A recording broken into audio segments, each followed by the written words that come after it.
everybody, and welcome back to a Scourge of Crimson. Hope everybody's had a good time, or had a good couple weeks, because we have been gone for that long. Yeah. Today we are going to be going to the Clockwork Ball. When we last left off, the party had taken part in the first half of the festivities for the Festival to Order in the Clockwork City of Alzenau.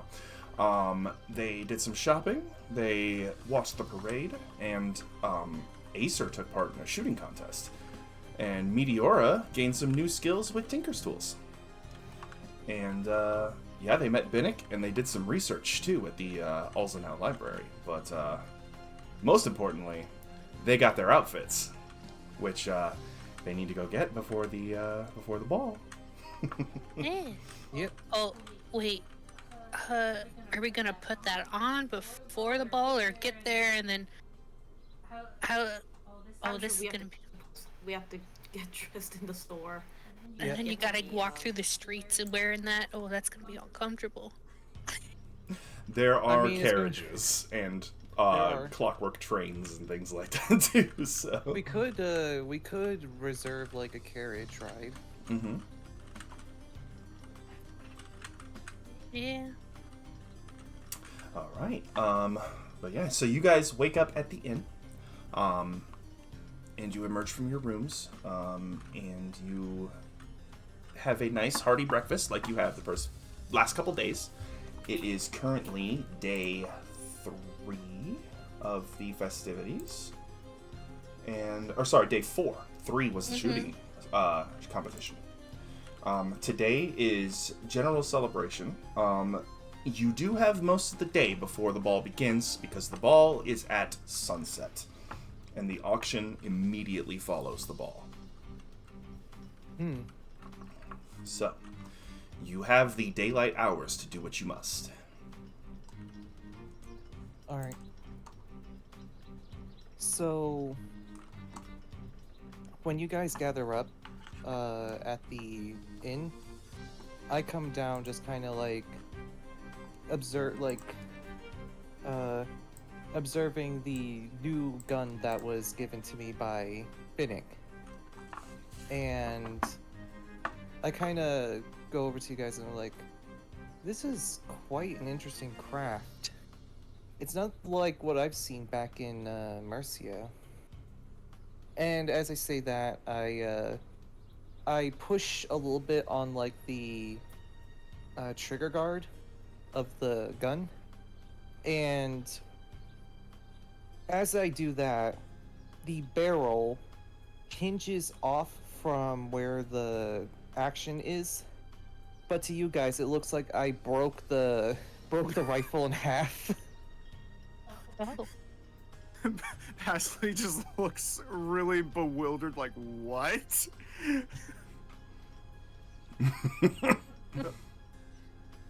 Is that supposed to do that? Strong.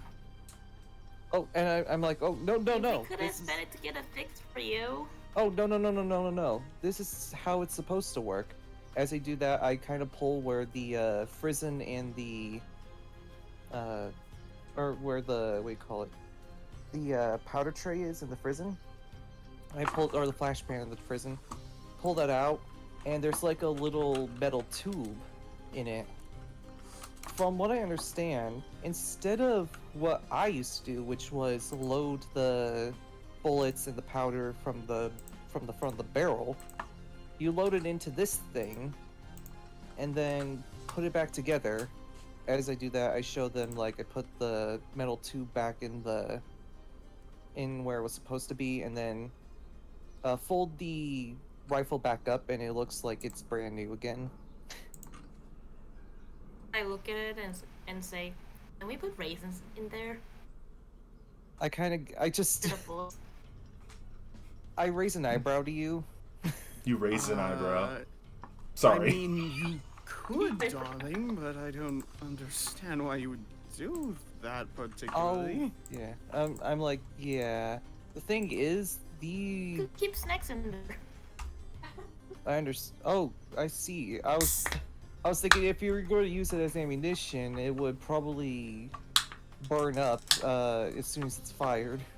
I gotta put it in. Never mind. Anyway. Saying words right now. Get me in trouble. Anyways, Oh goodness. I put the gun on my, I sling it around on the back of me. What is the plan for the rest of the day? We have until a little while till the ball begins today. Let's see. Do you perhaps need to purchase a bullet for yourself? I'll probably need to do that, yes. I don't have any ammunition, nor do I have any powder. So should we go to the smithies, maybe? Or do they sell that at alchemist's shop? I don't know if an alchemist would have bullets or powder. Did Bennett say where would be the best place to kind of get this ammo? I don't think he Acer, said. make a Tinker's Tools check. This is a knowledge check. Alright. So... Can I support him then? Yes. Alright. What was... Hold on, let me see what did I get. Yeah, I'm going to use that. Yeah, you want to roll with I'm advantage. going to use that advantage. Oh yeah, and Meteora, I Never mind. do it's notice just the that... same- oh yeah, I did notice that you still have your point of inspiration, so don't forget you have that if you need it later on. Ooh. So 7 plus 3 plus 3, so that is 13. 13. Not a hard check. So you could get ammunition made at a blacksmith, or if they have it, you could purchase it. However, because gunpowder is made of saltpeter and nitroglycerin, I believe, you would probably have to go to an alchemist's shop to get those. Correction. Saltpeter, charcoal, and sulfur. That's what So it is. Yeah. Yeah. But yes, alchemists. Alright. So... I think we're kind of in the right direction. I could definitely see, like, a smith going... making the lead, you know, making the bullets for us, but also getting the ingredients can be more alchemical. Okay. So then, you guys want to go there? Or do you guys have any other plans? Well, normally don't really have too many plans when it comes to coming into a city this long. I don't normally stay this long in a city, but yeah, I'll just hang out with you guys. So I guess I'll come with. Alright. And you, Pasley? Sure, why not? I'll go with you. Alright. Okay. Ooh, I forgot to get my dice out. I Let's need go to the alchemy shop first, as that's going to probably be the harder of the two. I need to keep time. Alright, Paisley, lead the way. Oh yeah. So sunset is 8 p.m. Alright. It is currently 10 a.m. by the time you guys leave the inn. Is the ball at 8 p.m.? Yes. Okay. So we need that. We need a d6 and a d4. Okay.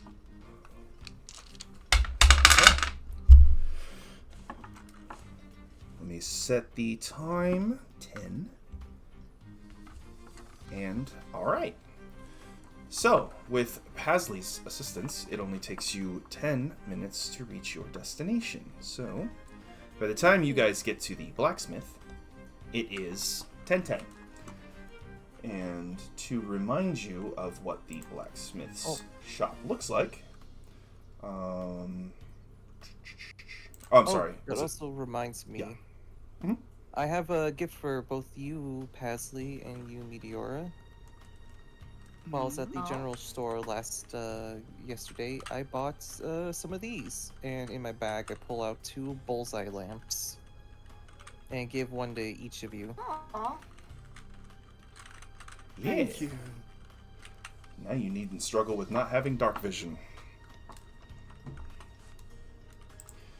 Okay, so the smithy's exterior is adorned with metalwork designs depicting intricate gears and hammers. The sounds of clanging metal resonate from within, mingling with the rhythmic hiss of bellows. The air carries a distinct scent of hot metal and burning coals. The smith is, a reminder, is Thalgar, who is a burly dwarf with arms that are as thick as tree trunks, and he is standing behind the counter. His weathered face bears the marks of hours spent at the anvil. Despite his rugged appearance, he has a warm smile, and he says, welcome back. What can I help you with today? Hello. First of all, I want to say thank you for the dagger that you made me. Oh, most certainly. It was a fun little experiment. Indeed, and it's a fine craft as well. But I don't suppose you came in for small talk. No, not at all. You see, I have this right here. I pull out the rifle, or the musket that Binnick gave me. Okay. I was given this by a good friend of mine. Oh, I imagine. This is one of my make. Indeed. Uh-huh. Oh, it is. Yep. So I suppose you'll be looking for ammo then, because I did see that Binnick was the one who took the title this year. Indeed, I will say he is quite the owlin. Yes, he is. I do offer ammunition for 5 gold pieces for 20 rounds. Alrighty, then I will order 40. Okay, so that'd be 10 gold for 2 boxes of ammunition. Alrighty. Hold Right. on, I forgot to grab a calculator. Hold on. No problem. Let's see. So 304. It's been a couple weeks. Everybody's kind of out of sorts.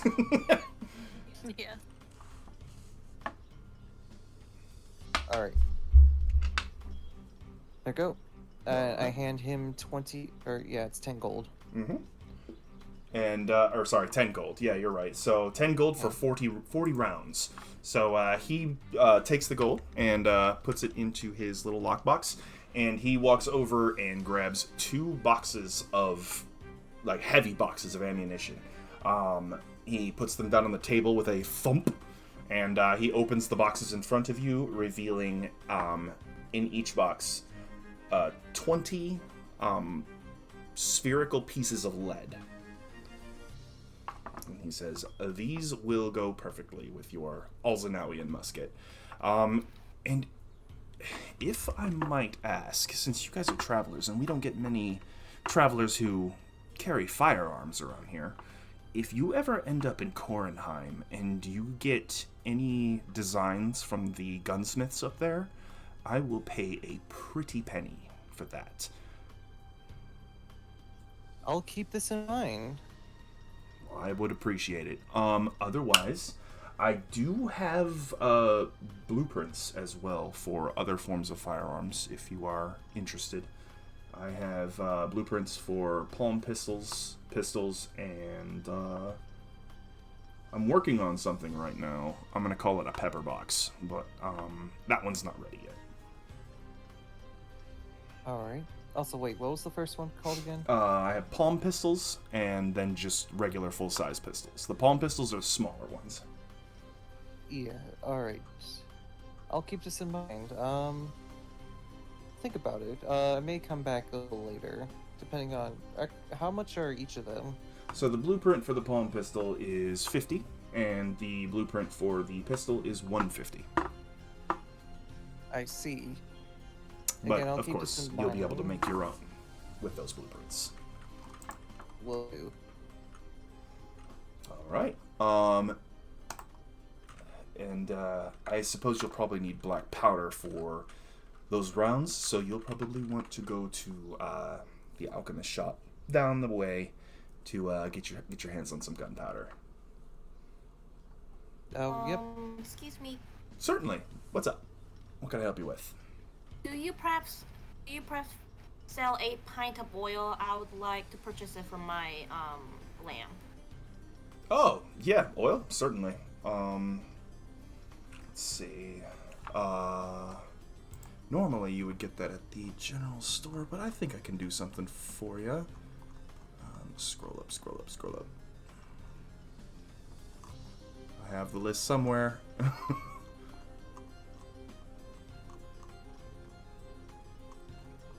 Man, we type a lot. Yeah.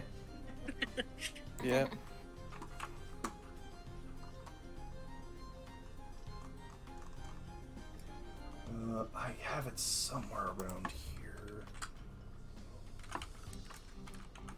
Oops. There we go.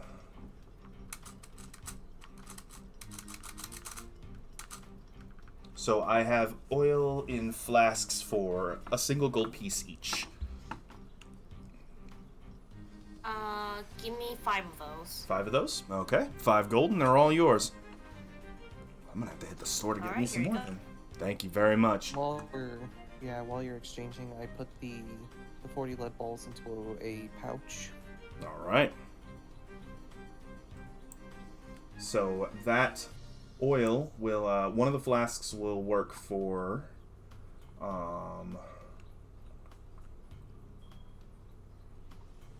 see. I'm trying to find it.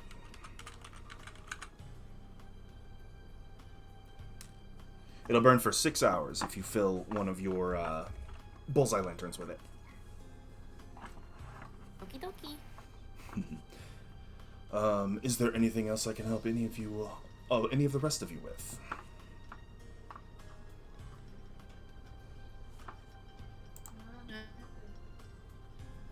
Say that again, Rose. By any chance, can I sell you some armor? Ah, sure. What do you have? I happen to have this old leather armor here. I've had for quite some time and been needing to sell it. Okay, a set of leather. I can give you 5 gold for it. Alrighty, that sounds like a deal. All right. And he slides over the 5 gold pieces and takes the set off your hands. Alright. Okay. Is there anything else I can help anybody else with? Let me sell. It's not gonna be all that pricey. Let me sell 5 of my torch. Torch, okay.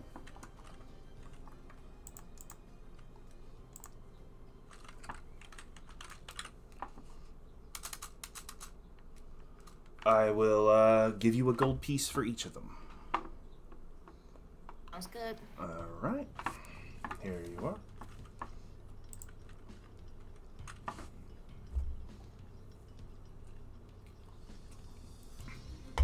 Alright, if there's nothing else I can help the rest of you with, I do need to be getting back to work.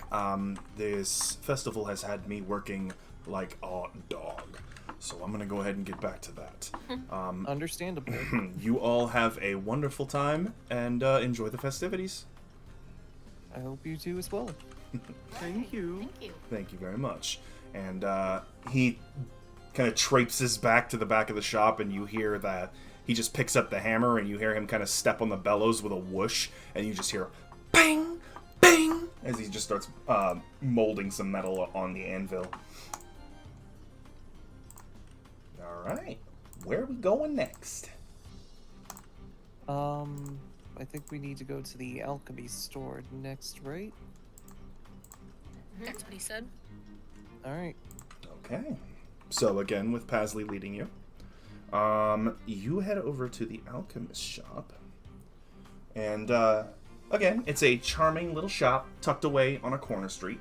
The exterior is adorned with climbing vines and flower boxes, providing a touch of natural beauty amidst the mechanical aesthetics of the city. Inside, shelves are filled with an array of colorful vials, bubbling cauldrons, and exotic ingredients. The air carries the scent of herbs and mysterious concoctions.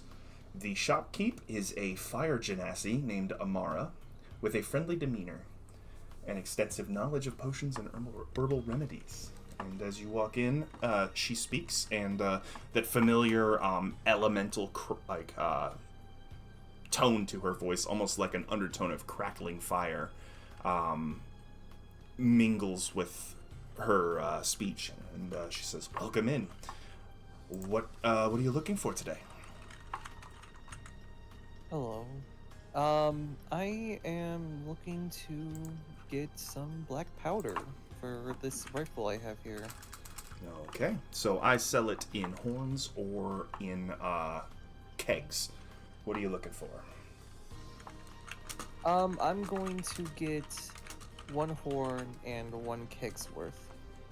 Okay, so since gunpowder is a little rarer, I do want to warn you ahead of time that it can be a little pricey. A horn of gunpowder is 35 gold, and a keg is 250 gold. I see. Maybe not the keg, but I just wanted to make sure I had extra. But the horn definitely will be useful. Certainly. Just give me a second to go fill it from my stock, and I will be right back. Feel free to peruse while I go ahead and do that. All right. May find more gunpowder. Travel. Maybe, but gunpowder is hard to come by as well. Though we could make Maybe our you'll own learn alchemy? gunpowder. How do you make Gunpowder gunpowder? is not exactly alchemy. It is more of a science, from what I've heard. I can definitely ask Bink though, because he may know how to make his own. Very likely. So I did drop the stock for the shop in the chat as well, just to remind you guys what she has. Ooh, okay. Yeah. Oh yeah, the Oh, love she potion. has a I new. remember She has another love potion. Yep, she went and restocked. And here we are, and she brings out a. It literally looks like a drinking horn almost, except for it's made of leather, and you can see woven in are small, like almost paper bags, which Acer you recognize as bags of desiccant, which keep the powder dry. Because wet gunpowder is useless. Mm-hmm. And she puts the horn down on the counter and says, "And that'll be 35 gold pieces, and it's all yours." All right.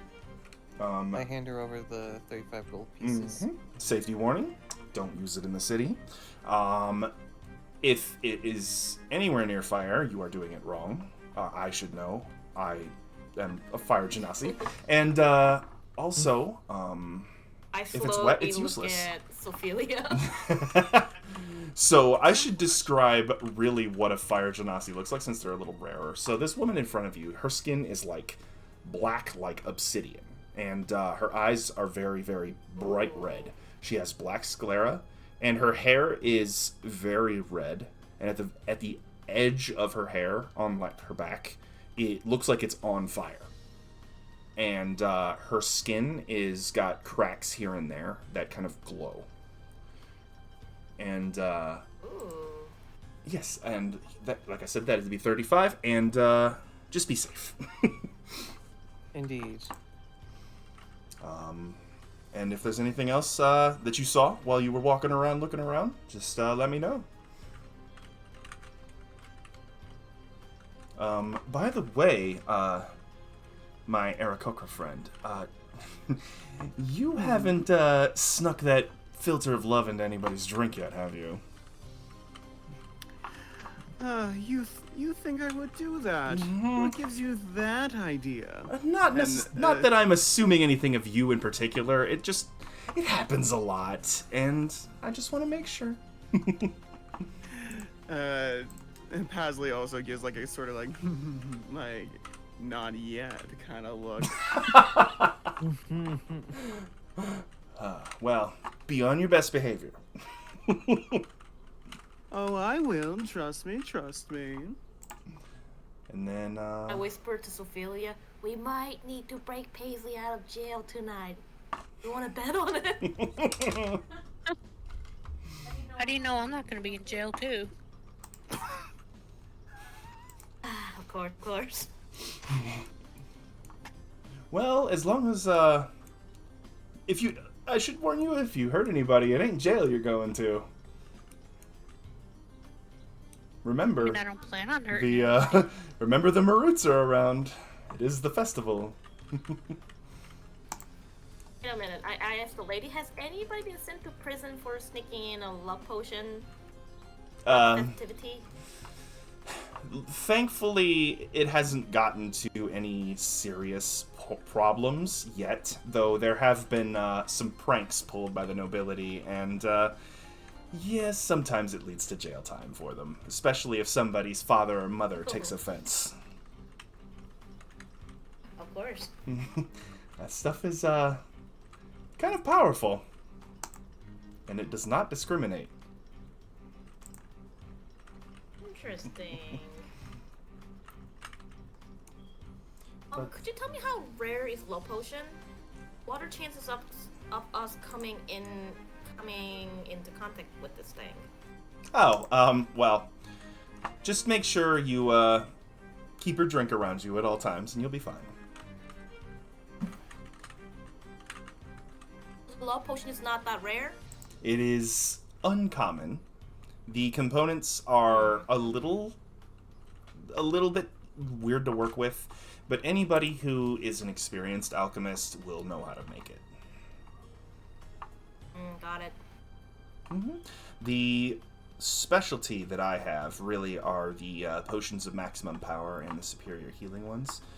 Those are the ones that are a bit more difficult. The fire breath potion is pretty easy for me to make, especially considering my proclivity towards fire, but I was always more of a fan of the healing alchemy. It just seems more pleasant. God.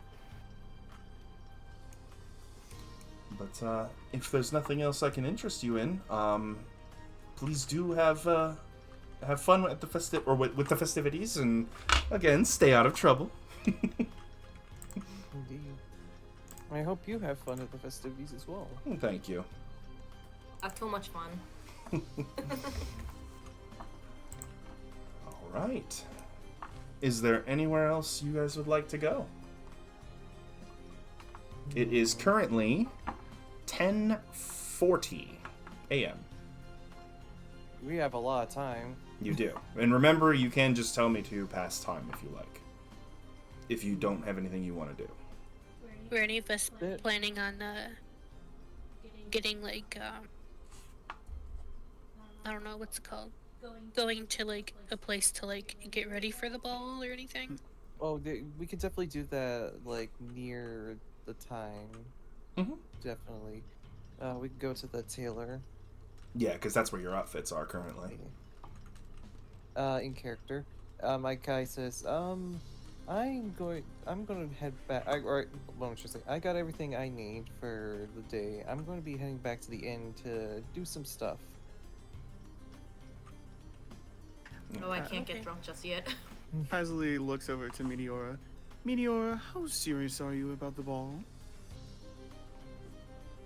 I'm very serious. Dance lesson. Pasley just looks at you like, yep. Just nods their head. If you're serious about it, we have to start working on this. All right. So the inn does have like a little open area where, or if you did check with the innkeeper, they'd probably be able to pull the tables aside and let you practice. Mm-hmm. Okay. I just head back up to my room, and while they're going to be doing their dance stuff, I'm going to be trying to read through the necromancy book again. Okay. And so before we do that, Sophelia, is there anything you would like to do? Probably just something along the lines of just kind of going with everybody back to the inn, but she'll be like kind of outside. If there's like a place where she can kind of like work out, or like even like hang out on top of tall buildings or anything. Yeah, I was just gonna say, there is no restrictions on those species who can fly, as long as you don't go up and touch the dome, because you're not gonna be able to get through it. Touch the butt. But yes, so Sophelia, go ahead and give me a perception check. No. Yeah. Scroll. Kitsy. Go. There And then Ooh. we go. Okay. perception. It is so tiny numbers. Let me hold on, let me use the magnifying glass. 17. 17. Okay, so Yes. yep, you take wing and you see you head towards one of the really tall clock spires. And you land near the clock face on a flattened area near one of the maintenance hatches. And you do spook a few of the birds as you land. Mostly, pigeons, sparrows, things like that. Excuse me. Yeah, you just kind of look over the city and introspect. She just kind of wants to look off and just kind of observe some people. And if there's like a bunch of birds kind of just flying around, and she wants to kind of fly near them. Mm-hmm. And then, but doing not exactly do the falling thing too, kind of and then opening her wings up and kind of just exercising her wings and different kind of maneuvers as well in the air. Mm-hmm. Aerial cardio. Yeah. Okay. Make an athletics check.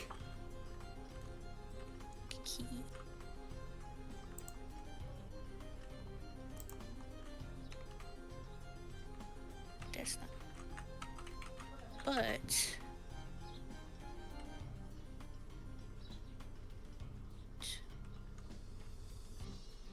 that is 14. 14. Okay, so yeah, you get a moderately good workout. You get a good sweat working on. You actually manage to catch up to a group of pigeons that are kind of just lazily flying through the sky, and you fly a circle around them, which really disorients them because they're trying to stay away from you. And you even pass a red tail that kind of flies by looking for easy prey along the city streets, and then you feel a heavy gust of wind all of a sudden, a downdraft. Give me another athletics check.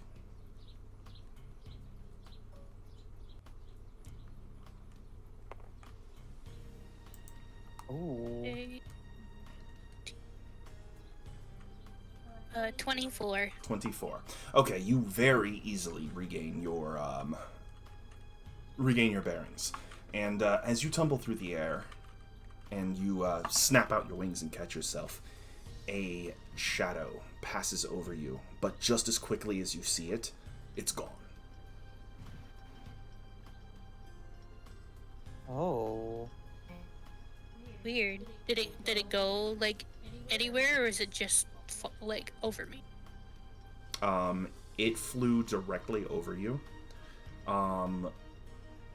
But you look at where you felt it was going, and you see a faint shimmer in the air that very quickly disappears, almost like predator invisibility. Oh.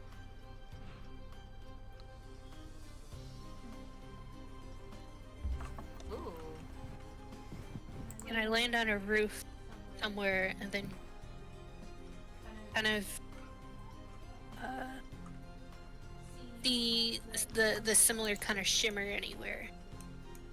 Mm-hmm. So you land on a roof, and make a perception check. At disadvantage, because the target you are looking for is invisible. Okay. It's probably gonna be that 6. Okay. Yep. So, perception, correct? Yes. 10. 10. My passive wisdom is 13. Mm-hmm. So you can take your passive perception, which is a 13, and let me check something really quick.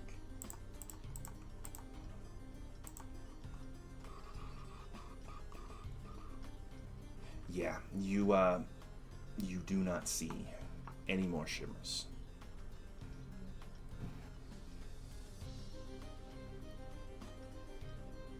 So after that odd occurrence, you fly about the city just cautiously, looking about, and throughout the rest of the time, you don't really see any shimmers. Strange. Alright. And now, going back down to the inn, Acer, since you are separate from the group as well, you are reading this Tome of Necromancy. I want you to make an Arcana check.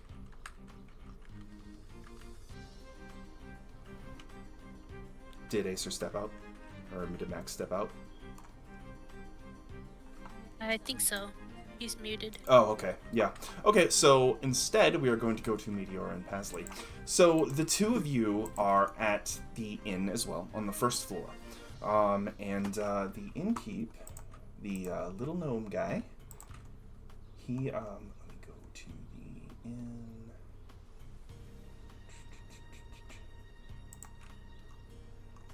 Where is, there it is.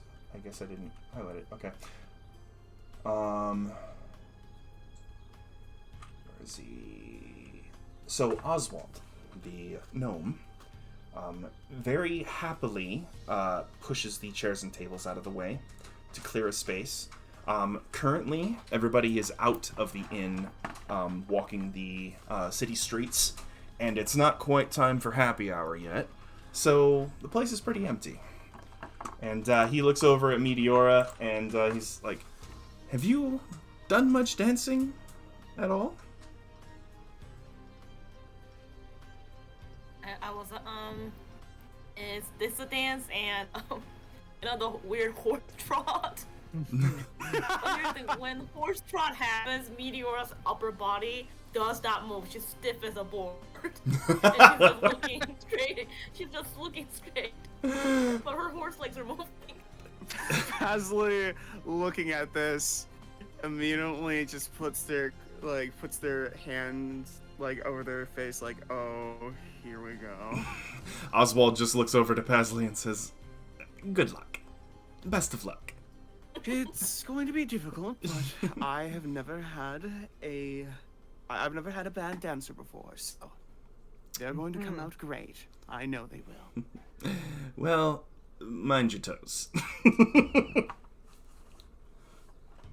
We both look at Paisley's foot, and I lift my hoof, and there's irons on it, and I look at Paisley's foot again. You sure you don't want to wear shoes? I think you should wear shoes.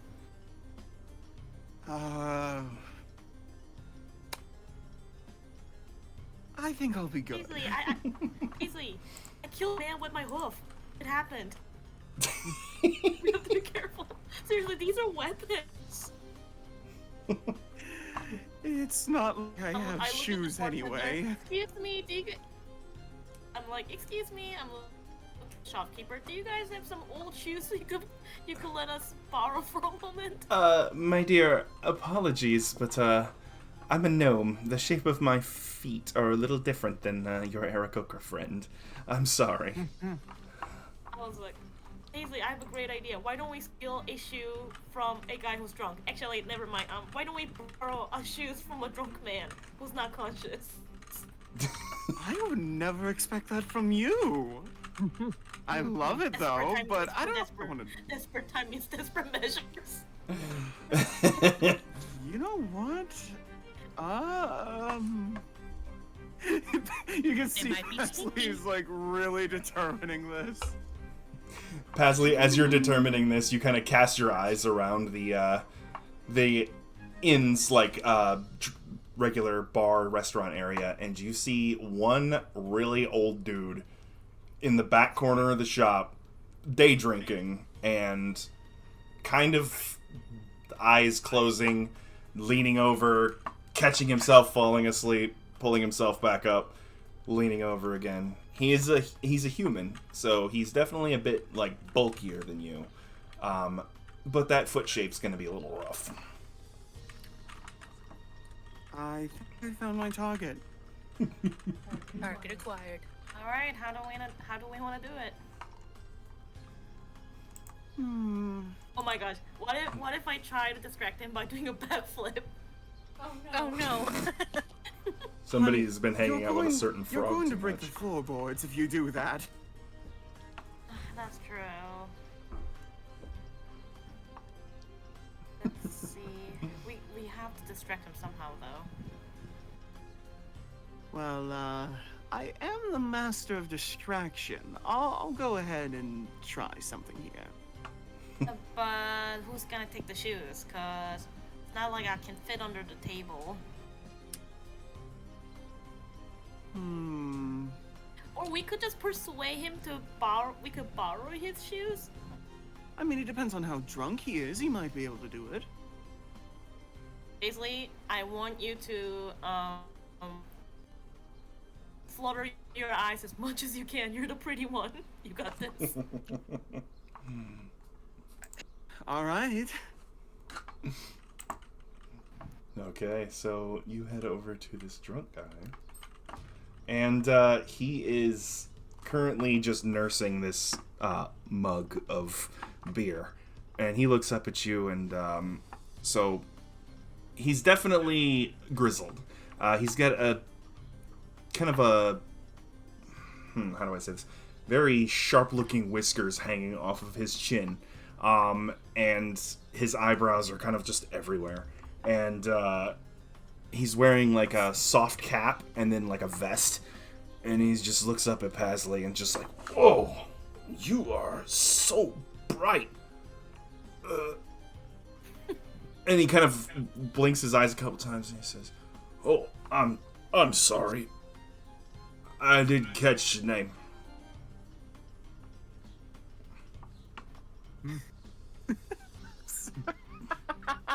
I know your Paisley. Just thought of something really stupid.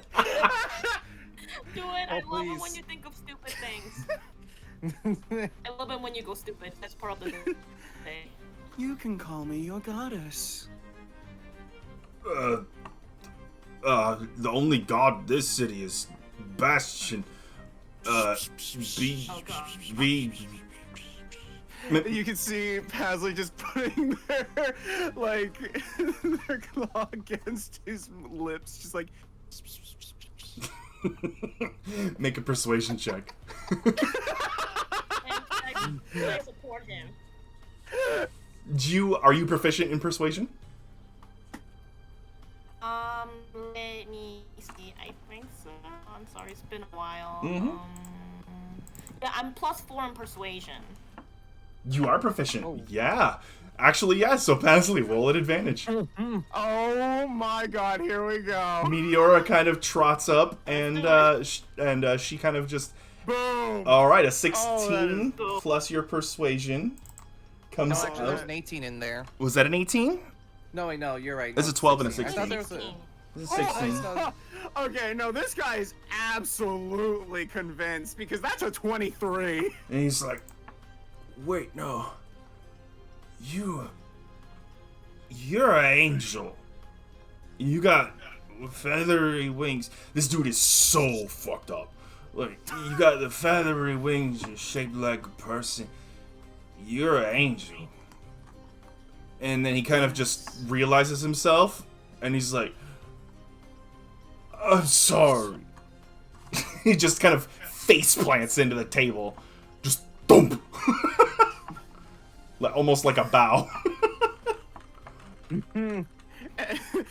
Paisley just jumps a little bit like didn't expect that. Then Paisley just taps on his shoulder. Hello? Hello? Yeah. And I need him to make a Constitution saving throw. I cannot talk. Or else Yeah. you'll just pass out from from being Or so drunk. projectile vomit Uh on huh. you. Oh no. So we have. Damn it! I lost my 10 because screw it. It's 11 o'clock. It's almost lunchtime in game. I'm just gonna roll it. I forget I roll on the table because it's been 2 weeks. Oh yeah, and he's poisoned because he's drunk, so I gotta roll at disadvantage. Double 15s. And he's got a +0. Unfortunately for him, he is like 4 drinks in already at 11 o'clock in the morning. Damn. This man is unconscious now. Well, he certainly did see an angel. Yeah. We'll give the shoes back. Unless you want to keep it. I mean, is he going to stay here the whole time? I think we can. I think we can take it. Oswald kind of just shouts up at you and you're like, oh yeah, that's Mark. He's gonna be here the whole time. Don't worry. He basically And lives then here. as soon as he says that, Pasley just looks up to Ophelia, just like, yep. Meteora, you mean? Hey, yeah, Yeah. Meteora. Whoop. But yeah, you can take him. You can try to take him. Yep. Make I take him. make a sleight of hand check. Oh. Oh, no. I can't do that then. I'm -1 in sleight. Mhm. Yeah, this'll. If I was there, I probably could. Due to my stealth. Pasley, you have a very good With sleight of hand though. I do. Roll at advantage. Your target is currently unconscious. Oh, Yeah. perfect.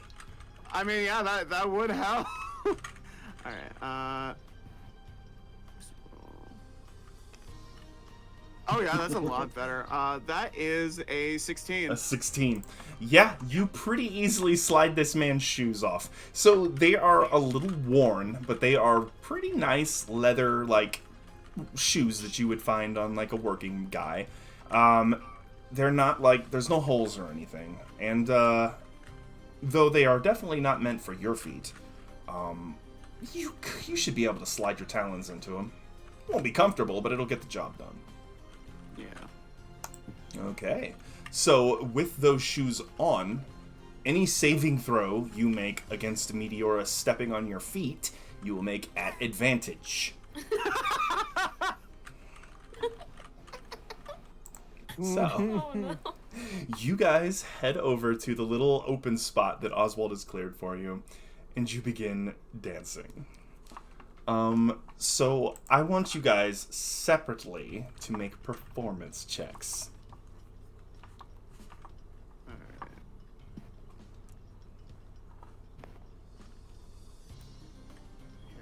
So Do I go roll a 20? a d20, Yeah, yep, 20. and then add your performance to it. That'll be 16 for me. Mm-hmm. Oh. That'll be 14 for me. Ooh, okay. So, Pasley, as you and Meteora kind of maneuver around the floor in the inn here, she's kind of a natural. Like, it's surprising, but she's very confident on her feet. It's because of me. Yeah. Oh, absolutely. You definitely believe that. And Meteora, you kind of get into it, and even without the music, you kind of just hear the temple hymns in your head, and you just kind of step in tune with the musics that you know. And yeah, you kind of fall into a rhythm, and it's actually rather nice. All right. I need both of you to make another performance check. This is a skill challenge.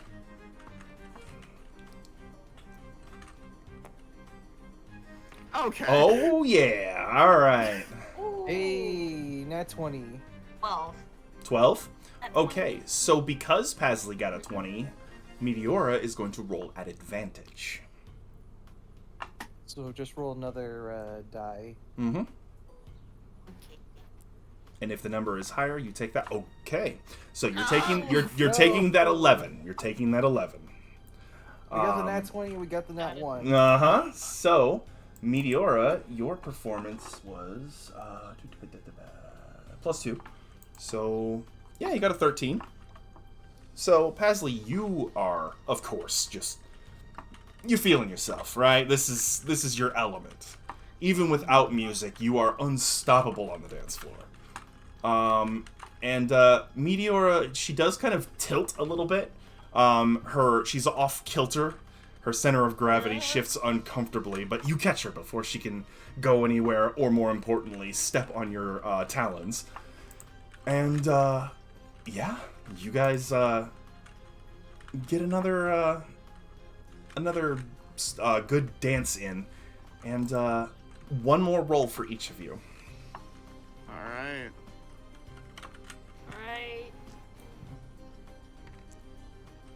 14 18? and an 18 and an 11. 8. So performance, yeah, that's so no, that's a 9.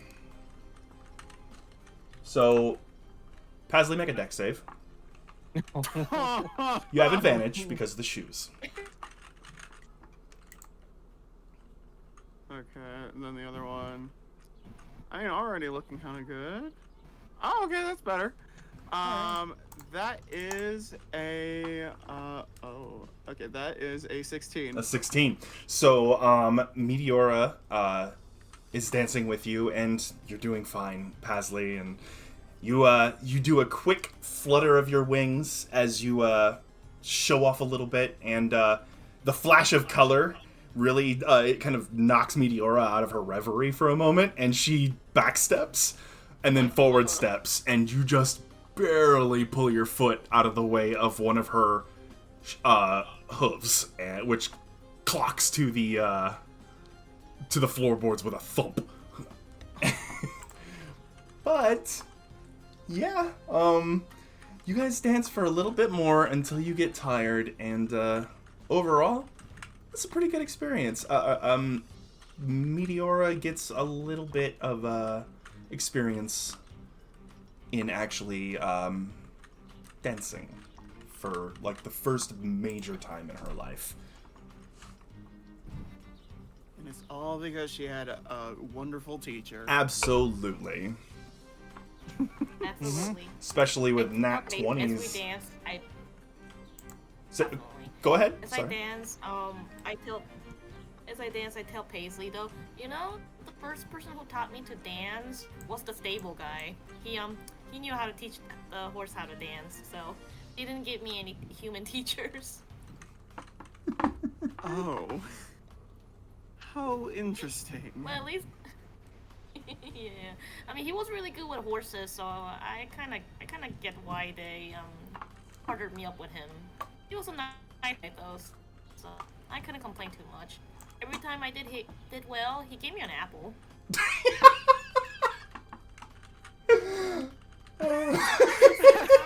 He was. At the same time, you know, now that I think about it, one of my instructors told me that make sure you don't talk. I didn't know why.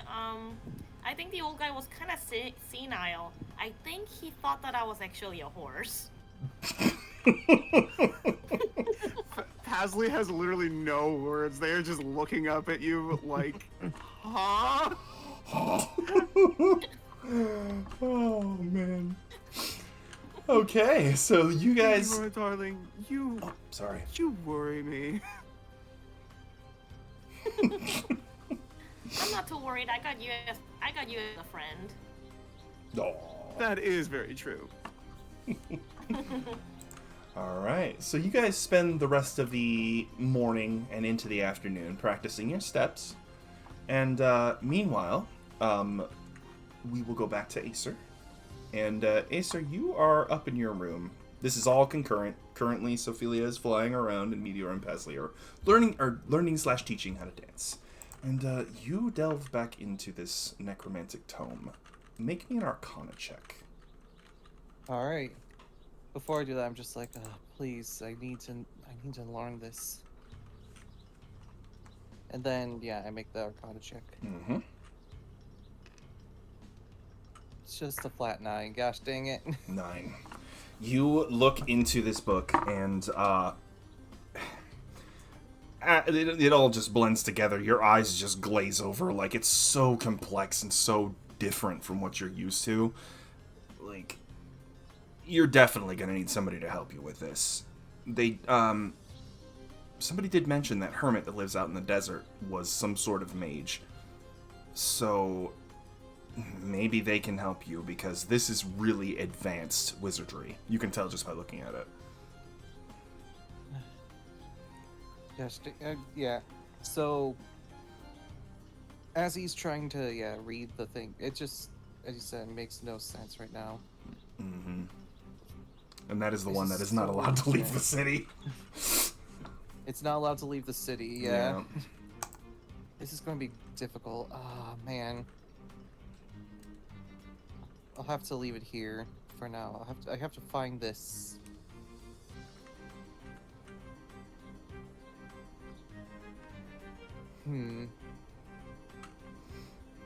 I wonder if she can help. Oh. But no.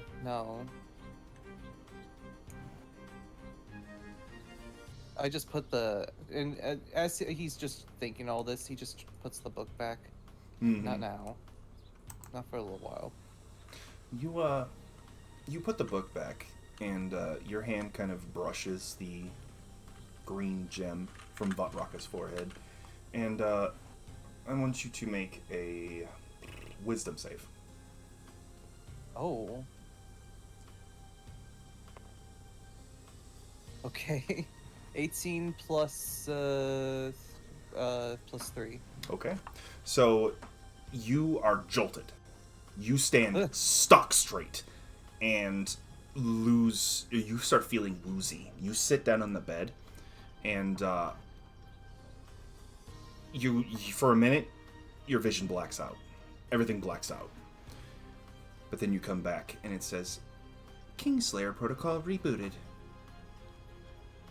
Kingslayer? What happened there?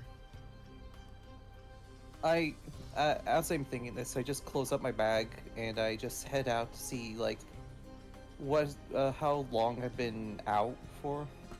You look at the sun and it is about noon at this point. So probably about an hour you were sitting on the bed there. That was a long time. I better go back to the others. So you go downstairs and you see Meteora and Pasley still getting their practice in, though, and Meteora is still full of energy, and Pasley is pulling double duty because they are teaching Meteora how to dance and simultaneously avoiding having their toes crushed. But it seems to be going well. And I just I was going to be like, I just lean up to one of the supporting pillars, and I just kind of cross my arms watching them. Mm-hmm. With your passive perception, you look over and you see a man face down on a table, snoring, just super loud, and he's barefoot. I kind of make the connections, looking at the bare feet, and then seeing Pasley with the shoes on. Yeah. And I'm just like, yep. This seems like they're doing. All right. So, unless there's anything else you guys had to do before we get to the ball, besides going to pick up your outfits, we are going to go to a quick BRB. Is that okay with everybody, or is there anything else you wanted to do? Sure. Probably want to shower after flying. and Oh, stuff, sure. too. Yeah, you guys are definitely going to get cleaned up. Okay. Okay. So we're going to go to a quick BRB. We'll be right back, chat. It should only be a few minutes.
All right, welcome back.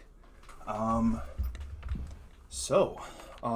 sun begins to dip low, and you realize that it's probably a couple hours until the ball begins. You guys come together, and you begin walking through the streets. You do have time for conversation before you arrive, but the current time is 6 p.m. Did we give the shoes back to the drunk guy? Ah, yes, you definitely did. Yeah, Pasley would definitely not want that. Yeah. They were only keeping that for you. All right. So yeah, Sophelia looks a little... She keeps looking about, is all I'll say. And for me, I'm kind of like a little bit shocked still, but it's a little... But I try to, keep it under wraps for right now. Mm-hmm. And the down low. And the down low. All right. So, unless you guys have anything you want to say? She's just gonna keep looking up at the sky or any kind of like a glistening kind of thing in the corner of her eye. She's gonna it's gonna draw her eye towards that direction. Mm-hmm. So she's gonna be kind of out of it for a moment. Okay.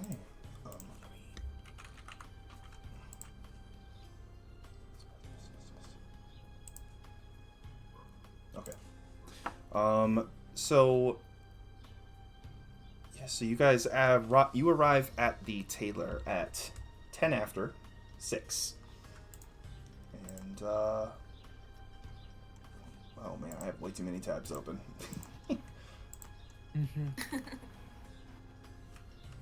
Let me get rid of... I don't need the gunpowder horn anymore. Don't think you're going to be using that at the ball. Unless you are, but that's up to you. I might. So, a reminder, the tailor shop stands on a bustling street, buzzing with creative energy during the festival. You see a bunch of people outside the shop scrambling to get outfits last minute. And Voldy is basically telling them all that they should have done this sooner, and she does not have time to tailor new outfits. Yeah. She's like, you're gonna take what I have in stock, or you're gonna go away and try again next year. I'm sorry. That's how it is. And besides, the Clockwork Ball is only for the nobility anyway. Yeah, you guys catch a couple hints of conversation with Voldy, back and forth with them, and they're like, well, we gotta get dressed up for the fireworks and this and that, and she's like, well, that's your problem. Sorry, you should have come sooner. And she sees you guys come in, and the little goblin's just like, oh, thank Bastion. I'm sorry. I have customers that actually came and did what they were supposed to, so I'm gonna go help them. Have a lovely day. And the little goblin just rushes over to you guys. Her amber eyes just bags under them, and she's like, I have been dealing with people all day. Thank you for coming by. Your outfits are pristine, ready to go. And, whenever you're ready, I can help you get into them. I said, good afternoon. Is it a bad time? You seemed quiet, bit... You cut out. I said, good afternoon. Is it a bad time to come? You seem to have a lot of customers right now. Oh no, these aren't customers. These are beggars. They didn't get their outfit orders in time, and now they're begging me to save them from their own predicaments. But I'm not worried about it. No, you are my customers as far as I'm concerned. We will go ahead and whenever you're ready, we can get fitted. And as at those words, those people just they look at Voldy and you hear somebody say, "Ugh, dirty goblin, can't even." And they just kind of turn around and stomp off. Or one of the people does. He's like a bigger gentleman, human, and he walks up to another group, and you guys just kind of, especially Acer, those of you with higher passive perception, kind of catch him walk over to a couple other guys, and they're like, yeah. And they just kind of talk amongst themselves really quietly, and they just kind of skulk off into an alleyway. And Voldy's like, okay, so, who wants to go first? Me. Like, I'm just practically hopping. And as I hop, I think Meteor's causing the store to shake a little bit. The mannequins are kind of like doing a little wibbly Wobble. Voldy just looks up at you and she's like, okay, my dear, calm down. Follow me behind the privacy screen and we'll go ahead and get you changed. And she leads you back behind the screen. After about 10 minutes, Meteora comes out in her ball gown. And if it were possible, it is even more striking than before. Oh, wow. Yeah. I'm just petting the fabrics. Mm-hmm. Got sparkles on it. No, gears. Yep. Sparkly gears. Here. And Gold lined. Voldy, before you walk away, takes a boutonniere of kind of a black rose with red accents to it, and or not a boutonniere, a corsage. It's the other one, the wrist one, and she puts it around your wrist, and she says, "For the one up above, you know, not the gear guy. Nobody'll know." She just winks at you. I smile and I just kind of nod head and quietly thinking. All right, who's next? I'll go next. All right. So, your dress was a little bit more free-flowing and silky, so okay. Follow me. And Voldy leads you back behind the privacy screen. And Pasley, after 10 minutes, you come out from behind the privacy screen as well. And just like Meteora, Voldy has something extra for you. This is a little amulet that she puts around your neck. It sits just above the adapter amulet. And it is just a teardrop, crystalline teardrop that whenever the light hits it, it splits the light and casts rainbows. Oh Nice. my god. She says, I figured that'd be a little bit of an enhancement to your outfit. You gotta impress those nobles. Of course. All right. Next. I guess I'm next then? I just kind of look at Acer. It's like, go ahead. Oh, okay. And I go over. Okay. Okay, so the suit. Yes. Very... You do clean up quite well, if I remember correctly. Follow me. And, Voldy brings you back behind the privacy screen, and, after another 10, you come out, and, she holds up a ring and slides it over your left index. And, your appearance changes a bit. You don't change species or anything like that, but every bit of rust on your chassis disappears, and you have a perfectly polished chrome shine. Biffy. It's just a little glamour charm. It's nothing too crazy, but it helps you clean up a bit. Indeed. Makes me feel like I'm off the assembly line of Mercia again. Well, That was probably a long time ago. Indeed. All right. Anyways, thank you for your time. Absolutely. And, Sophelia, my dear, you are last. Alright. And, as you walk behind the privacy screen, she's just, like, playfully, like, shoving at your calves. She's like, get in there, get in there. And, after another 10 minutes, you come out, and, you are also fully done up for the... Where's my damn 5? There's only 6 sides on this die. There it is. You come out from behind the privacy screen, and you are done up in your dress as well. And she... so Sophilia's ears are pierced, right? No, No, they they're are not. Okay, so instead, she has a little charm bracelet that she slides over your wrist.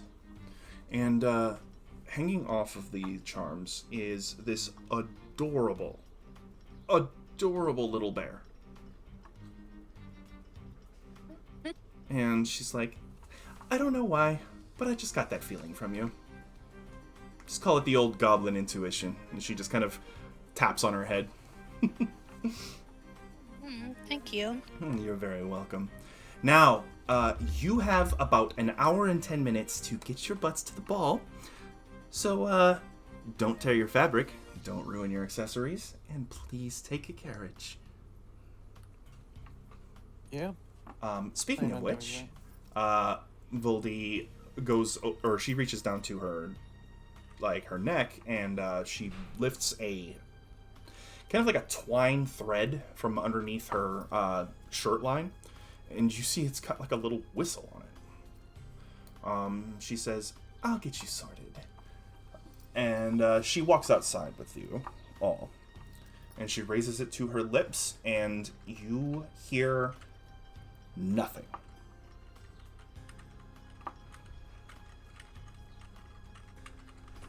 And then she just puts it back down, and she just stands there. I just kind of raise an eyebrow. Give it a minute.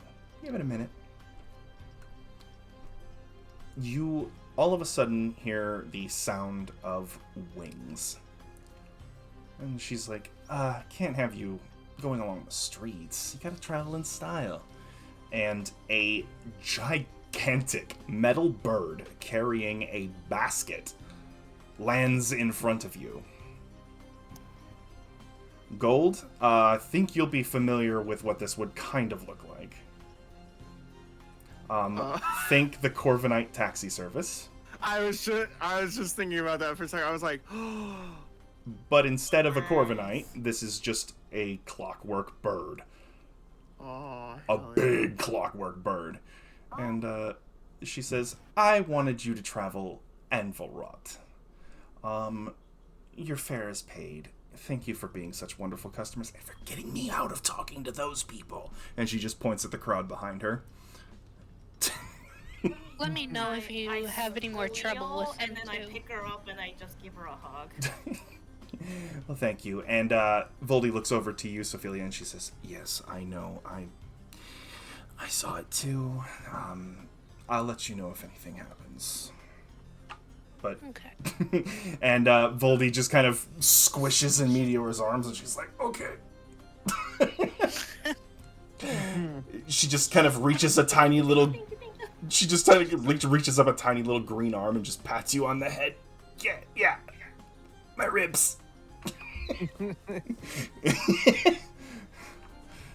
And when she comes back down to the ground, she's like, now, get in the carriage. You're gonna have to wait in line at the ball to get in, so it's a little secret that you gotta get there early. I'm closing up shop, so unless you really don't want to keep the outfits, they're yours. So if you go to another ball in another city or another fancy thing, just take those up to whatever tailor, and if they're worth their salt, they'll recognize the name and they'll treat it accordingly. Thank you. All right. Of course. Have fun. And as she turns around and she belts out at the top of her lungs in a voice you didn't think such a small creature could have, and she's like, "I'm closing shop! Get off my property!" That is great. And you see immediately when she yells, you hear like a thump, and on a roof nearby, a freaking Marut is standing there looking. Just watching. They are fast. And Voldy just looks up at it and waves, and she's like, "Hi!" As she just points at the people. She's like... And they turn and see the Marut too, because she waved at it, and they just start shuffling off. And she closes the shop and locks the door. She's done for the day. Alright. The anvil rot bird, the clockwork bird, reaches a talon down, and its leg telescopes, like, extends down and grabs the handle of the carriage and opens it. Or the handle of the carriage door, I should say. This seems perfectly safe, I say as I start going into the basket. Alright, so Acer gets in, so, is everybody following? Yep. Yeah. Alright. I So, nervously tap at the floor and look at the giant robotic bird. I'm like, I'm hoping I'm not too heavy for this, and I just walk inside carefully. so as you walk in, you see that this carriage is about the size of like a train compartment. Not a car, but like your seating area of a fancy, like a high-class train. And the carriage door closes behind you. You look about, and everything is like red, like velvet. The cushions, the accents are like bronzish with some gold here and there. And there is a tip jar attached to the corner near the window, and the clockwork bird telescopes its leg down and closes the door, and you hear it latch. And before you know it, you are about 300 feet in the air. Oh, that was quick. Mm-hmm. And the Like bird so quick, is... I'm starting to scream.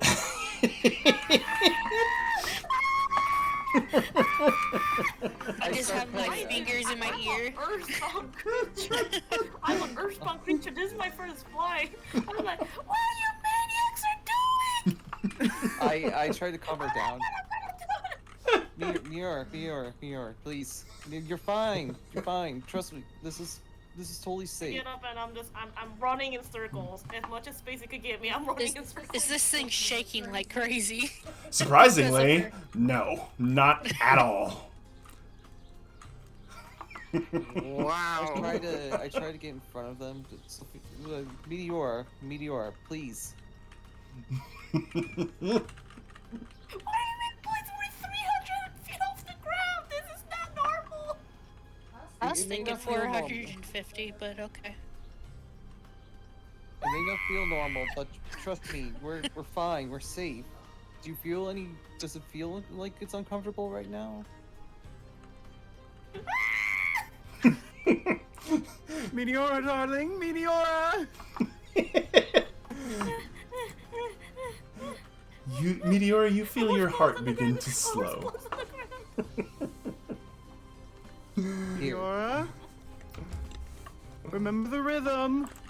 Tap, tap, tap, tap, tap. Just look at us. Just look at us. Yes, there you go, darling. Just keep tapping to the rhythm. Tap, tap, tap. There we go. Keep doing that while I'm we... just gonna keep my... I'm just gonna keep my eyes closed until we land. This is not good. Can we see the hotel from here? Yeah, you can see the inn. You can see basically all of Alzenau from up here. The only thing higher up than you right now is the clock spires. And the building that you are currently headed towards, which is the estate of Lady Rana Hasori. The ball is being held on her personal property. You, just continue to glide, and who has the highest passive perception among you? I think passive Probably perception. Acer. Acer, you have a 16. Meteora has a 14. Yes. Pasley has a 12, and Sophia has a 14. Okay, so Acer, you are just kind of watching after Meteora settles down and closes her eyes. And, yeah, the ride is very smooth, but, you expect as much. As the carriage rumbles just a little bit, you hit a little bit of turbulence. And then a shadow passes over you for a moment. And you see the bird above the carriage, like, turn its head 180 degrees. So this bird looks kind of like a hawk. Its beak is curved, and it turns its head 180 degrees, and you see its eyes begin to glow as it's scanning the environment.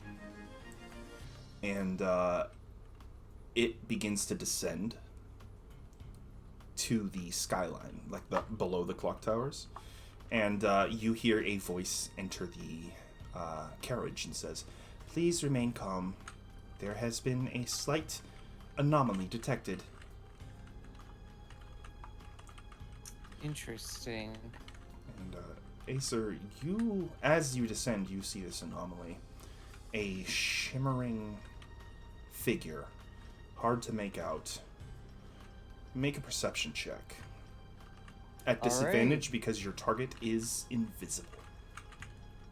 With disadvantage? Yes. Alright. Oh, that ain't good. Let's see. Perception, I do have, let's see, so that is literally a 9. Yes, so instead we are going to take your passive perception just to see if you can beat it. But with your passive, you look up at this shimmer and you kind of narrow your eyes and you see a circle in the middle of this invisible shimmer with a vertical black line through it.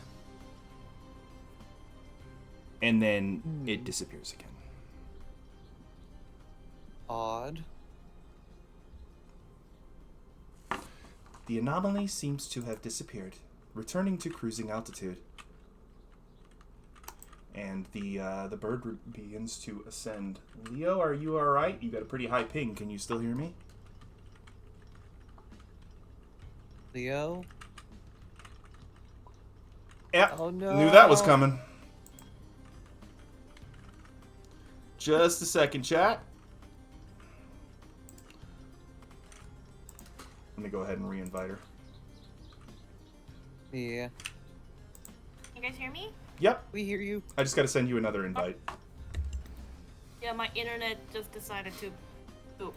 Yeah, your ping got really high.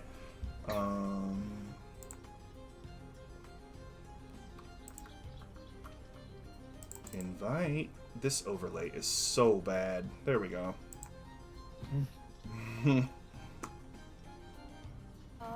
Okay, hold on.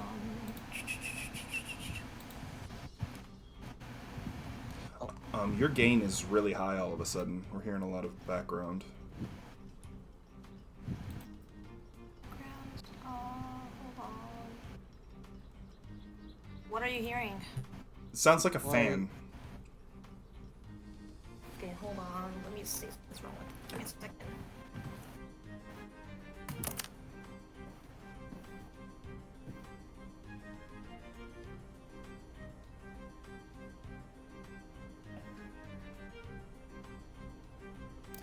Does that sound better? Yes. Yeah. Yeah. Okay, what did I miss? So Acer saw a circle with a vertical line in this shimmering, invisible thing in the sky. And the bird carrying the carriage had descended to a lower level, about on level with the tops of the buildings. But once the strange, invisible thing went away, the bird said, or the voice came into the carriage and said that you were returning to cruising altitude. And the anomaly had cleared off. And, yeah, after a few more minutes, you arrive at Lady Rana Hasori's estate. Current time is 7:10 p.m. Alright. That's fine. We get So off the 19. out of the basket and head over to I guess where we would, check in. Mhm. I'll help get Meteor out of the basket. So, Meteora... I'm jumping out. Careful. Oh, land, finally. And I am, aggressively tapping with my hooves against the ground to make sure that it is the earth or her feet. Hi, Javi. Remember to drink water. Yeah. All right, Meteora. So you all step out of the carriage, and you look around, and so you're behind a walled area, and in a palatial garden. So this courtyard you're in is just absolutely gorgeous. Flower arrangements everywhere, perfectly manicured lawn, and hedges, trimmed to the shape of different types of machines, but they're made of vegetation. And I need to change the music. And, I don't need to import new music. I need to go to my library.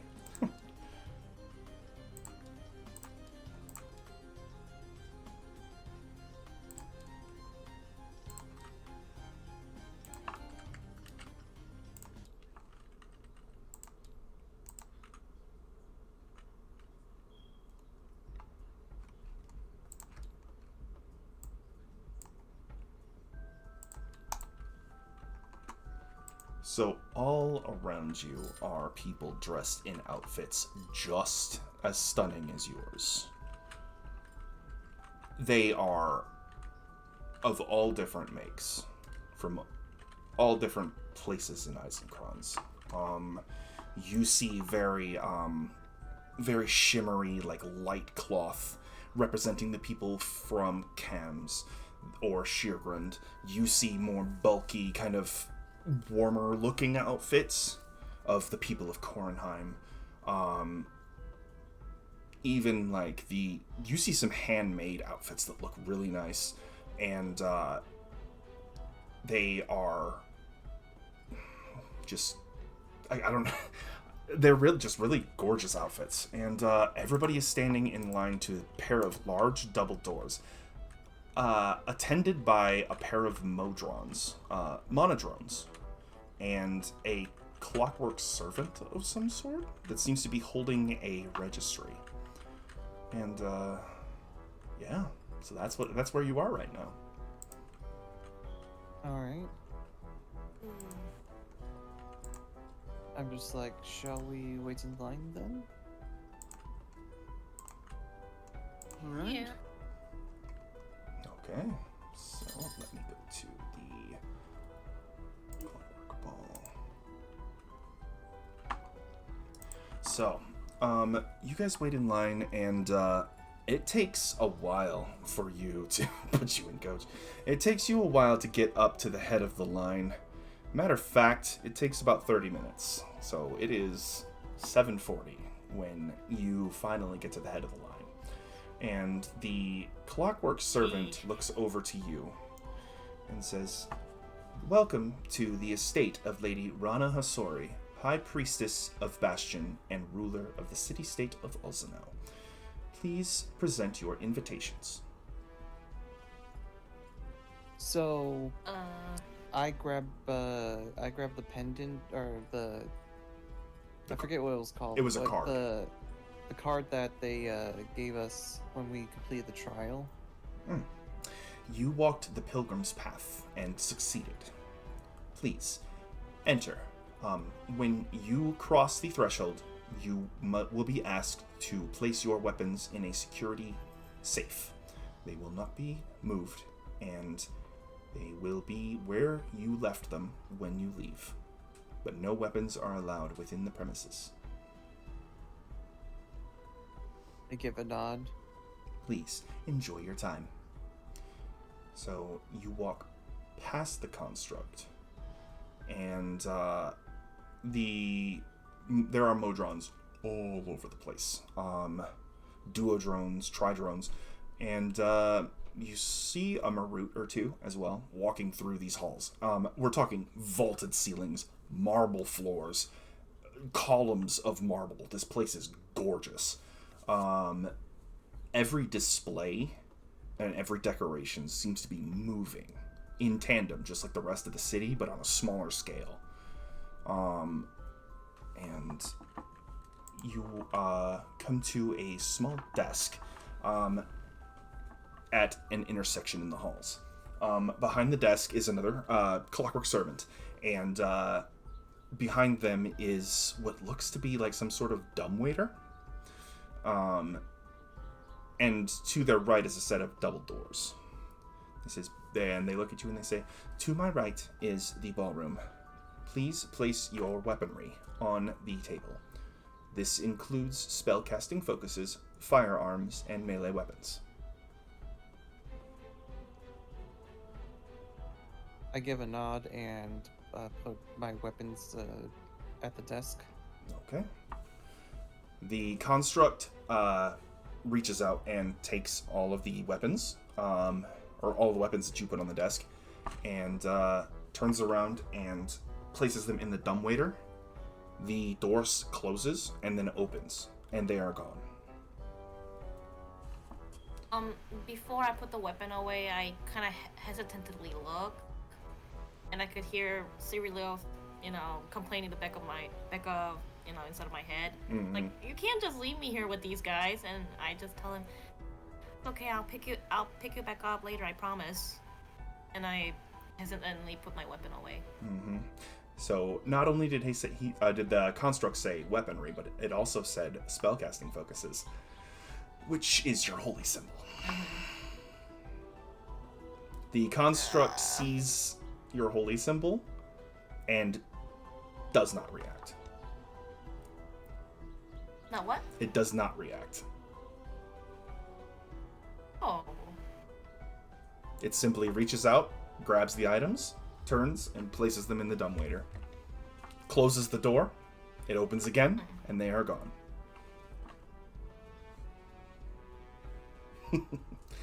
Alright. It does the same thing for each of you, and extends its arm to the right in a very mechanical fashion and says, "Please enjoy your time," before moving to the people behind you to help them. We are going to a new map. Oh. Here we go. Oh. Ooh. What do we have here? There's all of us.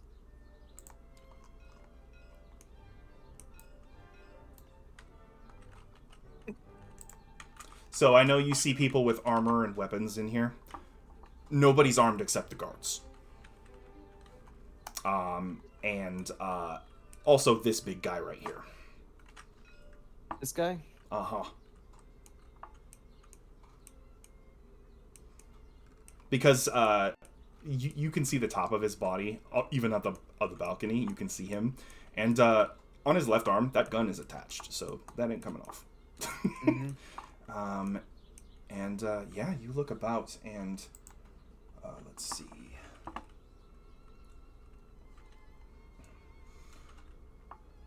This breathtaking ballroom is the epitome of elegance and mechanical marvel.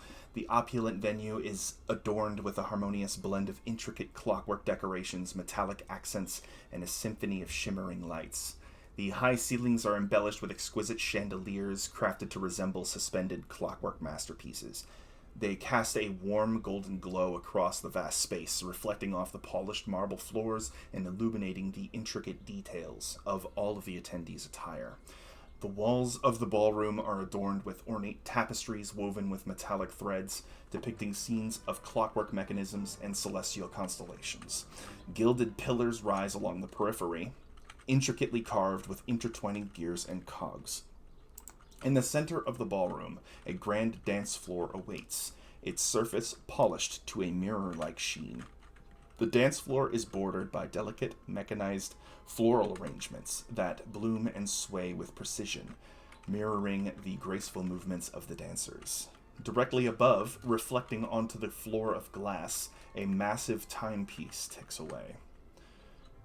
As attendees mingle and move across the ballroom, the air is filled with the melodious strains of a live orchestra positioned on an elevated platform. And that is to the south. So over here.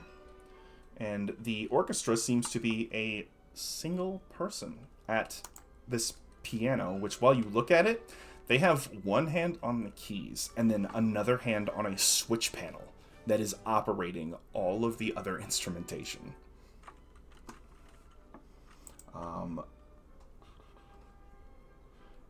And the music that you hear is pretty much the feel of what is being played. Throughout the ballroom, several clockwork automatons mingle among the guests, performing graceful movements of their own, and then the butlers, the ones dressed like butlers, are serving drinks and hors d'oeuvres. And everybody seems to have like a feeling of anticipation. You are free to move about the dance floor, or move about the ballroom. So that elevated area, or that red area around the floor, is a balcony that is currently... let me change color so I can check my stuff. Yes, so it is about 20 feet above the floor. So that balcony. Which one is the balcony? The deep red or the dark red? So this is the stairway leading up, and then this area around the border of the room is all the balcony.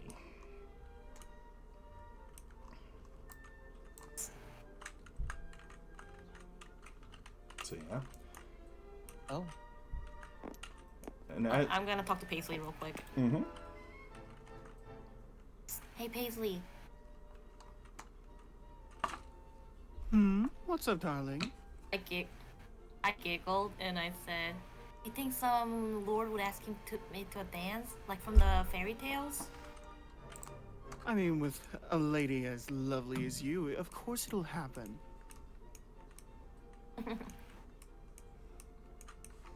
Alright.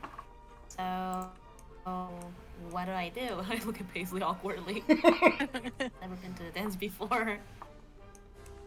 Well, you see, it's all about mingling. You know how to talk, right? Right? I sure hope so. All right. Well, Paisley scans the room just to find any sort of person for Meteor to talk to. So, almost everybody seems to have a partner currently. However, there are two gentlemen that seem to be on their own. One is a young human noble wearing kind of a bulkier outfit. He's got like a fur collar on his, not a suit, but like a tailcoat. It's a very thin fur collar. It's just an accent. But the rest of his outfit is rather nice. He's got like a daylily as a boutonniere. And I'm gonna try to talk to this guy. and then there is also a dragonborn wearing a very just straight up like a suit. Not super decorated or anything, and he seems to be like weirdly uncomfortable. He keeps kind of reaching down to his hip. You can tell he's got a habit of like resting his hand on the pommel of his sword, but because he's disarmed right now, there's nothing for him to put his hand on, and he's just like, ugh. I look over and think, soldier as well. Was he at the shooting range competition? Or is it somebody, was it a different dragonborn? There was no, that was a lizard folk. Mm-hmm. Oh, never mind. Hasley taps on Meteora and is like, alright, I've got a man at 2 o'clock and another man at 8. Which one do you want? I looked at him and say, I got a 7 o'clock today.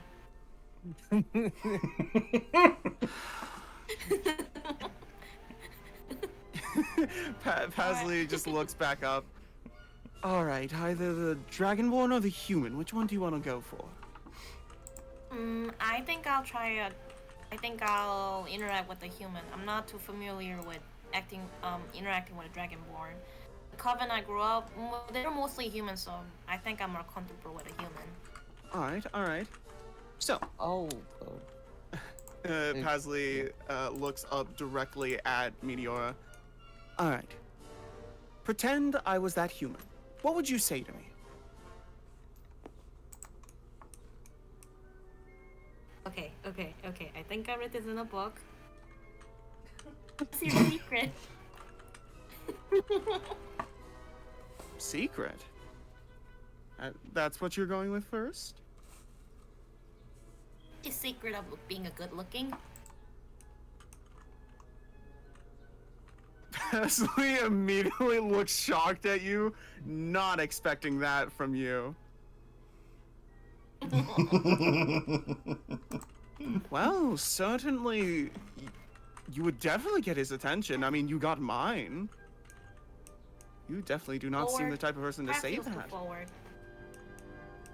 So my Coven sisters and they used to read a lot of romance novel, and they let me borrow it sometimes. Let's just say, the head priest, he didn't like us reading those. So you read romance novels, They're technically banned. They're technically a little bit banned. He said it would distract us. You know how fathers are like. I mean, Coven fathers. I have no idea I have no what idea, romantic but I can assume. novels are.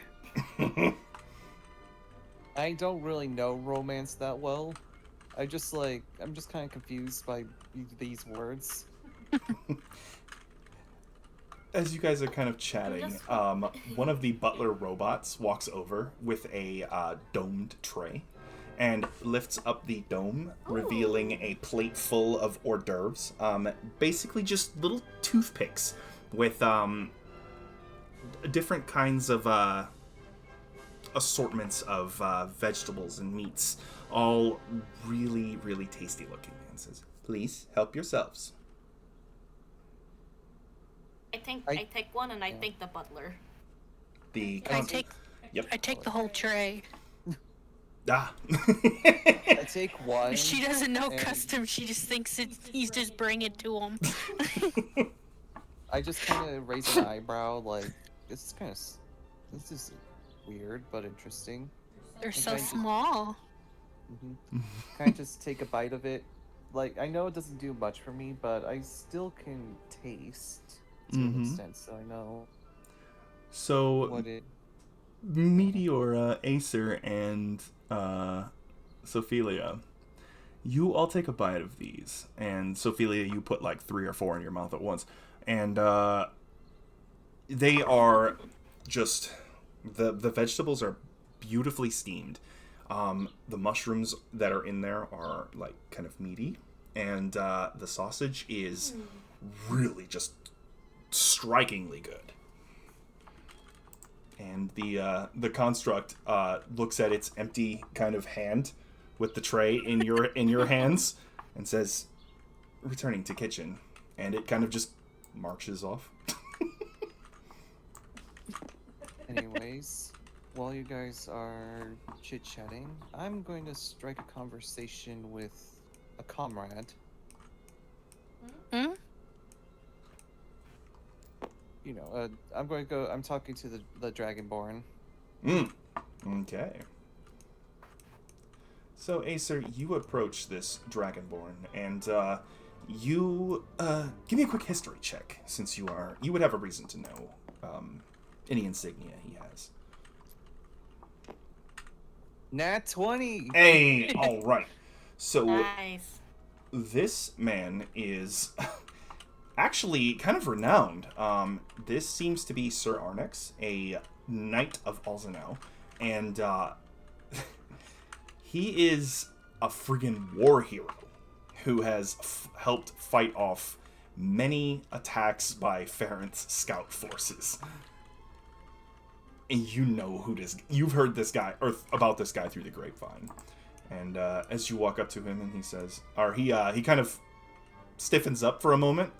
And he says, forgive me, I'm kind of on edge at things like this. What brings you here? I don't recognize you. Understandable. My name is Acer. It is quite interesting to meet a soldier in these areas. We knights are fellow nobility, so it is expected that I send at least one of our number. But the lady requested my presence specifically tonight. I think it's because of all the VIPs that are currently in the area. I'm kind of working and celebrating at the same time. As understandable. Used to be a soldier as well. I would know some of these as well. Yes. Or- Go ahead. Oh, I was going to say, or former soldier. It has been a long time since the last war. Yes, I can't say it's been recent that I've met a fellow, or a warforged like you. It's been many a year.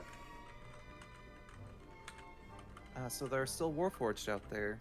Yes, though they are extremely rare. You are not a very common species. I am sure of it. It has been about, I would say, 300 years since I've last seen a warforged. Well, maybe some of your kin will be in Eisenkranz at some point. Maybe.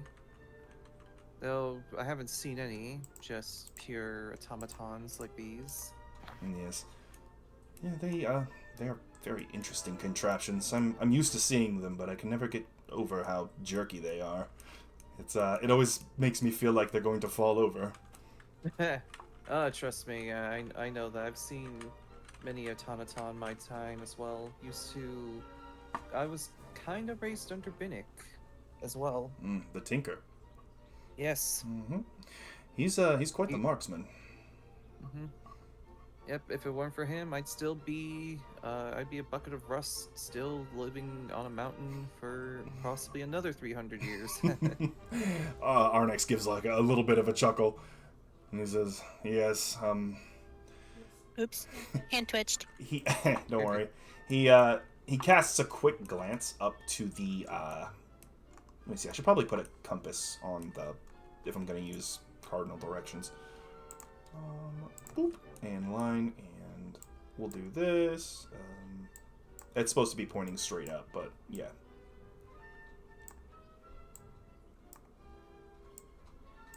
There we go. So to the northeast, he looks up, and you see that area is pretty well guarded. There's a monodrone at the bottom of the stairs, a tridrone standing in front of the stairway, a pentadrone at the stairway, a guard in the corner below the balcony, and another guard kind of just chilling at the edge of the balcony. But even with all of that security, he seems a bit nervous. And he looks back at you and he says, forgive me, work things. Well, care to dance? Sure. All right. So, make a performance check, Acer. Oh boy. You Oh, got this. who'd we lose? Gold. We lost gold. Oh, no. no. Oh, come back! You're too pretty to be gone. Oh, Hi, gold. You're back. we'll go back. Lips. I don't know what the hell happened. Yeah. It could also just be my fault because our internet is doo-doo and I'm hosting, so... Yeah. Because I want to explain Discord calls. Yeah. I say to him, I will warn you, I am a little rusty. Both figuratively and a little bit literally. He looks at you and his eyes glow a little bit and he says, well, with that glamour charm, you certainly don't look it. Eh. Alright. I get it. A 16. He got a 23 or 22. Oh. So he so the two of you kind of dance about doing your best. So describe how Acer moves when he dances. So for him, he hasn't had a lot of opportunities to dance. Most of the stuff that he has kind of learned was either from Binnick, though he doesn't know that much about dancing either, or Arodrin. And again, being that he lived in the Shoresfold, it wasn't that much. Mm-hmm. But seeing Pasley and Meteor dance, he could kind of understand a little bit of the dance moves, so he kind of took that to memory and is using that technique from them. All right. So opposite you, Arnex's dancing almost seems, well, military, really. It almost seems like a march in the way he does it. Not like, left, right, but just very, like, no wasted motion, very, like, rhythmic. He knows exactly what every part of his body is doing at any given time. And it's quite the show. It even incorporates his more draconic form into it with very fancy motions of the tail that kind of accentuate his frame. Alright. So, Meteora, you walk over to this gentleman here. Actually, you know what? Hang on, Meteora. We will come back to you. Because... Perfectly fine with me. we will come I back. want to see what Sophilia's doing. I was just about to go over there. Sophia, what are you currently doing? You kind of just off to the side here. Well, now there's an empty plate, and the guy didn't come back, and there's no table around it. Plated. Put it on. I'm like, what, am I supposed to hold this now? The guard behind you says, "Oh, apologies, ma'am. I'll take it from you. I'll give it back to the construct when it returns." Oh, sorry. Oh, no problem. Please have fun. And then she just kind of looks around some more. Mm-hmm. Just takes a deep breath, or tries to take a deep breath, and the thing is like, the fabric's still kind of like, where the corset's kind of constricting a little bit, but not too much. She's like, oh, God, I'm still not used to this thing. Pasley, I'm surprised you're not out there dancing.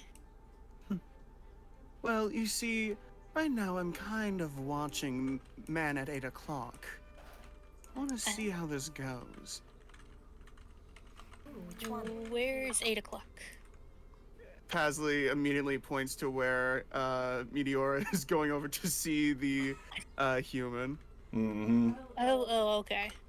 So, Pasley, being local, you would guess that this young man over here with the fur accents to his suit is probably from Coronheim. Ooh, He's from the Northern Kingdom. fancy. Mm-hmm. Well, you gonna go dance with them then? Pasley takes a minute, and then they look towards Sophia. Actually, I was wondering, Sophia. Pasley extends their arm out. Would you like to dance with me? I'm seeing how everybody else is dancing. but sure, I can dance with you. Don't worry, I'll guide you. I mean, I'm good at dancing. It's just, my kind of dancing is kind of different. Oh, trust me, I've done all kinds of dancing. I understand that. Sure. And then, she takes Pasley's hand. Or claw. Mm-hmm. Okay, guys, go ahead and move your minis to wherever you go. Ooh, we got a nice little open space. Hold on. I'm spinning. I'm already dancing. I didn't mean to spin. You spin me right round. Okay, got it. Yep, there you go. Hey, hold on, I gotta spin back. Here we go. Okay, so you guys kind of walk past several nobles, and up above on the timepiece, you see several different monodrones just kind of swirling around it with their hands out, and they seem to be almost like spraying sparks from their wrists, and the sparks kind of gently descend towards the dance floor, but they never reach like anybody who is actually on the floor. They stop about 10 feet in the air and just kind of disappear. Huh. Quite an interesting show right there. Okay, so Sophelia and Pasley, go ahead and give me performance checks really quick. Oh. Hold on, let me scroll out. Go to thingy.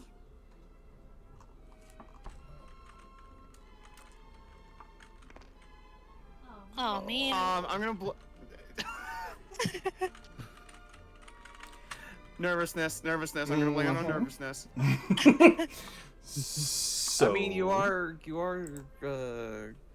dancing with a tower of. Yeah, you can say that again. So Sophelia, for you that comes out to a flat 9, and for Pasley that comes out to a performance +4, so a 6. Pasley, looking at Sophelia, and your heart kind of flutters a little bit, and your talon foot catches on the very short train of her dress, and you kind of stumble a bit. And because Pasley stumbles, Sophelia stumbles as well as she tries to catch them. I'm looking over from all this, and I'm just Yep, but Pasley, you're experienced, and you play it off. Give me a quick deception check. Yeah. You'll see why in a moment.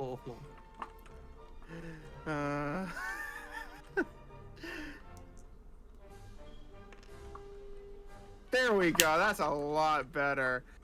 That's an 18, baby. 18. So you kind of change your position, so you almost force Sophelia to do the pose where she's like dipping you.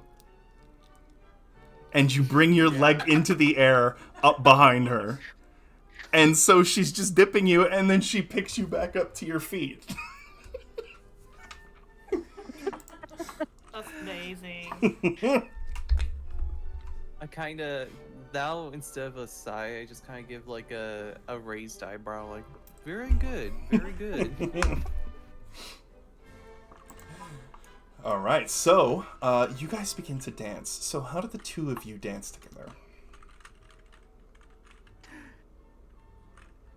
Ophelia kind of danced more like with what she doesn't try to copy what anybody else is doing.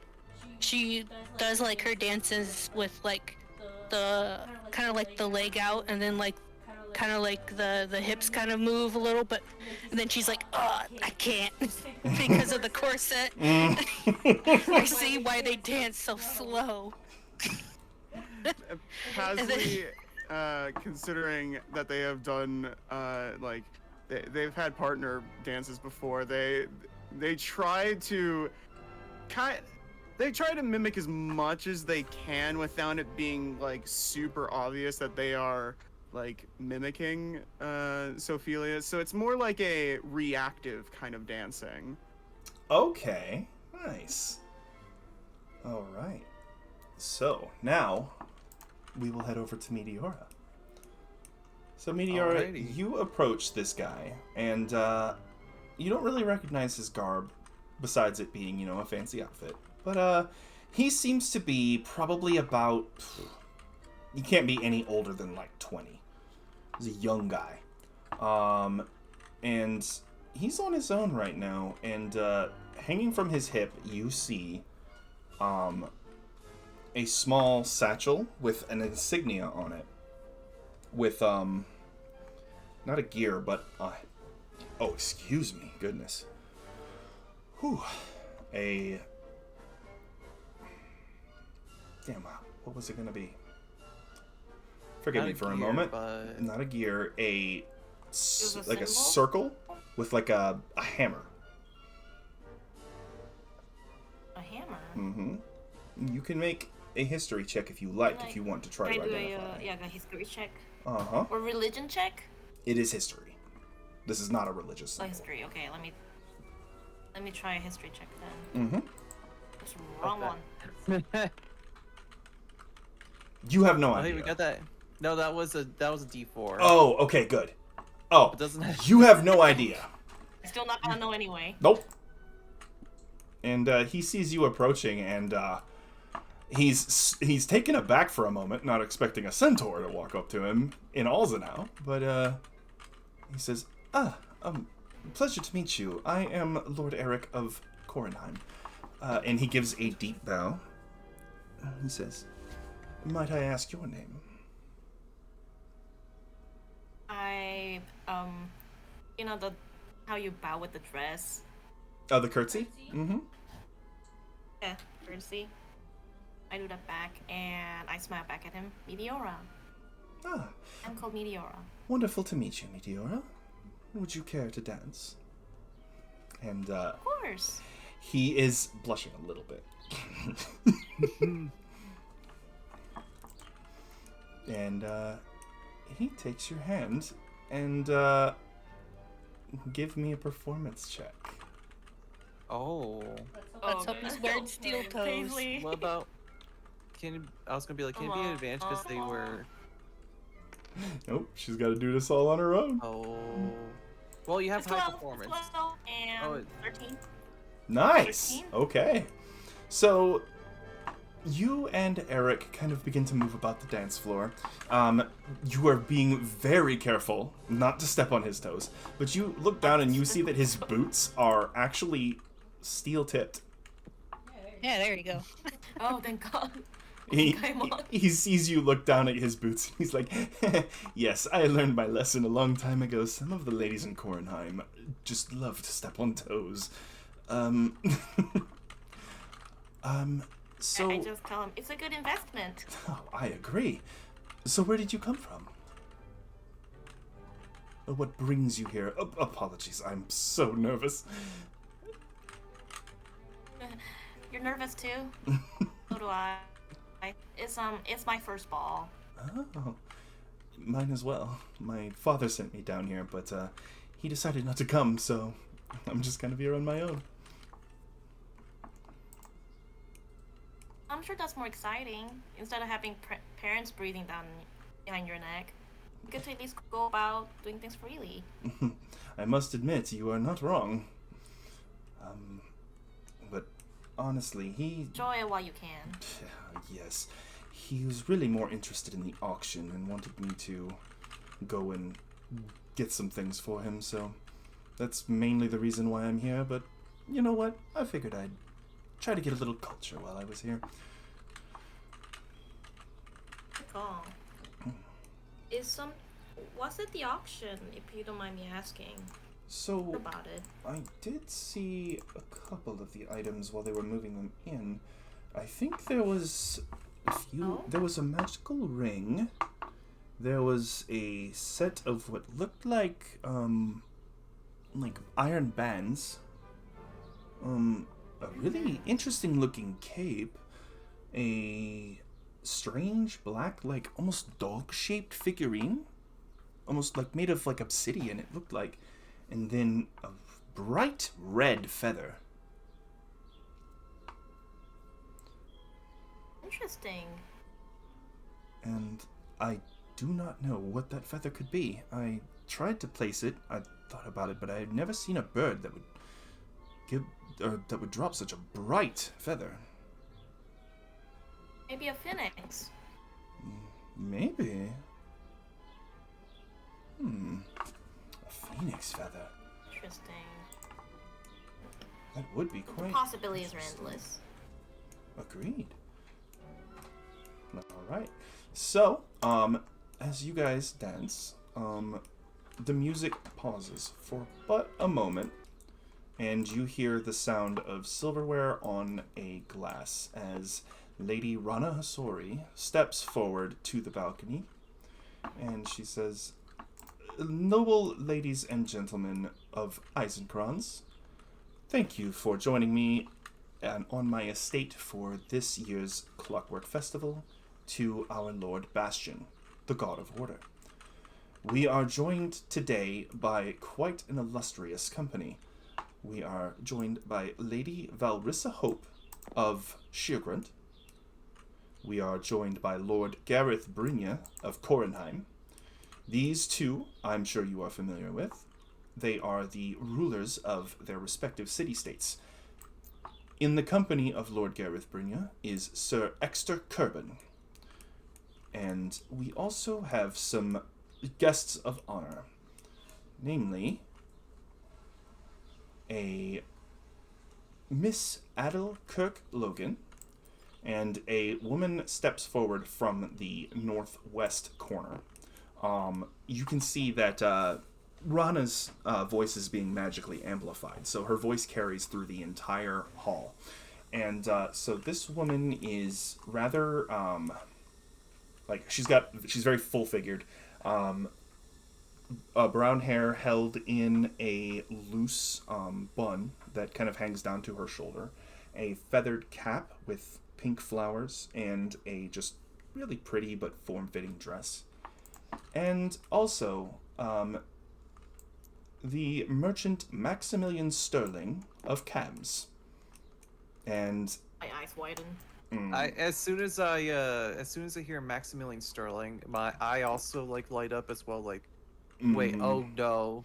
And you see Yes, an Sophie. older man, who is definitely got a larger build, but you can tell he's not overweight. He's muscle, and he just has this huge, bright, dazzling smile with a short goatee and mustache combo, and a set of tiny little glasses on a chain on the bridge of his nose that runs over his ear. And both Miss Logan and Mr. Sterling raise their hands and kind of do the royal wave to the crowd. Sterling projects his voice as well, and he says, but I must thank you, Lady Rana, for inviting me to the Clockwork Ball. It is a privilege. I have always wanted to come to one of these. And she says, well, I thank you for attending, Mr. Sterling. And with that, they turn back to where they are sitting and go and take their seats. Oops, that's the wrong figure. There we go. And Rana looks down at the crowd and she says, I thank you all, each and every one, for coming to the ball, but we are not done announcing our guests of honor. We also have 4 who crossed the King's Bridge and completed the trial. They are a band of adventurers, from what I am told, who traveled far. We have Meteora, Acer, Pasley, and Sophelia. I thank the 4 of you for journeying to Alzenau this year and for enjoying the festival with us. And the final announcement of the night is that our auction will take place after the ball is complete. Specifically at midnight. So until then, enjoy yourselves. Take all the food and drink you like, and enjoy each other's company. And that is all I have. And the music starts back up, and the nobles, or the nobility, return to their seats.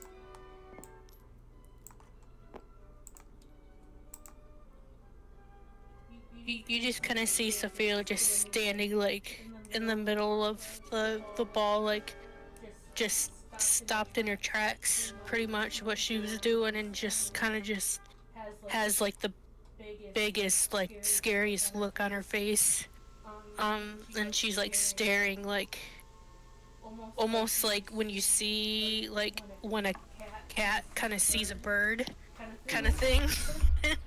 And she's just staring, like, right at, like, the corner of where, Maximilian, what is that? Pasley, noticing this, immediately, like, holds Meteora's hand tightly. Sophelia. Or Sophia. God, keeps very, very similar names, weirdly enough.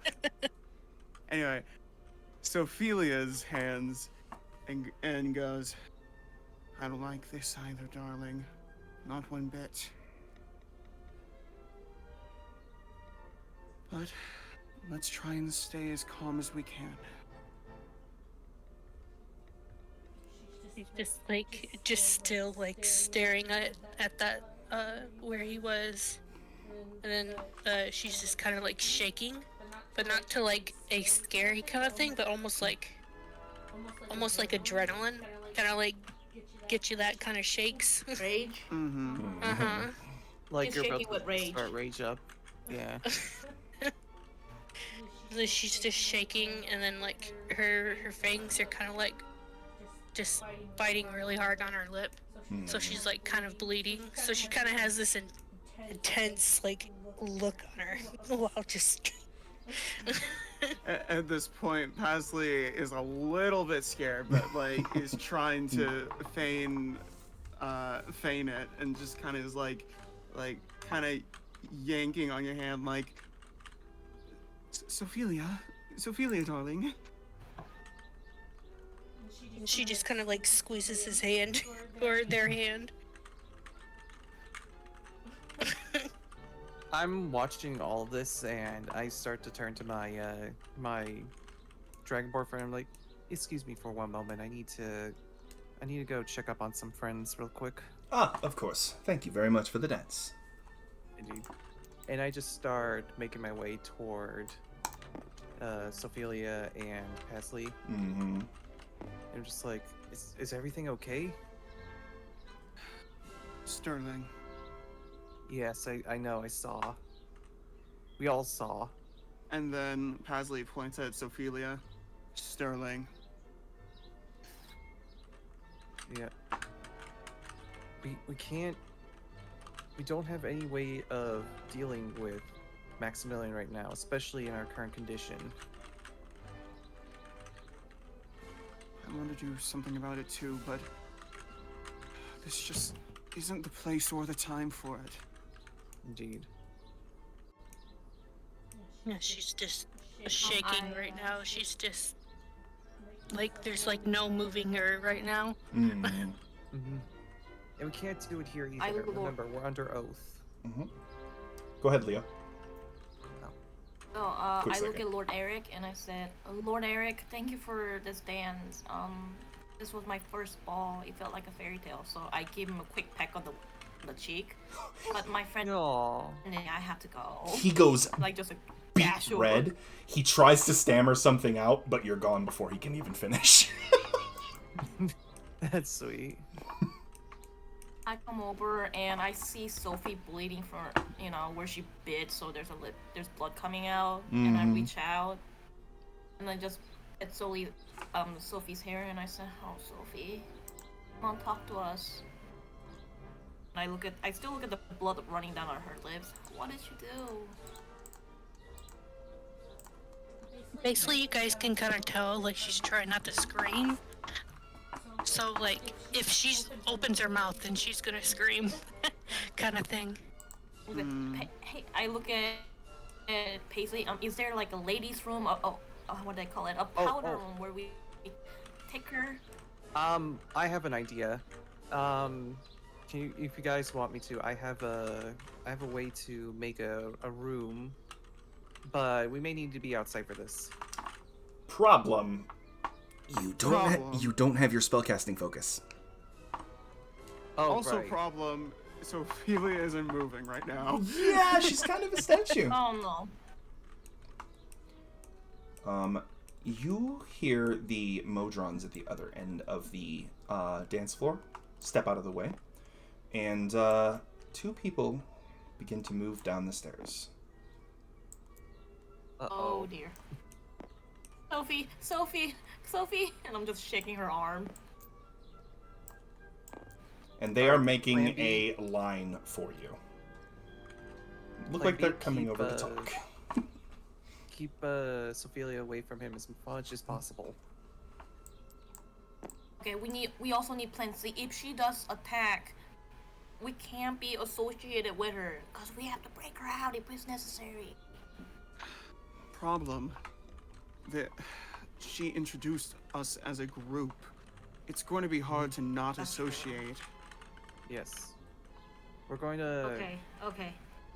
We can defend... We'll have to try and defend... I hate saying this, but we're going to have to defend Maximilian Sterling if things get out of hand.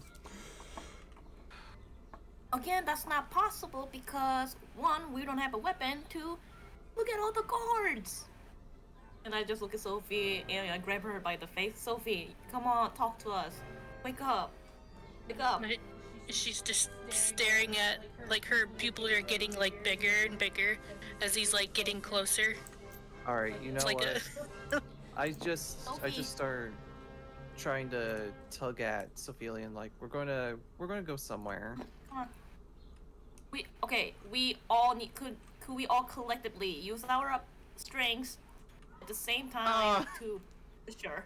Paisley, I'm not expecting anything from you. It's okay. You can try Normally that. I'd be offended, but no, that's true. I was like, yeah, no, I'm not the strength one. So what that would be is Acer Your job is, and Paisley, just talk to her. You talk to her. Calm her down, just how you calm me down inside of that carriage. Calm her down. So what that would be is Acer and Meteora, you are both going to make athletics checks, and they are going to contest Sophilia's athletics check Oh god. Alright. Oh boy. if she decides to resist, which I think she might.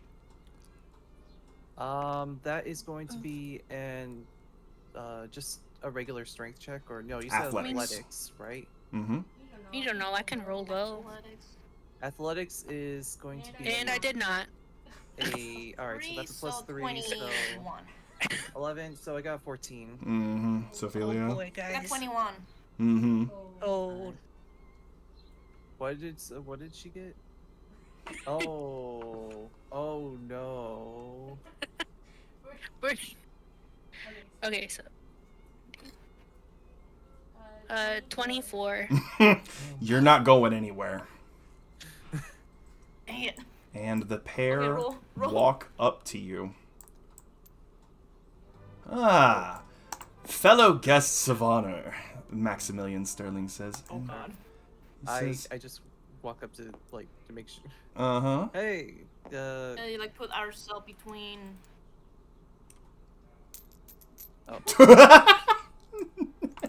I am like a wall. The wall!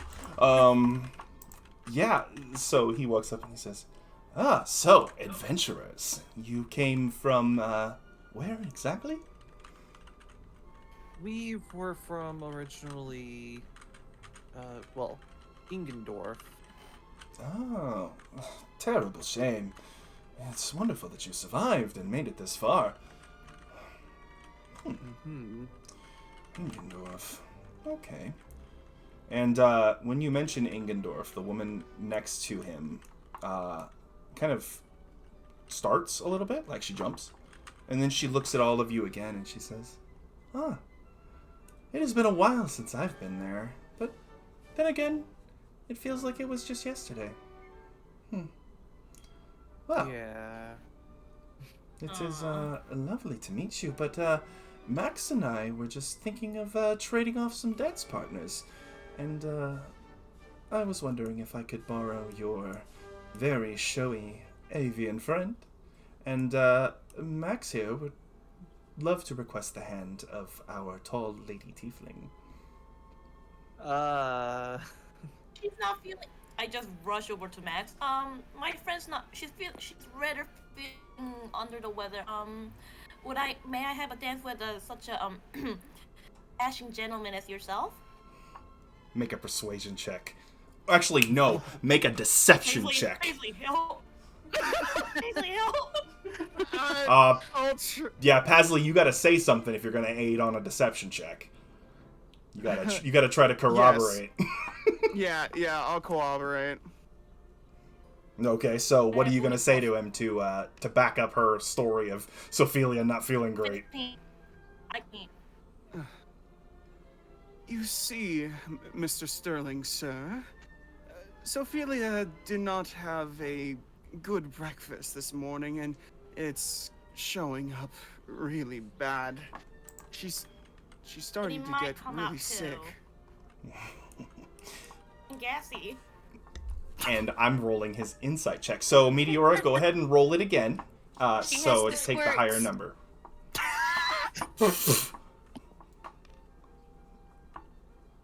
Oh, what'd you got? Oh, alright. Alright, so the 14 is the higher number. Okay. So 14 plus your... I have +1 deception, so I'm 15. Okay, and I'm looking at his.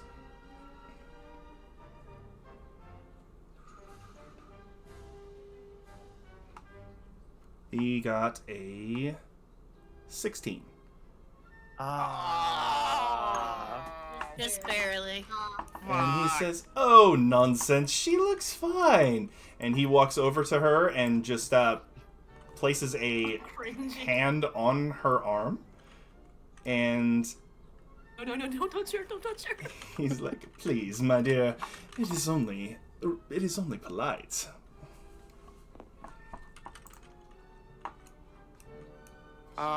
Hanging from his neck, you see something rather strange.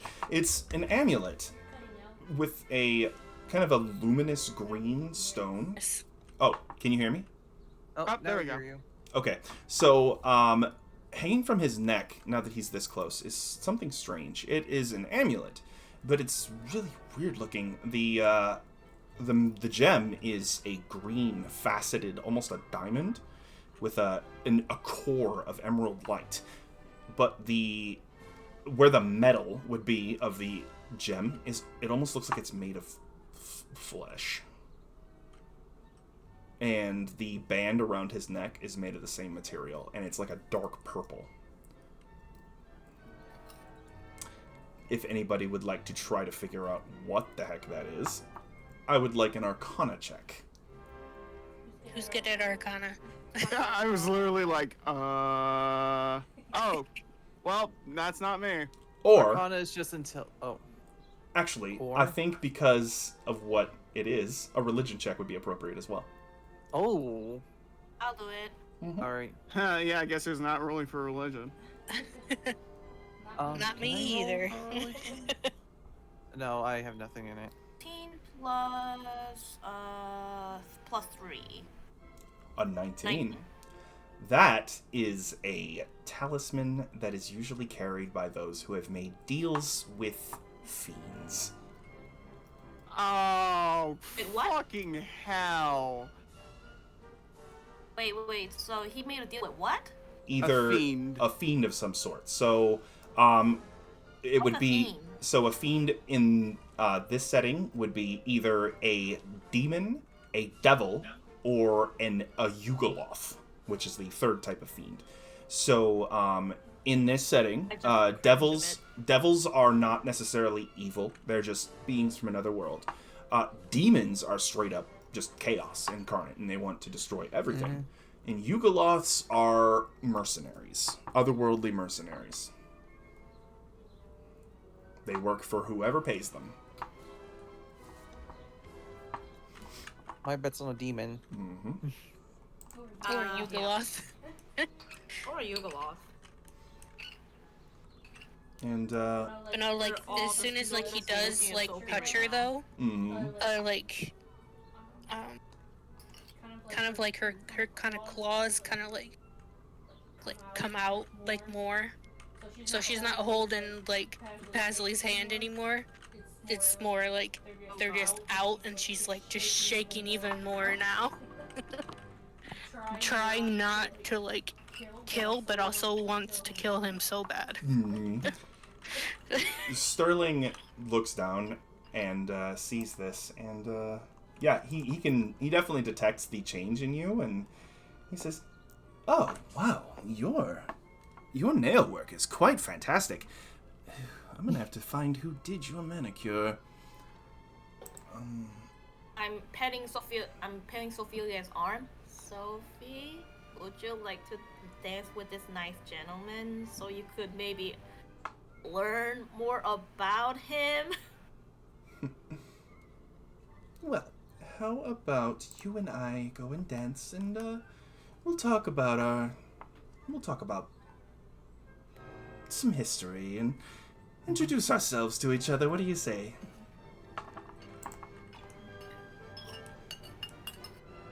She just kind of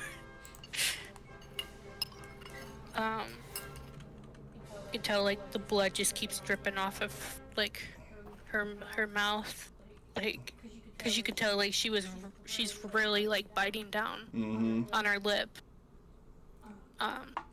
Still trying to hold back a scream. So like all you really hear is like kind of a growl kind of come through her nose a little bit. So Sterling, because he noticed something as subtle as her claws, you can infer that he's noticing the blood.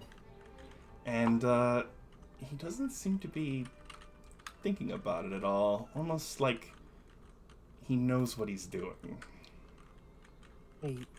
Oh, fucking jackass. I grab Meteora and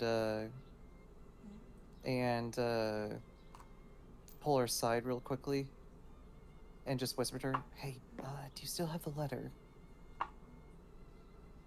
Which letter? So, my dear, it has Maximilian been letter. many years since I've seen a winged tiefling. Last time one I from saw Glen someone of your Blunt's heritage, teeth. man, I had to have been in Hold on. Lemuria. I don't know if I have it with me right That now. was- Give me a second. Quite long ago. Yes, that's what it was. I had dealings with a rather large gentleman. He was less agreeable than I would have liked, Did we but we give it worked to something out in the Lady- end. Did we give it to Lady Lamia? Yes, I don't think I have it with me. your physique is quite fantastic, though. You are larger than that man even was. Let me check. Do we still have the letter by any chance? Who's got it in their inventory? I have it. I think we give it to Lamia. Uh-oh. Ophelia, did you have it? Wait, I think Sophie had it because it had something to do with Max, so when we found it, I gave it to her. Oh no. In the meantime, Pasley, Miss Logan, she grabs your hand and pulls, and if you want to try to stop from being pulled away, you'll have to contest her athletics check. I'm Alright. gonna go talk to. I will try. I will try my damnness. Okay. Hell yeah! Hey. Hey, bird power. I will take that. Even if it is a -1, I will take it. So that puts you at an 18. Yep. Drunk. So Anyways. she got a 24. Are you Damn. fucking kidding me? Oh my What? god, that's a strong lady. She is That's a way lady. stronger than her form should allow. Oh no. Oh. And she baby. pulls Oh, you I over don't here. like this already. And, I'm gonna go talk to I'm gonna go talk to the knight. Mm-hmm. And I bring, I start, going, toward the knight. Hey. Hey, sir. Good to see you again. What's up? We may have a little bit of trouble here soon, and I need your assistance. Oh, sure. What's the problem? You see, one of our friends, I point towards, Sophelia, is not very fond of Maximilian Sterling. We have a bit of a history with them, and we may have a situation on our hands where it may not end well. We ask if there's any way you can help us separate them. If you know what's good for you, you will simply do as he says and move on with your lives. I see. I don't like him either. I hate that he's here, but there is nothing you can do. If I said a single word against him, I would be homeless and destitute within the hour. That man will ruin you if he does not like you. I see. You're going to things have to grin more and said bear it. about him. I am so sorry. Yeah. I like you, I really do, but the only thing I can promise is that I will keep an eye, and if anything overt happens, I will obviously alert one of the guards, and a Marut might arrive if some harm is done, but this is above my pay grade. Indeed. What am I trying to say? I'm sorry to bring this upon you. I do wish you best of luck with this. We're going to try everything to make sure something doesn't happen. I thank you, and again, I'm so sorry. Indeed. If it were anybody else. Meanwhile, over at where Pasley is, so Miss Logan begins leading the dance, and Pasley, there is not a damn thing you can do about it. Oh god. She's moving you, like, just straight up. Oh god. Like a rag doll? No, it's definitely refined, but yeah, it's not comfortable either. A tree? She is like crushing your wrist as she's holding your arm in her grip, and her feet are like pillars of just strength as she moves about the dance floor. And she looks at you dead in the eyes, and you see her eyes go from gray to yellow. And she looks at you and she says, You squirmed out of Eisenkranz after I offered you the chance to survive or die. You've insulted the Lord, and I am so disappointed. Is she? Pasley? do you remember who this is, Pasley? Or have a suspicion? I think Dragon I Lady? do. There's the recognition, yes. So, I am here for one thing and one thing only. And if you've done any research, you probably know exactly what it is. It's something here at the auction. So, here's what's going to happen. At the auction, you are going to keep your beak shut. And you are going to keep the mouths of your friends shut as well when the phoenix feather rolls out. Otherwise, we're going to have some problems. You understand? Yes, And I understand. just in case you get any funny ideas, she points up at the timepiece, and you see that from this angle there is a domed glass ceiling just above the timepiece. And through the gears, you see Lagia staring right at you. Yeah, Lagia's not under oath.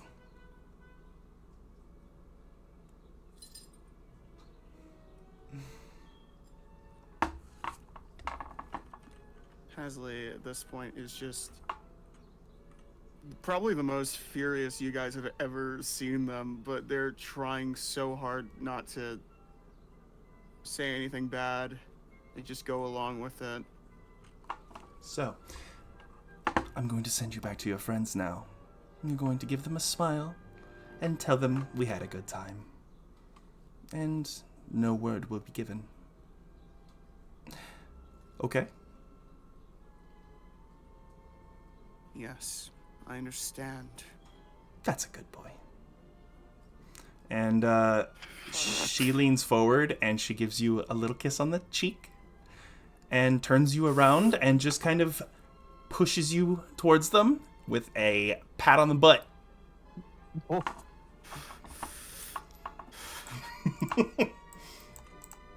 And she walks over and leans on Maximilian, and she says, Mr. Sterling, I did come up with an idea.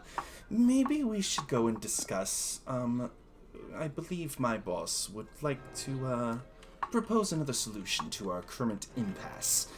And he looks over at her, and his eyes glitter like he's about to make a ton of money. And he's just like, forgive me, friends. I do have something to attend to. Please enjoy the rest of the ball, and I'll see you at the auction. I'm holding Sophie's hand right now. Have a good time. And the two of them walk back up to the balcony. Oh my goodness. One, I hate long It's okay. conversations. Two, gosh dang them. I'm shaking Sophie's arm. Sophie? Ophelia. If they're still in sight, then Sophelia's just been watching them the whole time. They are currently, or they go up the stairs, and the Modrons return to their original positions, and actually that would have been opposite the other Modron. So yeah, the Modrons return to their original positions, and they are out of sight. I look over at Pasley because I could see like he's not doing well either. Mm-hmm. I'm like, hey, you all right, man?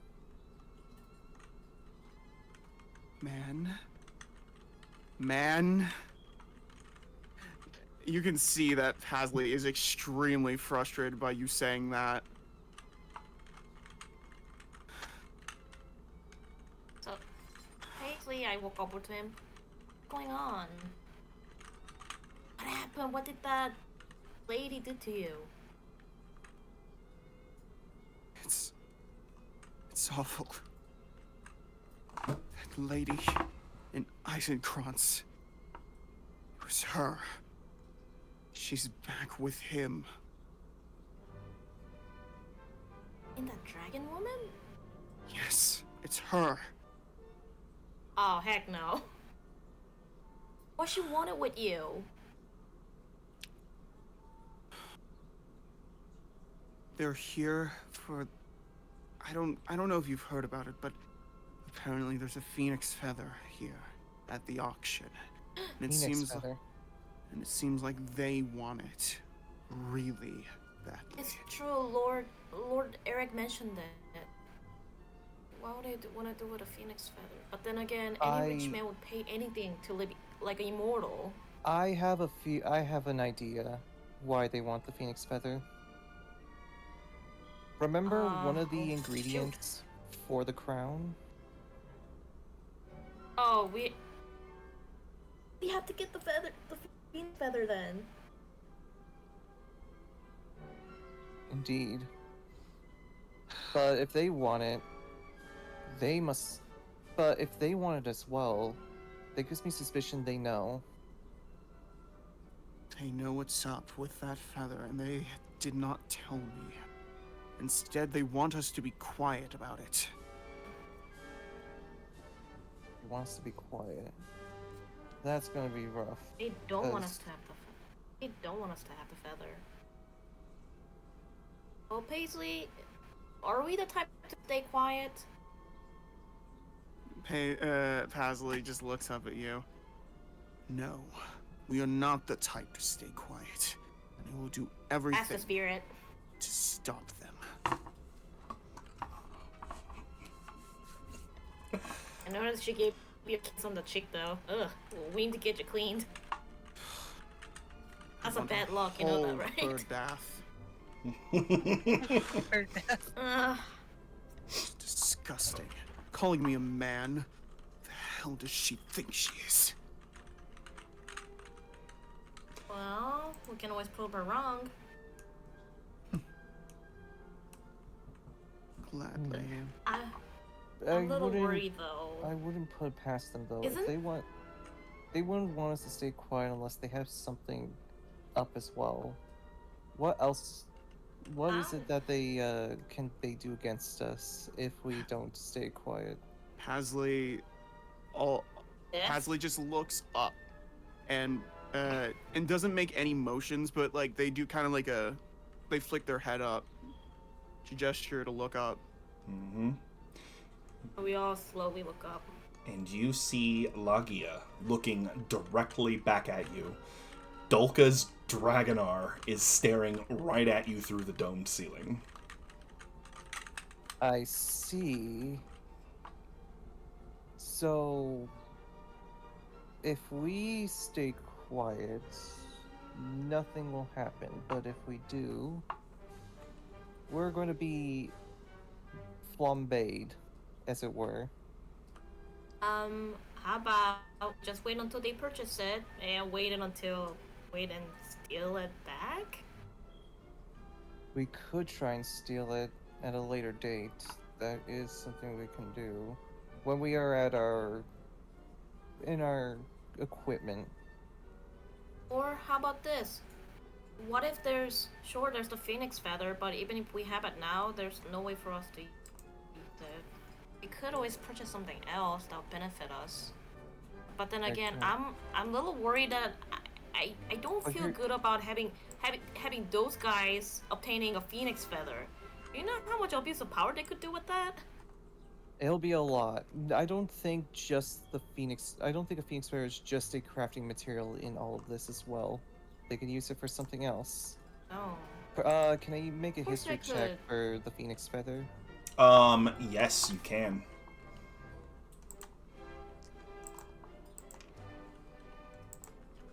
Great. At 7. does anybody else have proficiency in history? Oh wait, Let me check. this doesn't No. count for No. anything. Nope. Besides, I'm kind of not here at the moment. Right. I keep going back to it, but Arcana, because it is an extraplanar creature. Phoenixes are from Agni, the elemental plane of fire. So, Arcana? Arcana would also work if any of you are proficient. Nope. Nope. Okay. Nope. So 7 is what you got. Actually, there is one more chance. Hi, Ryder. It's good to see you in chat. Oh, Ryder's in chat? Hello. Yeah. Sorry I didn't notice right away. Okay. Let me see if I can find it.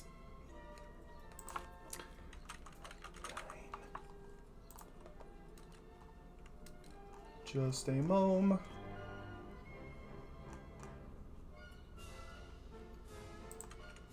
Yes, so you had the book about the crown. So, you quickly bring it out and look at it. So roll again. Alright. And take the higher number. Let's see. Phoenix Feather, Phoenix Feather, Phoenix Feather, Phoenix.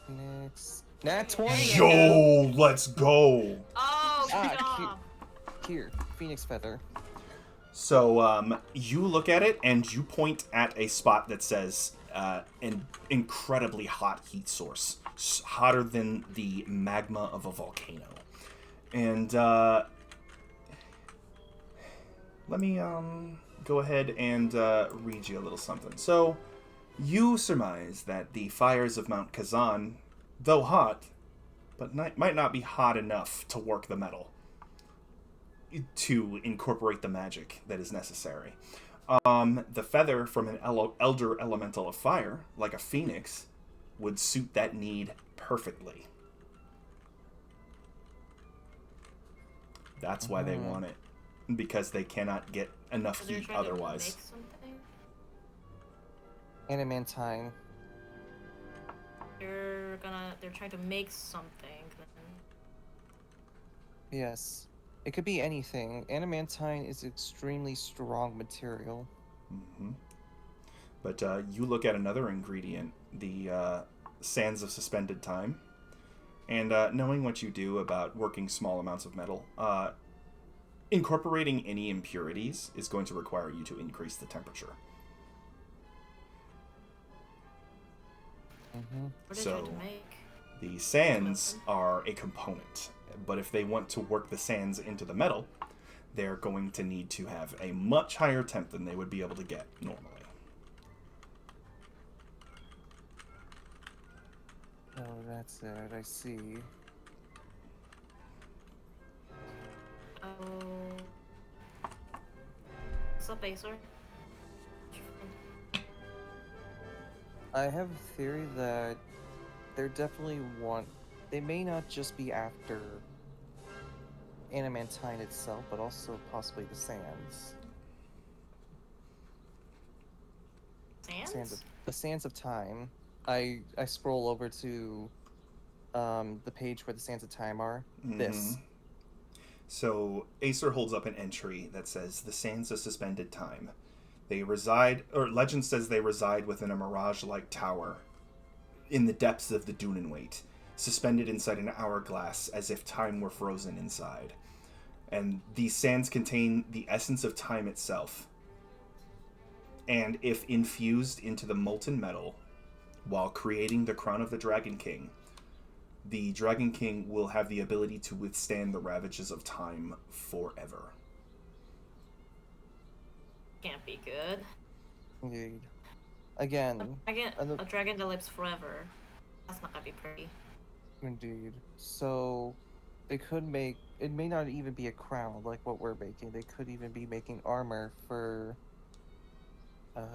someone or for specifically. So this basically is DIY project of death. Yes. So Great. we could let them get the feather, but they can't do anything with it Let's if they take- can't get the sands. Do you think they know that they're gonna get the sand? Hey, I have did a she say strong- anything about the sand of time? This is my first time hearing about it, so no. You're not gonna know. They're not gonna know right now. Okay, then, they could have the feather. know. Though Pasley, being a resident of Cams, would know about legends of the tower, of the Mirage Tower, of the Dunenweight. I say, let them have their feather for now. But we grab the Let them have sands. their feather. Let them have their feather. We can always get it back. But we need to grab the Yep. sands as soon as possible, because I have a feeling they're going to be going after it as well. So after this festival's over, we head straight for the Dunenweight. Got it. So do you think it's not gonna be at the auction today? Sands of time? How, Oh, no. how's it guaranteed that? How are we sure that they don't already have it though? There's only one way to find out. Which I mean, is it's better to be safe than sorry. We have to go out there to check even if the sands of time are there. If we find it, we'll keep it. If we don't find it, then we know.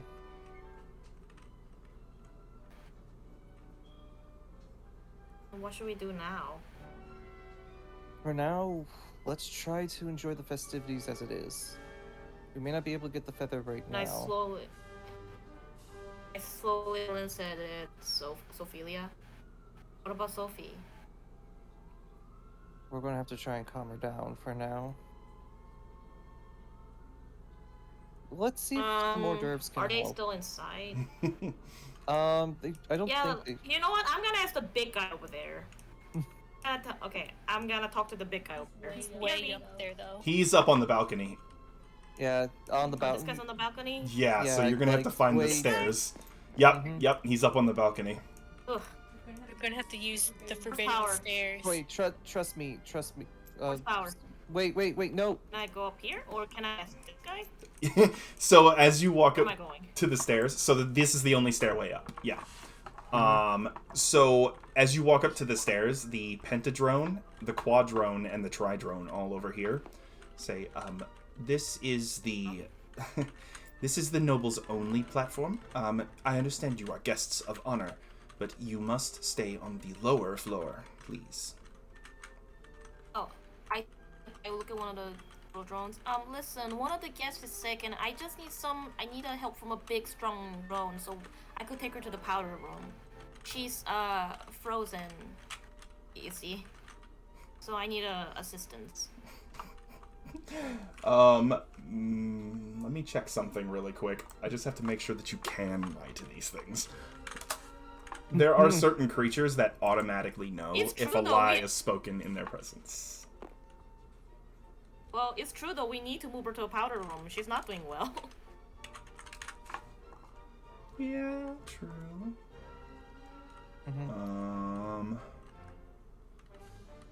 So the pentadrone looks back at you and simply says, please, if you require aid, seek the aid of one of the guards or automatons on the lower floor. Will they be strong enough to move? Tiefling?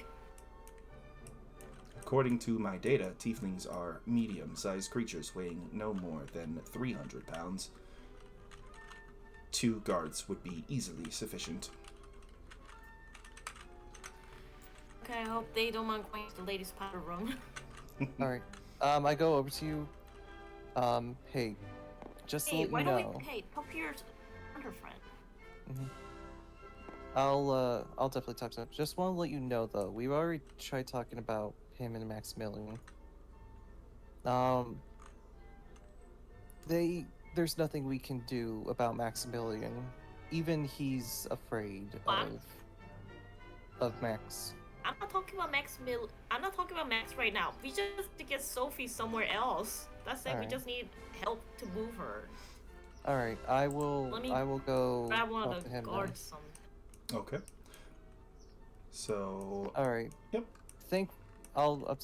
Alright. Thankfully, nothing had happened, but is there by any chance any way for you to help us escort our lovely friend to a powder room? So as you walk up to Arnex, he's got a, oh, thank you for the raid, Javi! Oh, thank you for the raid! Hi, Javi. Welcome in. Hello, Raiders! We are currently playing Dungeons and Dragons.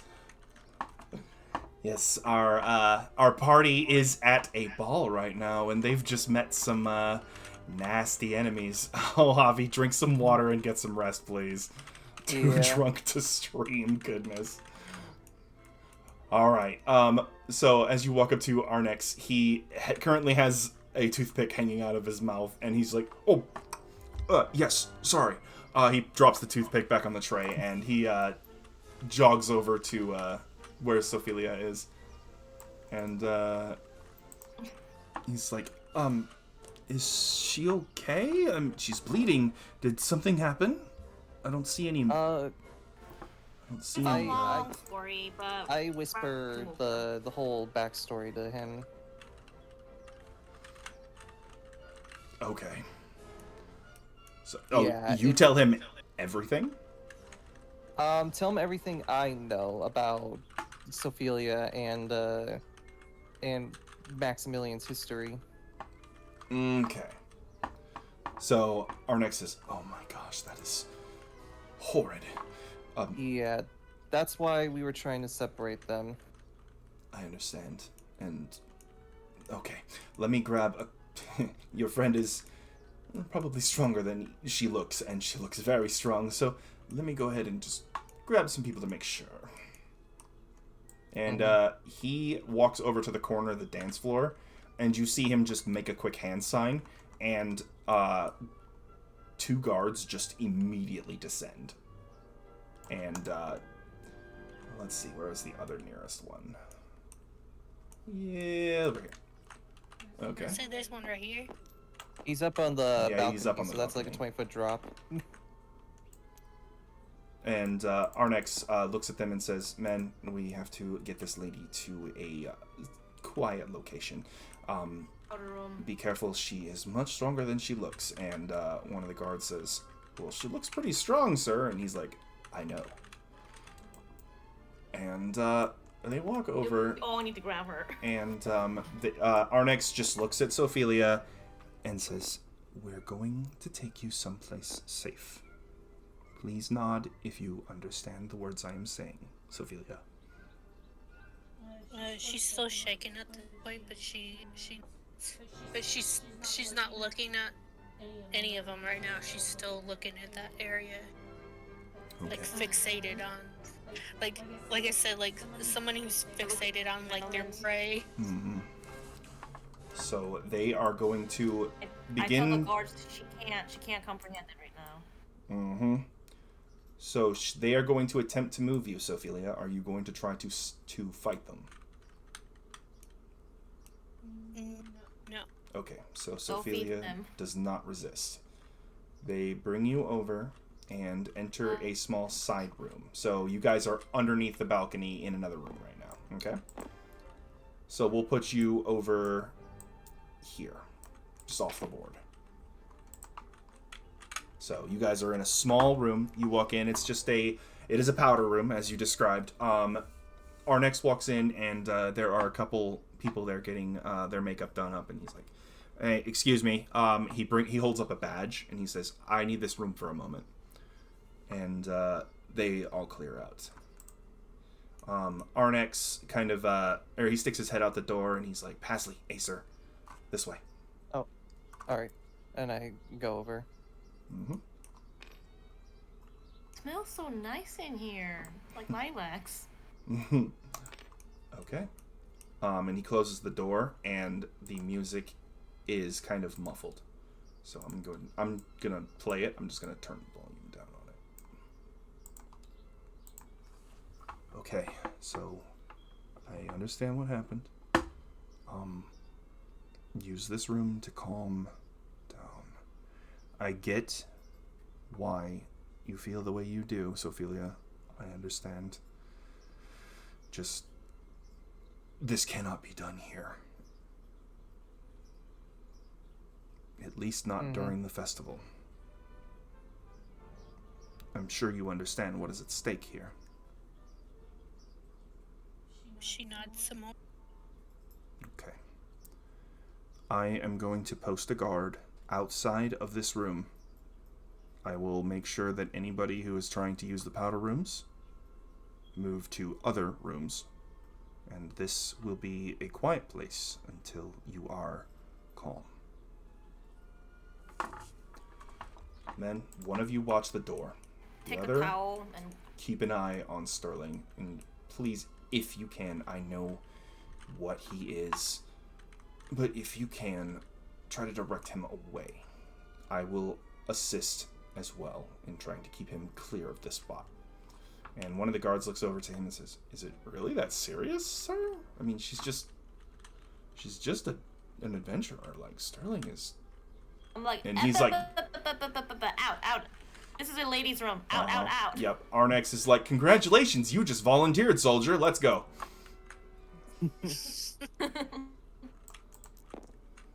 All right. And this guard steps out and just blocks the door. Yeah. I wet handkerchief and I'm just cleaning Sophie's face and the blood on her wound. Make a medicine check, Meteora. And you have the, I think you have the first aid kit, so I think that's I'm number, I got +7 in medicine. Mm-hmm. Oh wow. I got. So the first aid kit is only if she's dying. It'll stabilize. Oh, okay. So, I thought there was what do you call it? Damn. Okay. So, yeah, that's a good roll. Dang, nat 20s. Nat 20. So, Sophelia, you 27. Nice. You become lucid again as Meteora just kind of calmingly pats your forehead, cleans the wound on your lip, and you feel your heart rate slow down, the rushing blood in your ears start to go back to normal, and you hear the faint sound of muffled music playing again. And you see that you are sitting in a powder room. she kind of just wherever like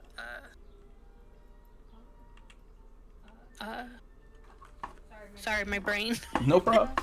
Whenever Meteora kind of like keeps like patting like or like using like the damp cloth. Mm-hmm.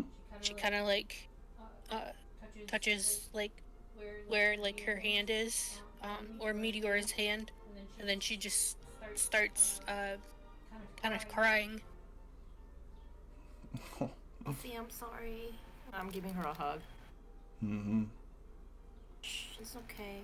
It's okay. Well, it's not, okay, but we'll get him. Just not here.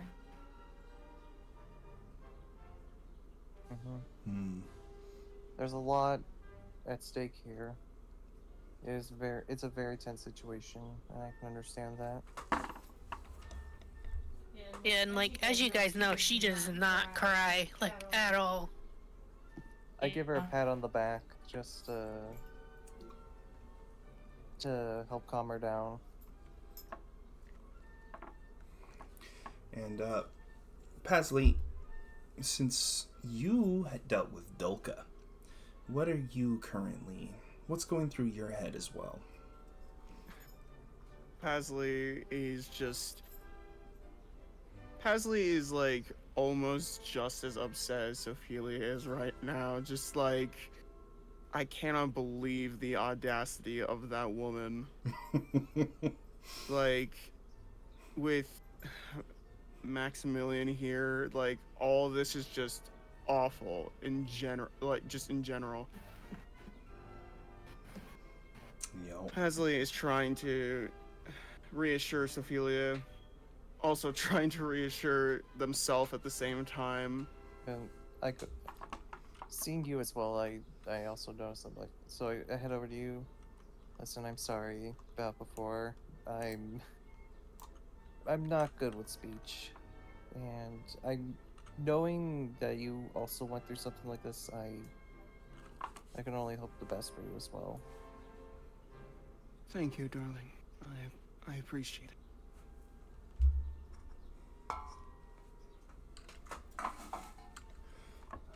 Alright. Yeah, I asked Sophie, like, do you know where you are right now? Sophie. I'm in an overly perfumed room. Not wrong. Girl. This is her coming back. Not completely wrong. I feel like if I leave this room, I don't know, like, it took so much of me to just stay put. I don't... We gotta stay here until the dawn. Do you want to stay here for the rest of the night? Till the auction spur? What would you like to do, Sophie? Tell me how we can help. I think I'm just gonna need to fly around the city for a little bit. I'll go with you too, darling. Alright. Are we allowed to split up right now? Mm-hmm. Yep, there's nothing stopping you from leaving. Mm-hmm. If you two feel it's necessary to fly off, let off some steam, we were not stopping you. I don't know if I can do it at this moment, but it's gonna... I'd rather not be around him. I have a question. What if? That's fine, but for the auction, what if we all need to pitch in and pay for something? Sophia, like, kind of just grabs her, like, money, like, purse, and then she just kind of hands it to Meteora. Mm-hmm. I was never good with money anyways. So that is 3,015 gold pieces.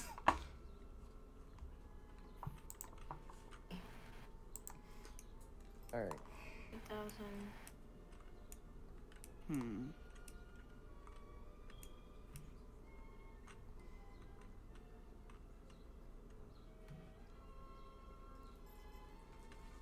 So, judging by the timepiece in the corner of the room, it is 11:30 p.m. which means the auction is in about 30 minutes. Alrighty. Right. Auction's gonna be soon. I would suggest you two both going. We'll make sure to keep to our word about the not bidding on the dragon, on the phoenix feather for now, until we are able to get it back.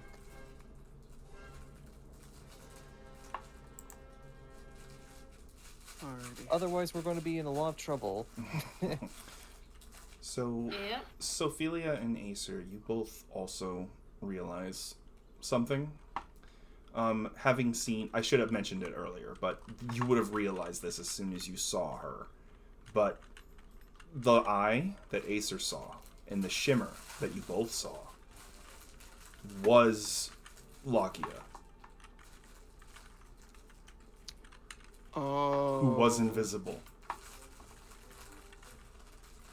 Oh shit. Yeah.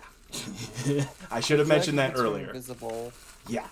Or at least her rider cast a what spell if on she her. pulls you guys out? What if Lakia decides to play tag? Well, if that happens, I'll try my best. Even though I know. Wait, this- if Lakia does follow you guys, then we could Here- technically bet on the feather. Like, here's the issue, though. Well, kind of issue. Either way, Lakia could start a fight out here, but actually, do Lakia they starts a have fight here, power? Do they have power to cause violence? As they may not be. Technically, they are not under oath, no. But You could seeing get her as they arrested. were caught, we can't. Trust me, again, No, they she they're can get most- arrested herself. She could, or she could get kicked out like before. If a fight starts. However, do we want to risk that?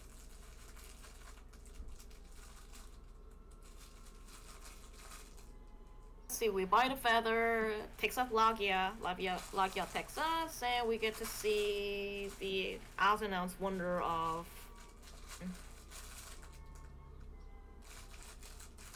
Right. But another thing is, what if they're not, what if the Modron, not the Modron, but you know, the automatons. The Maroots. The Maroots. Mhm. What if they're told not to go after them? Or they could just turn invisible again and fly off. You remember what happened at the Eagle flight, right? Actually, no. I don't Ooh. remember anything. Right. You weren't there to see it. I saw them. I actually saw the dragon over us. It stated that, here's the thing, they can still identify, I remember on the PR system they're saying about an anomaly. They can recognize it. They can recognize it, but then Why they didn't they fight it? because they were invisible.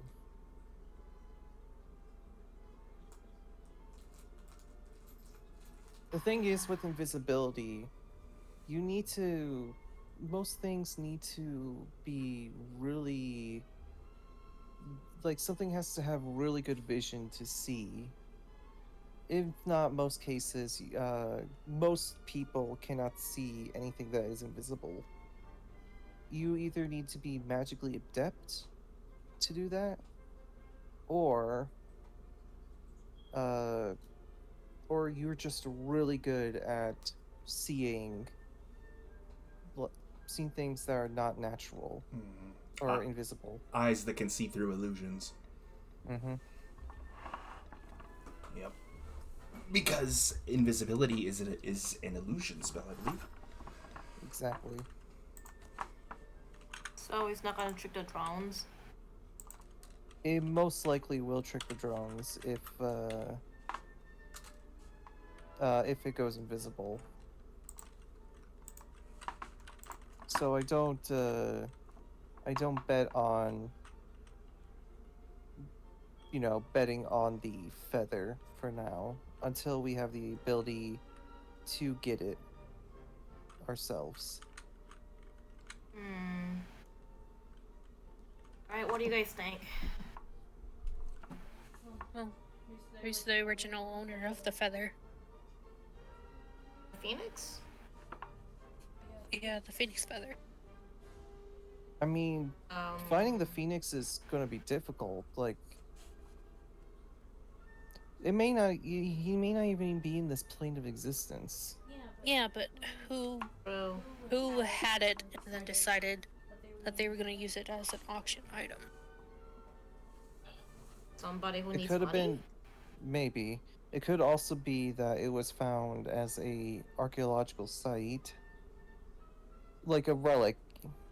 It could have been a relic found at a site, and because of that, the wealthy are here to buy it off. Yeah. So, okay, so aside where the Phoenix is of whereabouts, I don't think that's important at the moment. What do you guys want to do? Somehow get a ceiling dweller up there attacked and, I don't know, arrested, or we stay put and do nothing? Well, unfortunately, I think all of us are under oath, so we can't We are. exactly harm it, even if it's not under oath. What if it tries to attack us? And we don't have to do anything. Maybe the Pentadrome might do something about that. Yes, but here's another issue. What happens if they're not quick enough? Then we're dragon food. Machine versus a dragon. I would like to see that. Another day. When we're not under oath, we'll definitely try machine versus dragon. And Pasley, you do remember Dolka saying that Lagia is not under oath. Which means she does not have the restriction. So she could attack you, and it'd be fine. But if you fight back, the Maruts are coming for you. Dang it. Wow. Mob tycoons playing up the rules. Love to see it. Yeah. Abusing So, yeah. rules. Love to see it. So again, we are out of luck for this, for now. I'll stay. Alright. Where are the items that are locked up? Are you playing this? Steal it? And, well, if we need it, and we don't need them to have it. I feel like that would cause Problem more is, we're trouble. gonna have. Yeah, we're gonna be entire castle trying to catch us. What, we'll leave them money. I'd rather not, get thrown in jail right away. Just get a regular feather, maybe paint it red, and then replace it. A question. Paisley's Where? And what if they do a little switcheroo? Paisley's got a lot of feathers he could spare. And where are we going to find red paint? Blood? Blood. That's the spirit, Sophie.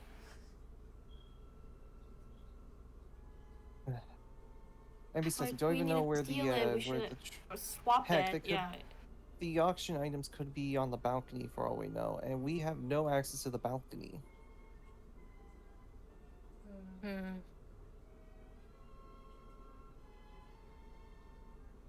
So we can't swap it either.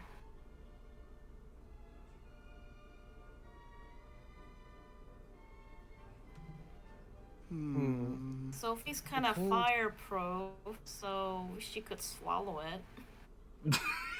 Wait a minute. I could go invisible and try and swap it like that. You kind of lack something, though. True. your arcane focus. That. God Yeah, damn it. there's. Acer, we can don't- you? What about you? You can go invisible, can't you? Not particularly, no. And we I don't know can what go- these the thing- drones can see. The only way for me to go completely invisible is if it's complete darkness. So, Pasley, Of you are course, of not course. entirely unable to cast magic. You just don't have your arcane focus. However, there are material components to the invisibility spell that you could use instead. Check the spell really quick. My necklace? Nope. Check the spell and tell me what you see. Uh-oh.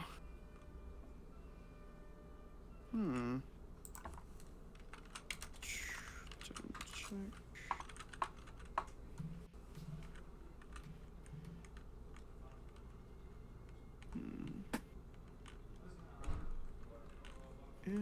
Invisibility.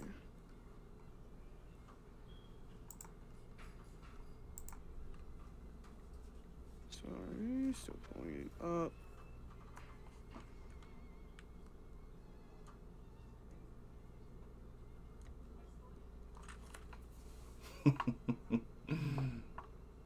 Wait a minute. Huh.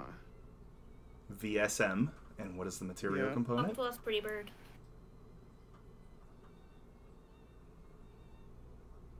What? Huh. What is it? What is it? Talk to us. So.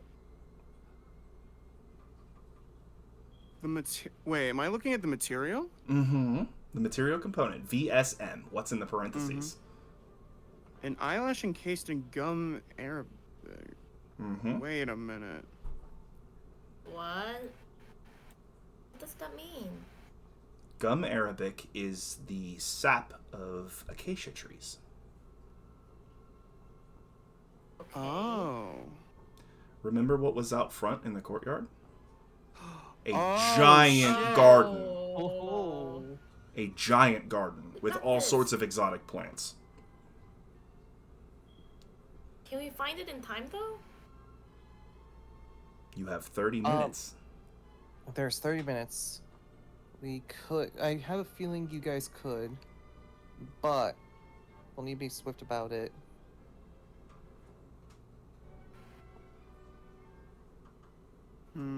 First off, We give it let's make the fake feather while we're here.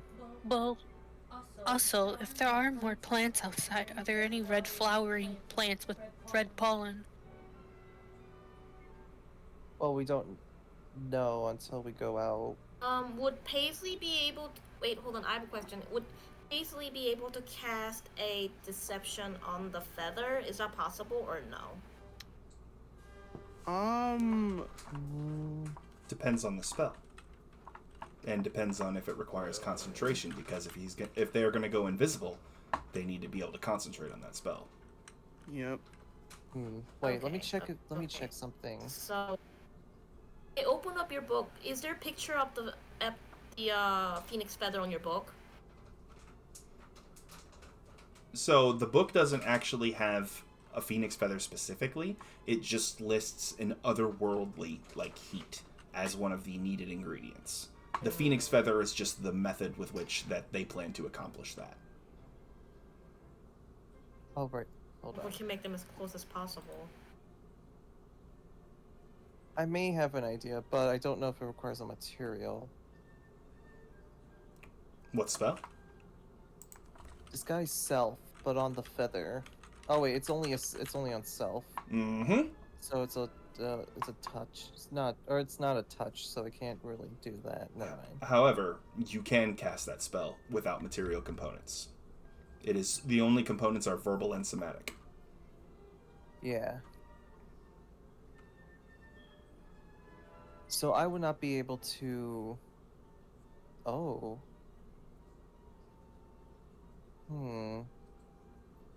Puzzling puzzles.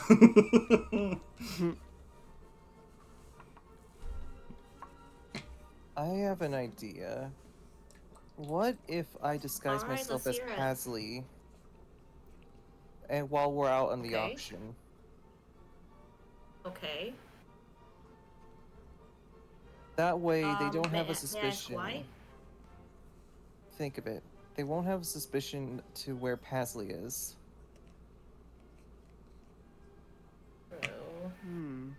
In case they're wondering, like, where... Because you know who's going to be looking for Pasley. Yeah, you're brightly colored among all of us. You're like a red flag, the beacon, you know. So, In a good way because you're the prettiest. if I were to disguise myself, and then to look like Pasley, they won't have much of a suspicion to look for you specifically. They'll keep their eyes away or off from the other, the items of question. But what we need to do first is also find where the treasure, where the room is where all the stuff's being held. Mm-hmm. I have some ideas of where we can get some information on that as well. I was looking over and I noticed quite a few people that we could still talk to. I also have another idea. If we're wanting to make this fake feather seem real. So, I was thinking of using prestidigitation. You did it.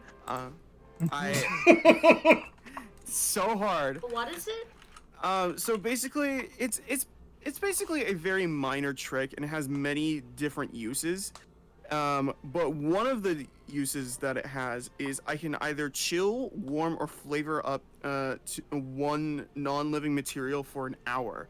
So when I could go up there and use it while it's up there, though it would only be gone for it would practically be an effect for an hour. So we would have to get the hell out of there as soon as possible. When the feather comes, I agree. Mm-hmm.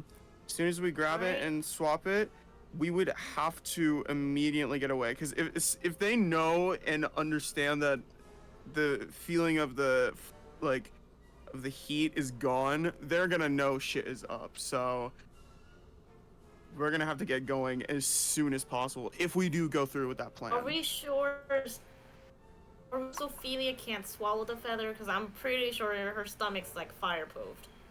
Well, well, how'd she get back out? She's gonna have to stick her finger down her throat. Listen, we don't have the time for that. And I'd rather not, worry about that. I think we have ways of hiding the feather. It's probably not it's not a super big feather. But anyways, I'm gonna go out. I'm gonna try and I'm gonna see if I can find some information on where it's being held. Okay. Okay, wait. So before we leave, let's be clarified on the role we're gonna play as. So. Alright. Ophelia and Paisley, you're gonna go to the flower garden, right? Yeah. Yep. Okay, it's good plan. to keep Ophelia out of here. Yeah. I think I could talk to. Let's see, the Lord. Lord Eric said that it was in a. Last time he saw it, it was like in a carriage or something. Maybe. Maybe you can talk to him more. I know if there's some more people I can talk to see if there was anything about that. I mean, this is a big castle as well. Yeah, we don't have a lot of time though. minutes. 30 minutes is not enough for a big castle like this. Yeah.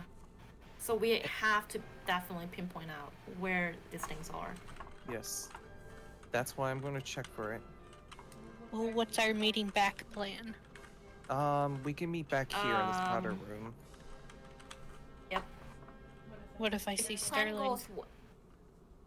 Sophie, I'm sorry for saying this, but right now, if you kill him now, or if you try to get to him, his associate will be able to kill more people.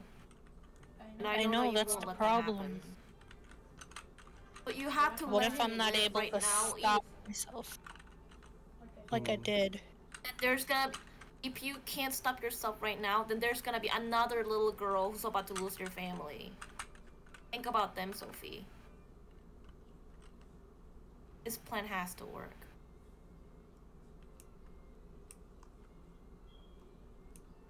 Another thing we could do, we can meet up in the garden area as well.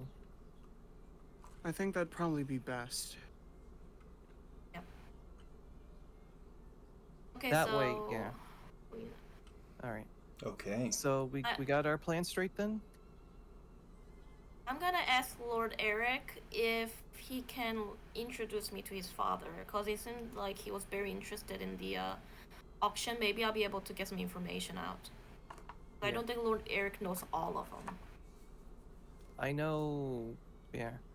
I'm going to continue trying to talk to more people and see if I can grab more information about where this item's going to be. Let's Maybe say your we give girlfriend might ourselves... know. Maybe. But how come you can't tell the guard that that's the lady that destroyed Eisenkranz? More than likely, he does know. Because And more than likely, he does not want the same to happen to Alzenau. yep. Those of you, so Acer and Pasley mainly, that spent any extended period of time in Eisenkranz would know that the only city to ever repel an attack by Ferenth and his forces was Korenheim, and they took extreme losses and damage. Alzenau is not as militarily strong as Korenheim. If Ferenth comes, the city is doomed. Exactly. Yeah, we have no chance if Ferenth comes here. Just as much as Ingendor fell, Alzenau can fall too. So can Cams. So can Sheerground. We don't have a guarantee.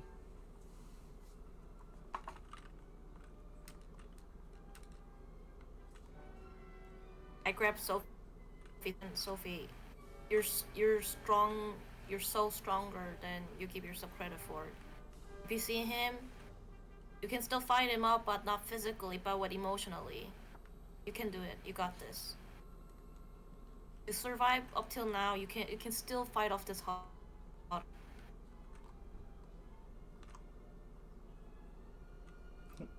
agree.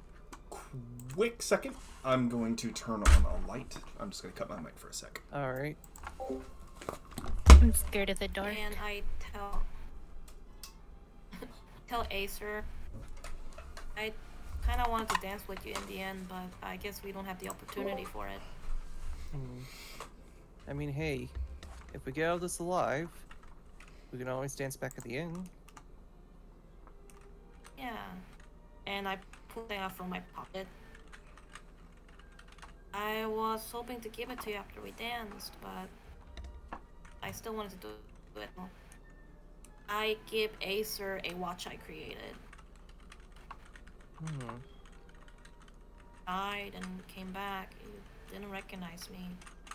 Any of us, or even yourself.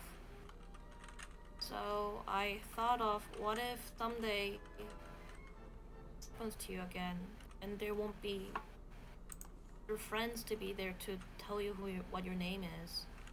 So I give Acer a silver pocket watch, you know, humbly made, nothing fancy. But inside the cover it says, "To Acer, dear friend Meteora." And I just hand the pocket watch to Acer.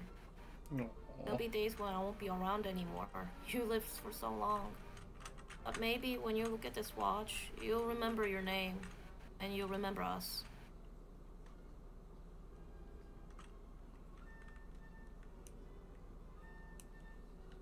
Thank you.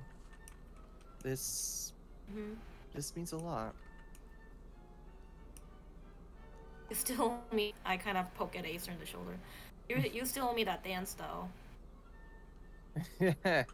Indeed. If we make it out of here. Yes, the one person whose feet are immune to her hooves. Indeed. Technically, yes, I am immune to them because of my steel feet. Alright. Alright. Don't count yourself lucky just yet, Acer. I got a man I need to talk to wearing a steel-toed shoes. Indeed. I flick my hair and I walk out. Alright. And with that, I also walk out. Okay. So, Pasley and Sophelia, we're going to do your part first. Okay? Alright. So, the two of you leave the powder room, making sure to avoid any possible glances at Sterling or Miss Logan, who you now know as Dolka. And yeah, you guys just leave the ballroom and you head down to the garden. And the automaton, as you leave, says, "Do not forget your weapons and arcane foci are still in custody. Please alert me when you are planning to leave for the night, and I will return them." Will do. Thank you. You are welcome. And the automaton just stands there. And, yeah, you guys are free to go to the garden. Okay. So, you Let's walk do this. outside. Yeah. And, it's really peaceful out here. Just, it's dark. There's light coming from the inside, but around the edges of the garden, it's pretty dark out. And, so to locate the tree you need, one of you is going to have to make a survival check. I got it. Sophelia's pretty good at those. Okay. I guess there's not. Thank goodness.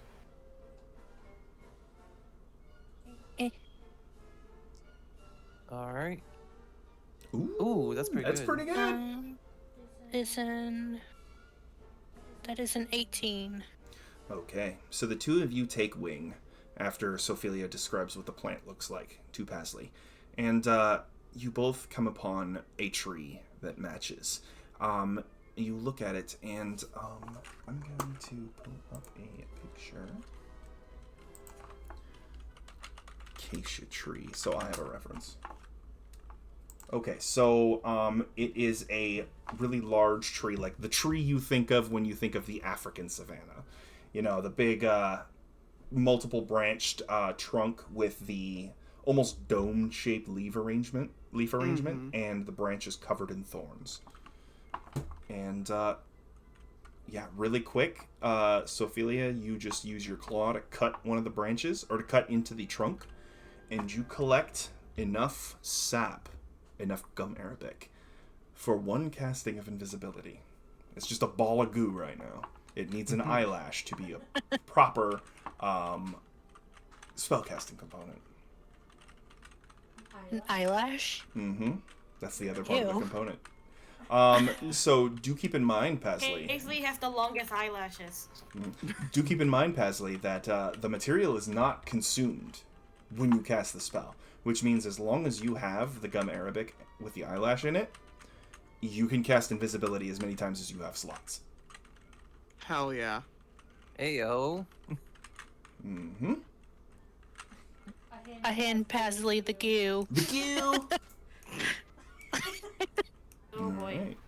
Now who's supplying the eyelash? Pasley breathes for a second Pasley. as they bring their talon near their eye, and they yoink the eyelash. They make a little squawk as they pull it out. And then they calm themselves as they put it onto the gum arabic. Mm-hmm. And Pasley, as soon as you do that, you feel slightly empowered, knowing that you now have the ability to cast that spell. You have what you need. Okay.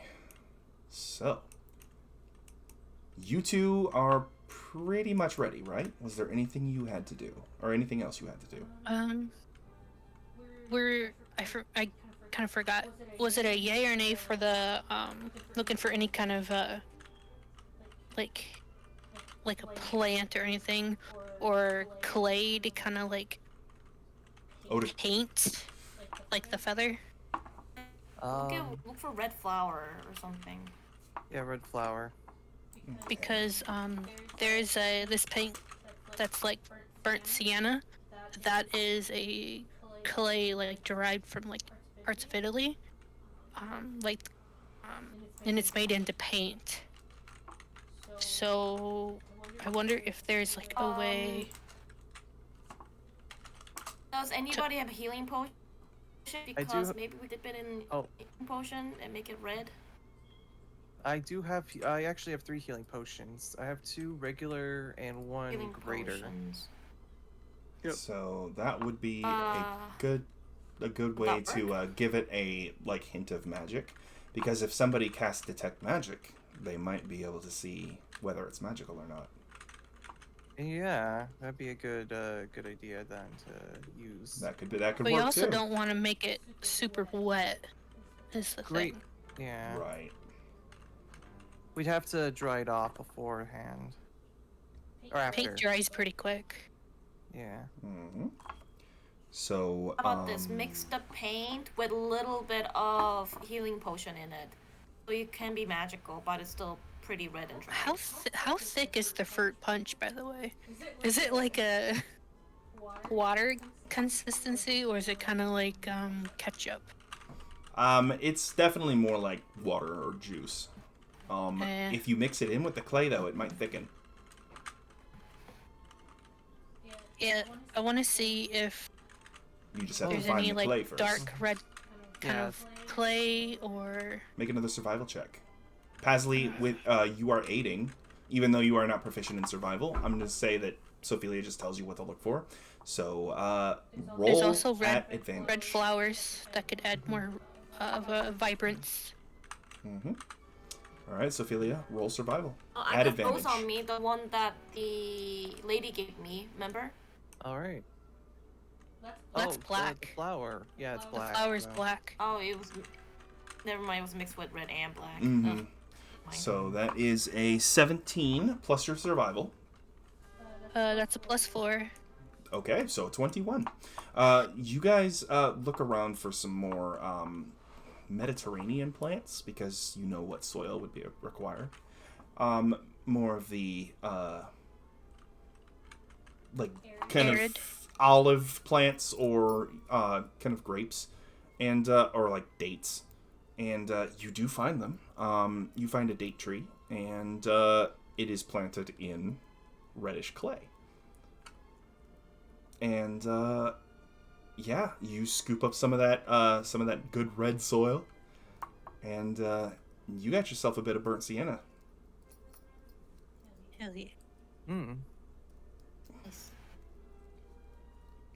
All right. Oh wait, what are we gonna do about how big's the feather?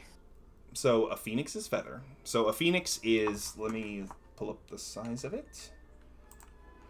So let's see. 5e tools. Phoenixes are gargantuan elementals, which means, let me see, for comparison, the size of a hawk. A hawk is a tiny beast. So the feather you're going to need is going to need to be like as long as your arm. How big are your Paisley. tail feathers, Paisley? Oh no! Yeah, Pasley knew that they were probably gonna have to do it. I'm sorry. Do you want me to do it? Aim. I would rather you do it. Okay. It's kind of Pasley, a you take 1 piercing damage as Sophelia pulls the feather. Oh! Who we lose? Oh. Hi, Leo. Oh, welcome back, Leo. Your ping is super... Yeah, there it is. Oh. Leo gone. No.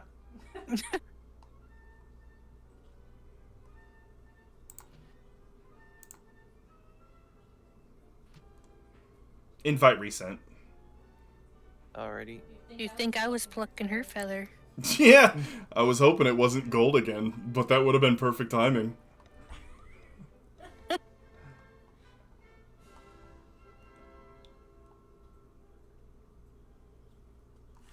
Leo.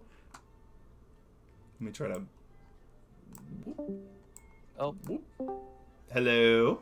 Leo. I tried dragging her into another chat to see if it would kickstart her stuff, but it didn't seem to work on my end. No.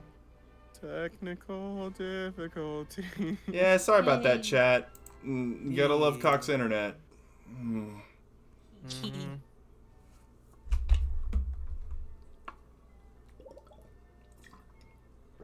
Did not realize this was going to turn into a heist. Nobody expects a heist. I didn't even expect a heist. I was kind of like, oh, wait, are we actually going to do this? If I can't kill you, I'm taking your shit. Literally, man, we can't have shit in this house. We can't have one nice night first. Well, we had like 3, but like that's not. It's just normal. Like, come on, that's how a normal night should be. Yeah. And now here we are, the nicest night of our lives, and then wada bing, wada boom, everyone's worst enemy comes in. Like, what the hell is this, school again? Like. Oh. Okay, so Leo just dropped, which means hopefully everything's coming back together. Let's hope. She's probably rebooting her internet. Yeah. Yep. Yeah. Hi, Leo. Oh. Leo. Leo. Hello. There we go. Sorry, like internet's been bad. What did I miss? Nothing. We much. stopped as soon as we noticed you were gone. Pasley We're got gonna- the tail feather pulled. I just kind of say sorry and then just kind of quick pull, like Oh. almost like. I did not mean to Wrong click on you, invite. Max. Yeah, this overlay is absolute garbage. Yeah. But yeah, Sophia just pulled a tail feather out of Pasley's behind. Sorry. When that happens, you can see Pasley has a couple of tears, just a little bit of like a. Aww. Not as in like, oh, like they're upset that they had to have that pulled. It's more like a. Ow. Now make sure it's. Can make sure it's wouldn't be noticeable too if he was to like, or if they were like. Well, they won't know that Can he lost somebody a tail send me an feather. invite, please? Oh. Yeah, Leo, you're check your Steam status because you're not showing up on my list.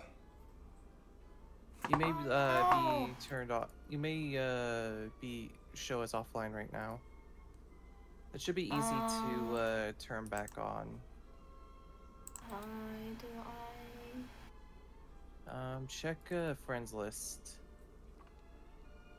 BRB chat while we figure this out. We'll be right Okay. back.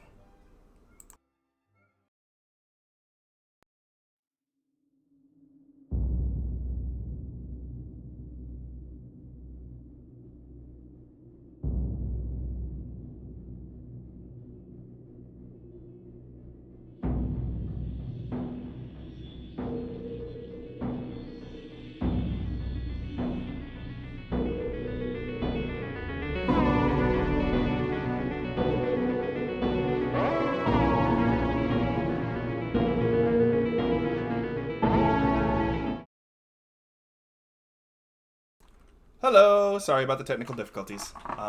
We are back. And, okay, so, continuing with the plan. So, Pasley, your feather has just been pulled. You took 1 piercing damage as it was pulled from you. And,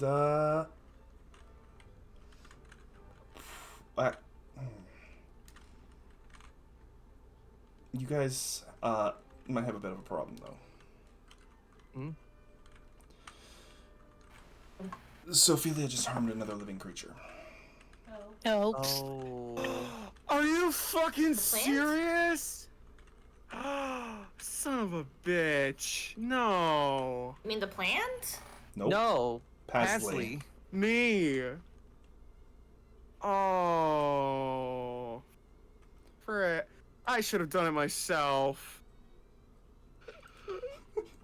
I will say I asked them if it was okay, so it was consent. it was It was consent. consent. It was consent. You know what? I will let it slide. Wait. No, wait. Let me check something before I do that, though. I need to check the creature's lore for an answer to this question. Oh no. I'm glad I asked too. At the same time, instead of like a rabbit.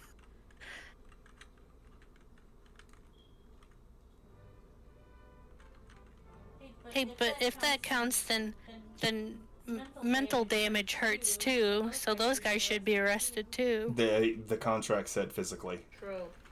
Physical. Mm-hmm. Yeah.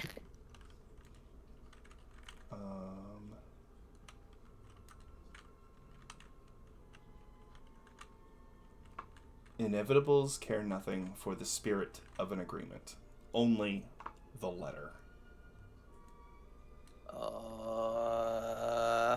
No. But what if people who engage in physical activities, wouldn't they get arrested?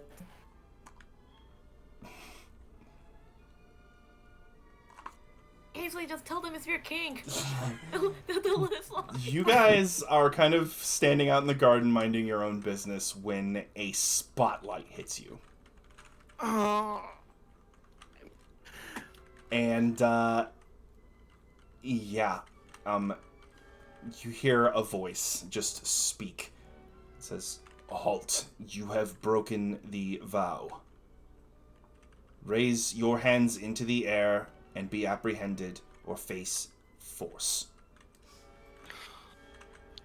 She kind of just rolls her eyes and just slowly puts her hands up.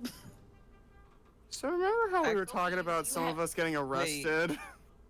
Wait, I think it's only for Sophelia, as she's the only one that harmed. Mm-hmm. Yeah. So, Pasley, yeah, the spotlight is not on you. At all. It Grab is the specifically on Sophelia. Oh, yeah, setting stone, right? Yeah, she has a sending stone. Well, that would be like a loud walkie-talkie kind of thing to you guys, though. Like that means anybody who's near you would also hear it.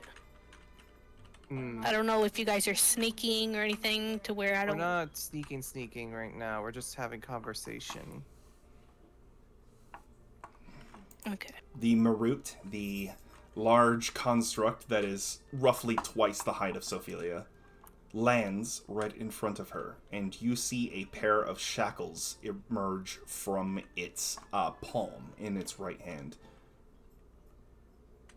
And its other hand opens, the palm of it, a compartment opens up, and like 5 or 6, so actually we'll just say 6, robotic arms come out of the palm, and they all maneuver you into like a handcuff position. And the shackles go over your wrists, and well, if you were a spellcaster, you would lose the ability to cast spells. These are anti-magic shackles. She just kind of like puffs at her hair that's hanging over her face. She's like, well, this hasn't been a great night, has it? Talking to Pasley. Before Pasley can answer, you and the Marut both vanish into thin air. Oh my goodness. Wait. No, don't tell me where I think they're gone. Uh-huh, it just casts plane shift. No. Not only is So she what no the- longer does that on mean? the, she's not on the material plane anymore. She's in the plane of order right now. She's at the Clockwork Nirvana, yeah. Wait, what? Yeah! Yeah, the Marut took her to the Clockwork Nirvana. Oh, right. So, How Sophelia, do we get her back? check the World of Valbara sheet to see what you see. Give me a sec. no. Oh no. World of Barbara. World of Barbara. Oh dear God.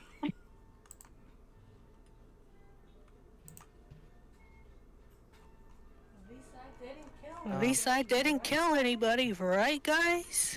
Yeah, at least you didn't kill anyone. I Clockwork did bet Nirvana. somebody getting arrested, and I did bet that Sophia was getting arrested, so I guess I won my bet. So yeah, that picture is pretty much what she's seeing right now. Oh my goodness. So to describe it for chat, there are just giant towers everywhere and a big central, what almost looks like a cathedral, but everything is mechanized. Everything. Even the celestial bodies in the sky seem to be made of cogs and gears. This is where the god Bastion builds these Modrons and these Maroots. Well, specifically, the Primus system builds them. But yes. So, Sophelia is currently out of the game.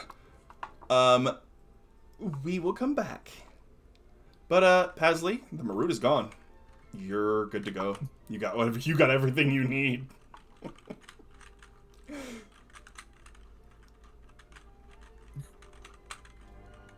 Pasley. I think he's just shocked right now. Gold is in What the fuck? Okay. Oh my God! I should have just done it myself. Hey man, the Maroots do not care about anything but the letter of the law. The god of order. Well, fucking hell.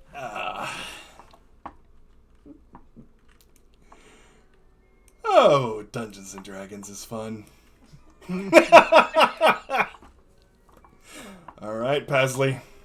You guys are one down right now. What you got? It's like it's a fight, but not really. Fucking great. Alright, well, I guess I have to be a nuke. Just in case. I mean, I still gotta go with the plan.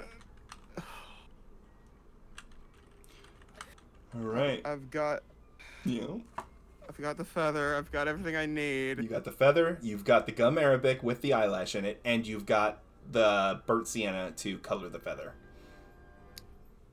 I'm gonna keep doing it. Okay, make a deception check. Alright. Oh God, here we go. Come on, come on. Not All right, bad. Yeah, that's not bad. I think that Bad. is an 18. An 18? Okay, so you have a healing potion on you, right? Yep. Okay, so this won't take the whole potion to do, so you still have it. But you color it with the burnt sienna, making sure to coat the whole feather. And then you dribble a little bit of the healing potion on it, so that if it's looked at by Detect Magic, it will register as magical. So the difficulty class that somebody has to beat to be able to see that it's a fake is 18. If they get it, or a number higher, they will be able to tell that it's fake. You have your forgery. Fuck. Alright, so we will come back as Pasley begins to return to the ballroom. And we're going to go over to Meteora and Acer. So, who wants to go first? You can go first. Okay, so Meteora, you return to the dance floor and you find Lord Eric. Still kind of on his own. He's got a glass of wine in his hand and he's just kind of sipping it slowly. Okay, What do you say to him? so I approach him. Mm-hmm. I approach him and I smile at him. I take the wine from his hand and I sip it and I just kind of smile. Still alone? Aren't you dancing with other ladies? He immediately turns beet red again. And he says, well, I don't know. I don't know. And, he shakes his head and he's like, well, would you like to dance? Again? course, our last dance was slightly interrupted, and I give the cup back to, I guess, the butler Jones. Mm-hmm. Yep. One of the automatons comes up and takes it, and yeah, Lord Eric leads you back to the floor, and you guys start to dance. And, yay. So as we dance, I said, "Listen, like I said, this is my first ball, so I do have several questions for items like those auction items. Do you have any idea where they would keep something like that? Since there's so many people, I did wonder where they would keep them until the showtime." Make a persuasion check. Oh. Oh boy. Please. Oh. What's your total? Persuasion. That would be. A what? A 9? Leo? You cut. Oh, cut out. uh-oh. Look at the ping. Can you hear me? Yes. Oh, we hear you. I said, I have a 9. A 9. A 9. Okay, so let me check something. So, on my roll, I got a 7 plus Oh. 1. Oh. Oh, thank goodness. And he's like, well, I think they might be... So there's like the big entrance hall and, you know, where all the glitz and glamour is. And then further down the way, a little past where all the automatons and the guards are, there's like this really quiet area. I showed up early yesterday, so I just kind of hung out at Lady Rana's palace. And I did see them moving the items. Loki, come on. Moving the items to a back room back there. You know, I was really thinking they should probably step up security, man. I guess they're pretty confident with their whole vow of non-violence. But I mean, you don't have to hurt somebody to steal something. Yeah, but yeah, that's where I think Lord Eric, everything is. what was your father trying to get? Did he have any item of interest? Yeah, actually, while you were away, I did get this. Since the auction is starting really soon, they gave us the list of items that are up for auction and their starting price. So, my father wanted me to pick up the figurine of wondrous power, Onyx Dog. So he wants the obsidian dog statue. But here, Aww. I'll show you I find the. the dog kind of cute. I'll show you the item list. When he said he's gonna show me the item list, I scoot really close, so I'm just kind of looking down. Mm-hmm. Oh, he blushes even harder. And okay, I'm going to drop it in the chat. So these are the items up for auction and their starting price. We have a Ring of Evasion for 2,500 gold. We have Dimensional Shackles for 3,000 gold. The Cape of the Montebank for 4,000 gold. The Figurine of Wondrous Power, Onyx Dog, for 3,000 gold. And a Phoenix Feather for 2,250 gold. That is what they start at. So the bid goes... So items start... So this is all mechanical talk now. Items start at half their normal price. So the value of those items is actually twice of what you see. So initiative will be rolled for all of the people who are bidding. On your turn, you have the option to withdraw or bid. So when you bid, you make a charisma, intimidation, or persuasion, your choice, check. All other contestants contest the check with their own charisma, intimidation, or persuasion. The lowest number at the end of the round backs out. If a character rolls a nat 20, the lowest 2 back out instead. Each bid, the price increases in increments of 50 gold. Does that make sense?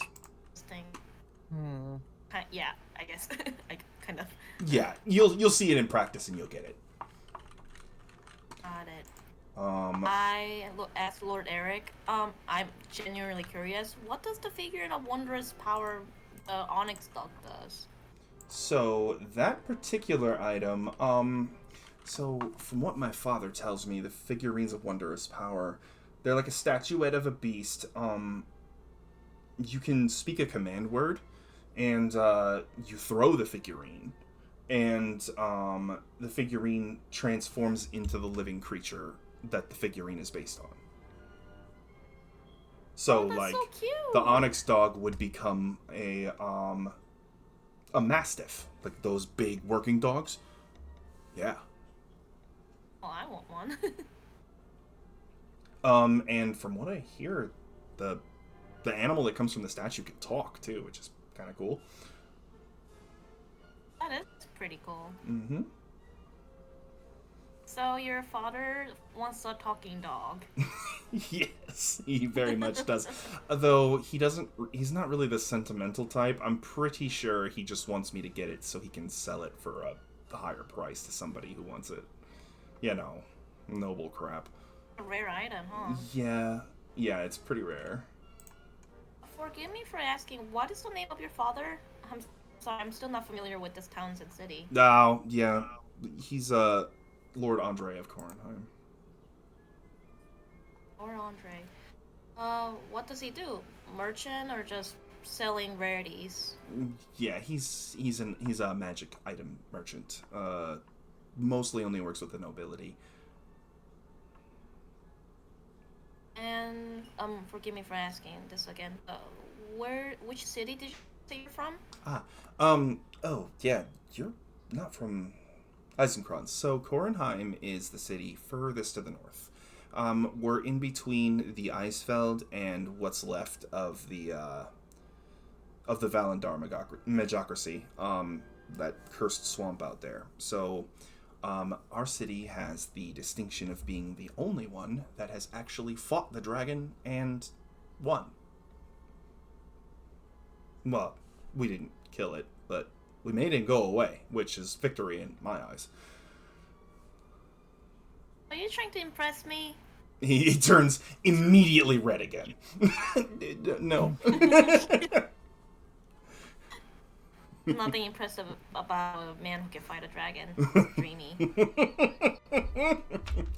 Oh man, this dude is wrapped around your finger right now. But I do have to make my...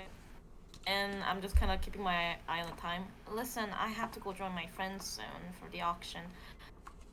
But ahead, I picked the, So, in one of my in my dress, for my head, I have like a pink rose that I use a decorative. I take it off and I put it on his, like, I guess on his shirt or pocket of his coat. I don't know. Mm-hmm. And I said, would I be able to see you if I ever visit your city? Yeah. Just ask for Lord Eric ask for Lord Eric, and they'll send you my way. Yeah, if you're ever in Corenheim, I'd love to see you. Give me something I can remember you by. Oh, certainly.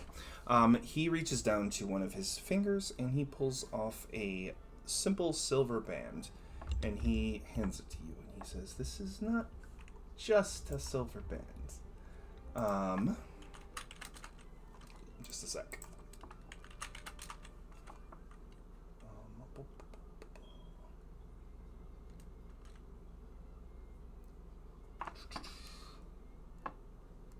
Let me see. Trying to find a good one.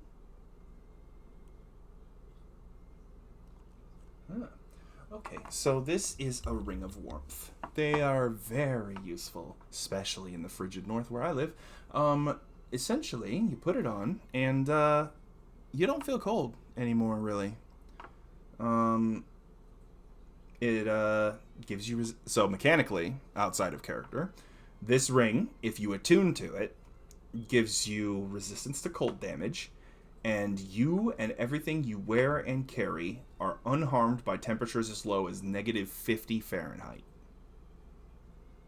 Oh, wow. Damn, son.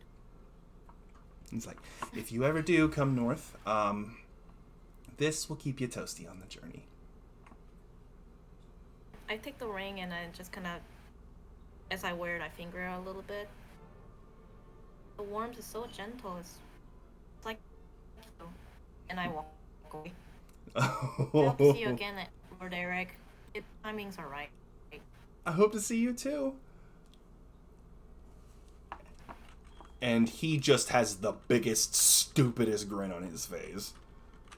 Oh, hey, sweet. All right. And now, Acer. Where is Acer? There is Acer. I'm right over here. There you go. Hi. So, yeah. Oh, okay. So you walk over to these two over here, and one of them is a half-elf woman with just jet black hair that's perfectly straight and like almost ivory skin, like almost like porcelain. And her dress is not super ornamented, but it is like just a jet black kind of ankle length dress. And she does have some very nice shiny black shoes. And then the dwarf next to her is wearing as opposed to her, is very ostentatious. He's wearing a nice big like bulky overcoat and a kind of golden colored vest with a red tie. And hanging off his neck is an emblem. And this emblem has a pair of lips, like a woman's lips, with a pair of bat wings behind them. History check on that? Certainly.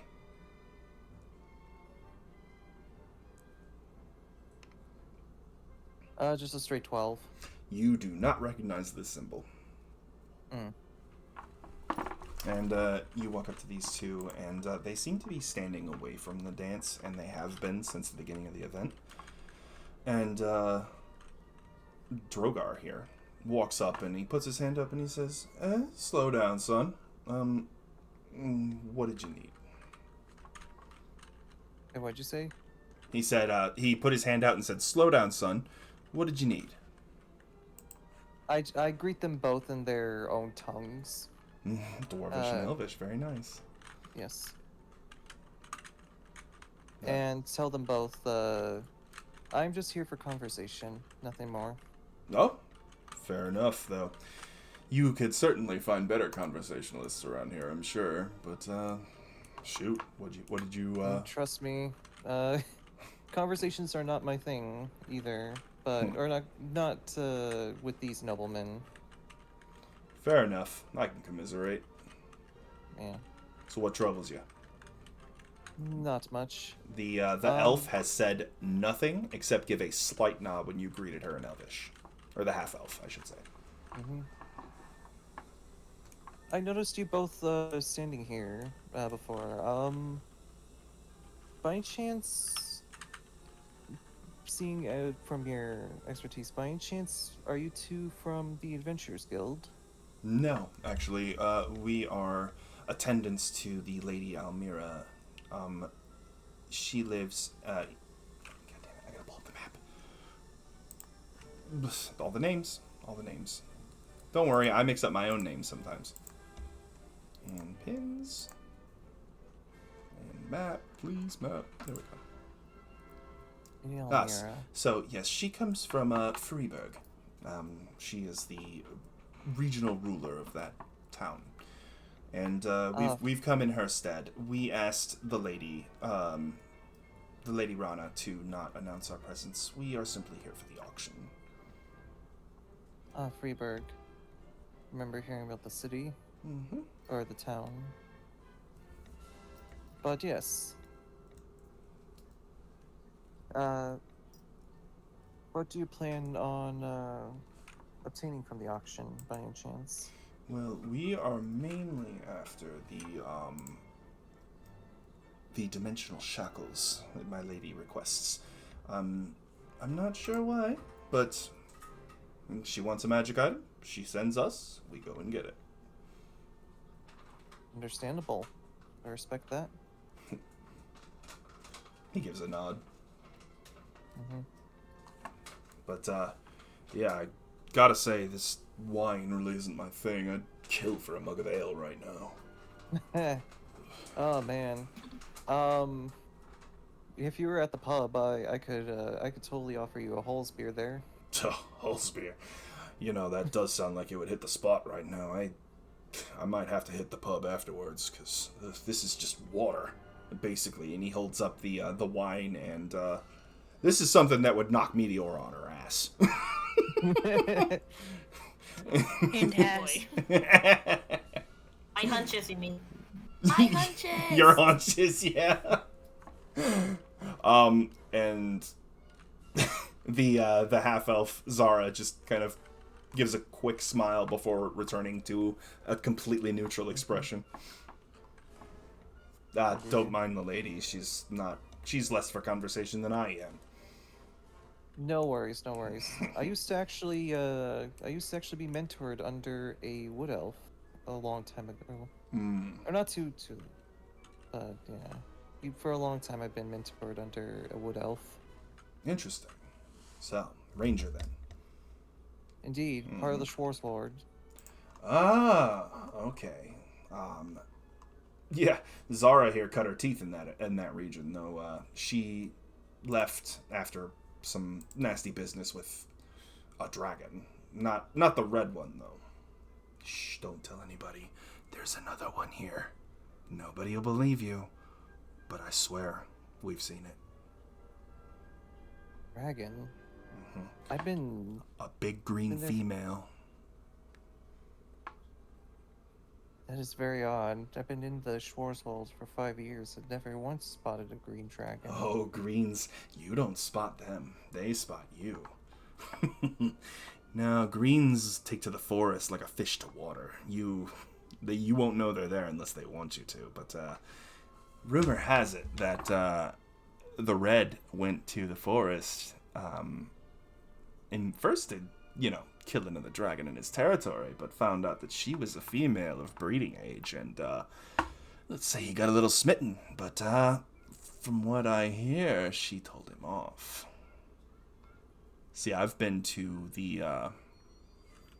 Castle recently. The city that went all isolationist. Well, I went in for my lady, and yeah, we found some things. Yeah, Interesting. or heard some rumors, I should say. Rumors? Mm-hmm. Now take it all with a massive grain of salt, but apparently there's a green female. I'll keep this in mind. And if you are in the Schwarzwald, well, I'm sure she'll see you before you see her. Just do try to watch it back. I will indeed keep to the shadows in case. Hate to see such a nice boy get turned into a snack for a dragon. Yeah, trust me, I've seen a lot in my life. 300 years puts a lot on you. So to be honest, it's been more like 30. I'm a solid 250 myself. And then Zara here, she's 400. Then she just kind of turns and glares at him, and she says the first words you've heard from her since. She says, "I am not." And Drogar just lets loose a laugh that makes all of the Modrons near you just kind of look at him for a second.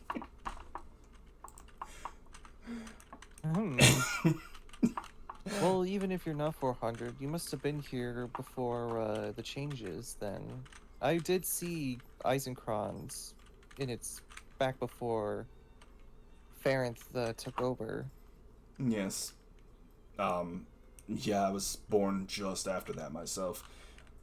Zara, I pull her chain. She's only got 150 years on her.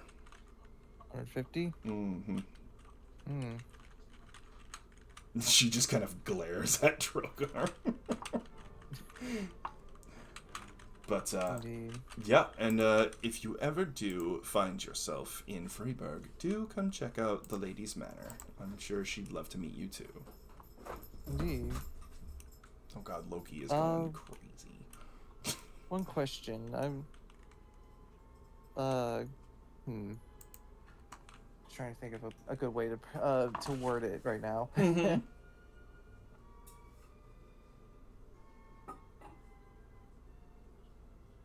I wasn't here for when they showed the auctioned items. We were kind of standing in line at the time. By any chance, did you guys get to see where they went? Ah, yeah. Zara. And Zara just holds out a list of items. And so she has the same list for the items that I posted in the chat. And Drogar says, yeah, I'd totally go back there and just take it myself, but, you know, oath of whatever and such. Can't hurt anybody, and I hate that. But, yeah, apparently they're at the back of the building. Locked up, of course, but, you know, they get really confident in that oath, and something slips out of their custody, and he just gives a wink and says, just don't get into too much trouble, you know. Indeed. It'll be quite the predicament if someone stole that. Mm-hmm. He just gives you a knowing, like, kind of look. Anyways, it seems that my friends are heading somewhere. It was nice getting to know you, and yeah, if I ever do meet you in Freeburg, it'll be nice to catch up on things. Yep, certainly. Name is Stonehand, by the way. Drogar Stonehand. And Zara here, she won't tell you, but her last name's Nightshade, so... Either of those names, if you come to see the lady, we'll definitely get you through the gate. Just tell them we sent you, or said hi. Indeed. And my name is Acer, for both of you. Pleasure to meet you, Acer. Indeed. Anyways, I then say my goodbyes in both Elvish and in Dwarvish. Mm-hmm. Zara gives you a nod, and this time a very, very slight smile. I make my way towards Meteora. Mm-hmm. Okay. Pasley. Are you still there? Oh boy. So, you have your feather. Are you coming back into the ballroom, or are you waiting for them? Current time is 11:40. I am going to go towards them. Okay. So, you guys see Pasley re-enter the ballroom, and Sophilia's not with him. Or with them, sorry. Alright. Where's Sophie, Paisley? Paisley? We'll talk about this later. Let's do the plan. Wait, is she safe though? We need to get started with the plan. Okay. Alright. We'll talk about this later. With that, I relay them the location. I relayed them the location that I got from Lord Eric. Mm-hmm. Mm-hmm. Alright. Very well. Alright, Pasley. With that, Yep. Oh, sorry. Go ahead, Acer. Yeah, no. I was basically going to say, alright, with that, I'm going to cast Disguise Self on me. Mm-hmm. Alright. And then I will use invisibility. Okay, so we're gonna have a little bit of fun with this one. Oh. Oh boy. So, Max, the one you're in control of, has quotation marks around it. Yep. And I'm gonna try duplicating Pasley's voice, just using my memory. Okay. Okay, that's cool. That's good. I'm like, oh, darling. Oh my god. Yes! I love it. I love it. Beautiful. That will work perfectly. All right. So, That was Pasley is invisible. Quote unquote, Pasley is ready to go to the auction. Meteora, are you accompanying quote unquote Pasley? Or are you, Of course. okay? And I'm like, shall we go to the ball then? I'm trying so hard not to laugh, and I just am like, Oh, man. Okay. I said, oh, Paisley, I want to tell you about a cute gentleman I met today. Oh, how was this cute gentleman? He was a lord. Oh, Lord. Pasley invisibly. Don't lay it on too thick now.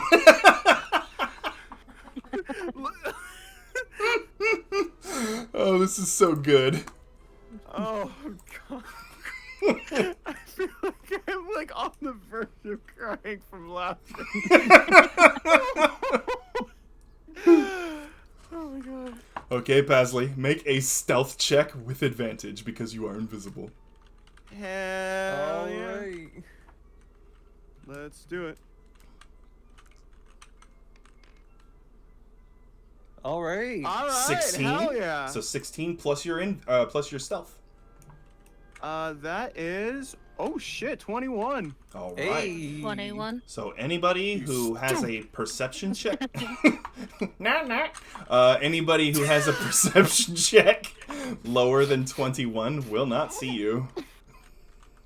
All right, Pasley. So you maneuver your way out of the ballroom, being very careful, not to bump into anybody or to open doors while people are looking. You make your way down the hallway, as Meteora described and Acer described, and you see a solid steel door at the end of a hallway. Excuse me, Acer.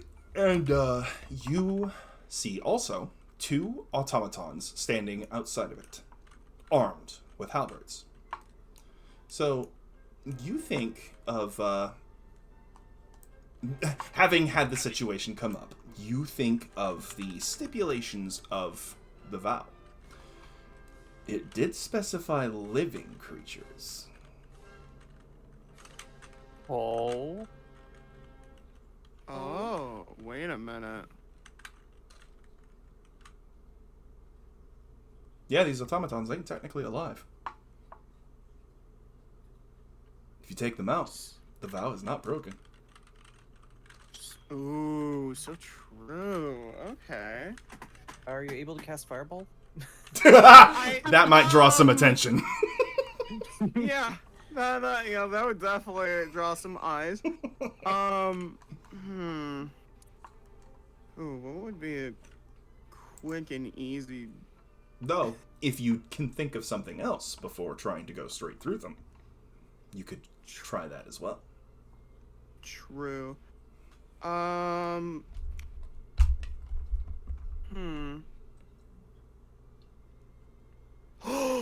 my god, wait a minute. Oh, wait, but, I don't know if that would draw their attention. Well, it could. You know what? I'm gonna try it. Okay. What you got?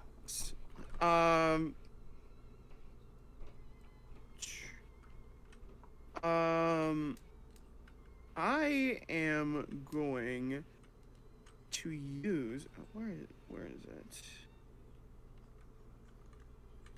I swear I knew where it was.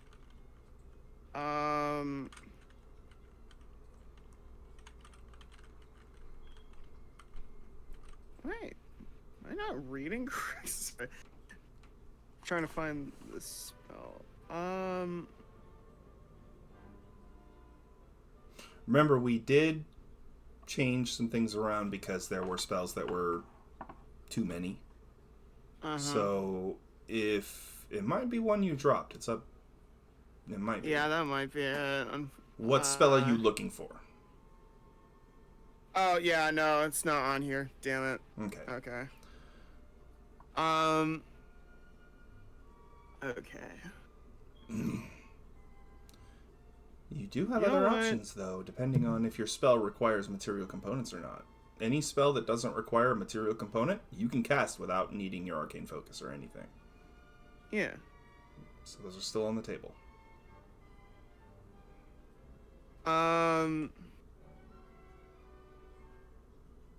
I will. I'm gonna use press. Oh, okay, hold on. I'm gonna try this again. Prestidigitation. Okay. I'm gonna do it. I'm gonna use. Prestidigitation. Yep, I'm gonna use that. Okay, so do keep in mind that invisibility stipulates that if you attack or cast a spell, you become visible again. Damn it. That doesn't mean you can't do it. It's just that you have to find a place to hide first. True. I have another idea. What if you just threw a rock? That's what I was thinking, but I don't know if that would necessarily distract. I mean, I could try. Do you have rocks? No. And you go outside and grab a rock. Would there be enough time for him to go outside, grab a rock, and then just come back and... Let me put it this way. There's a cart rattling down the hall right now on their way to grab the first item. Oh. The auction starts in 10 minutes. Okay, so we don't have enough time. Better think fast. Okay, well, fuck. Do I have literally any place to hide? So you look around, make a perception check. Okay. Yes. I ain't seeing shit. God damn it. You jump behind just the closest tall object you can. You are so brightly colored, though. You're so brightly colored, though, that you're pretty sure that once you become visible, it might be rough. So you're going to cast your spell, and then you're going to do something else. You're going to roll another stealth check. This time without advantage.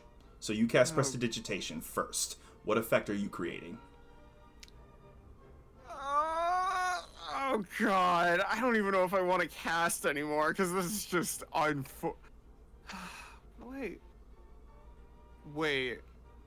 Hold on. Holding. Oh. Okay, hold on.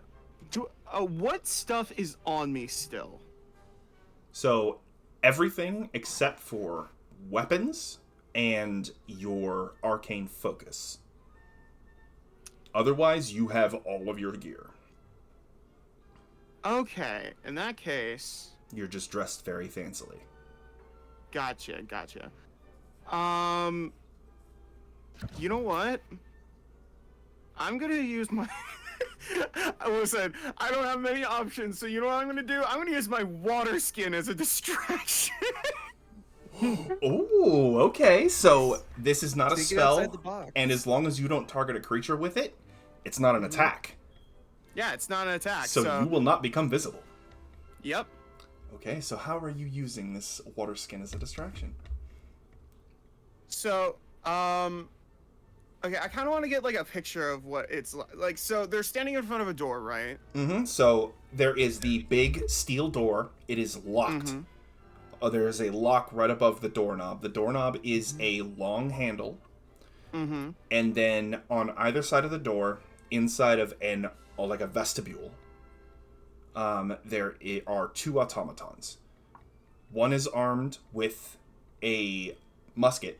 The other one is armed with a halberd. Okay, so where am I in the room? You are currently about 10 feet directly in front of them, but invisible. Gotcha. They have no idea you are standing there.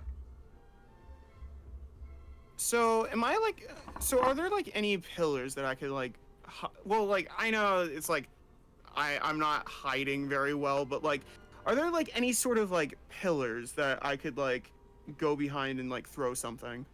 Yes. So that was no. You're hiding extremely well. Remember, you got a 21. That last roll was a perception check to look for hiding spots, but the pillars are extremely obvious.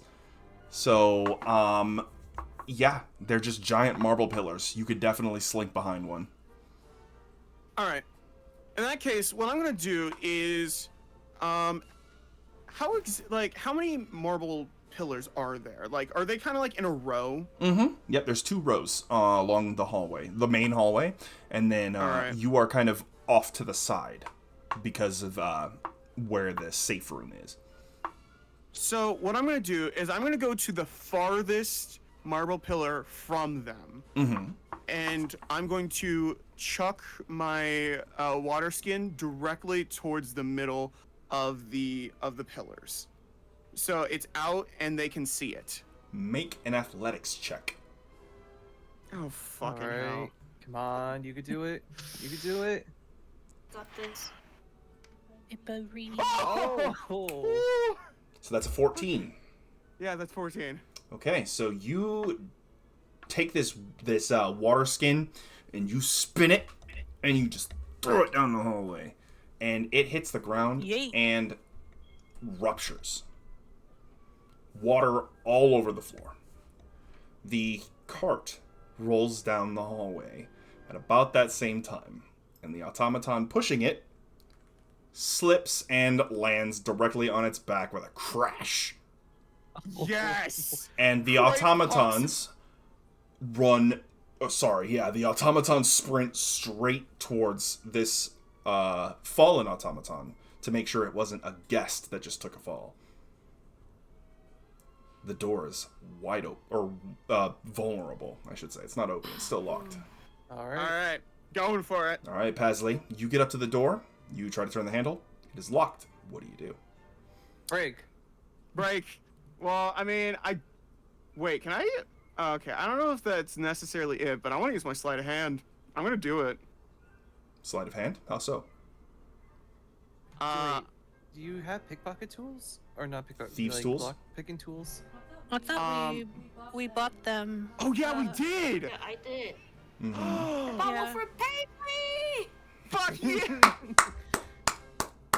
Yes! Make a thieves' tools check. So what that is, Oh since you my- are proficient, D20 plus your Yes. proficiency plus your dexterity.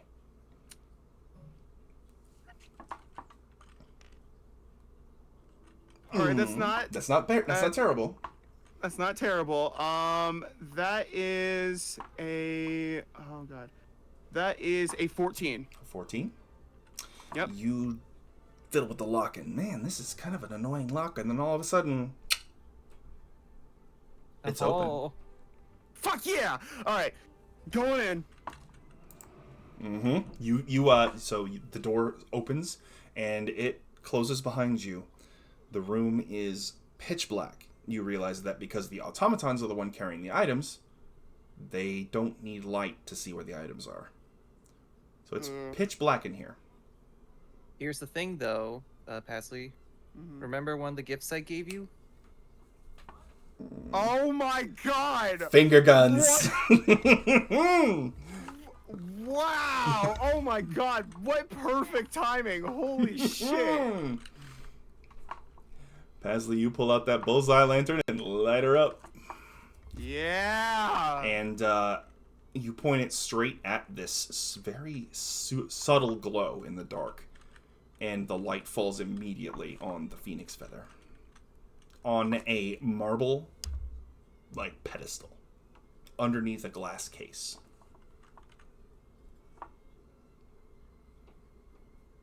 Oh my god, okay.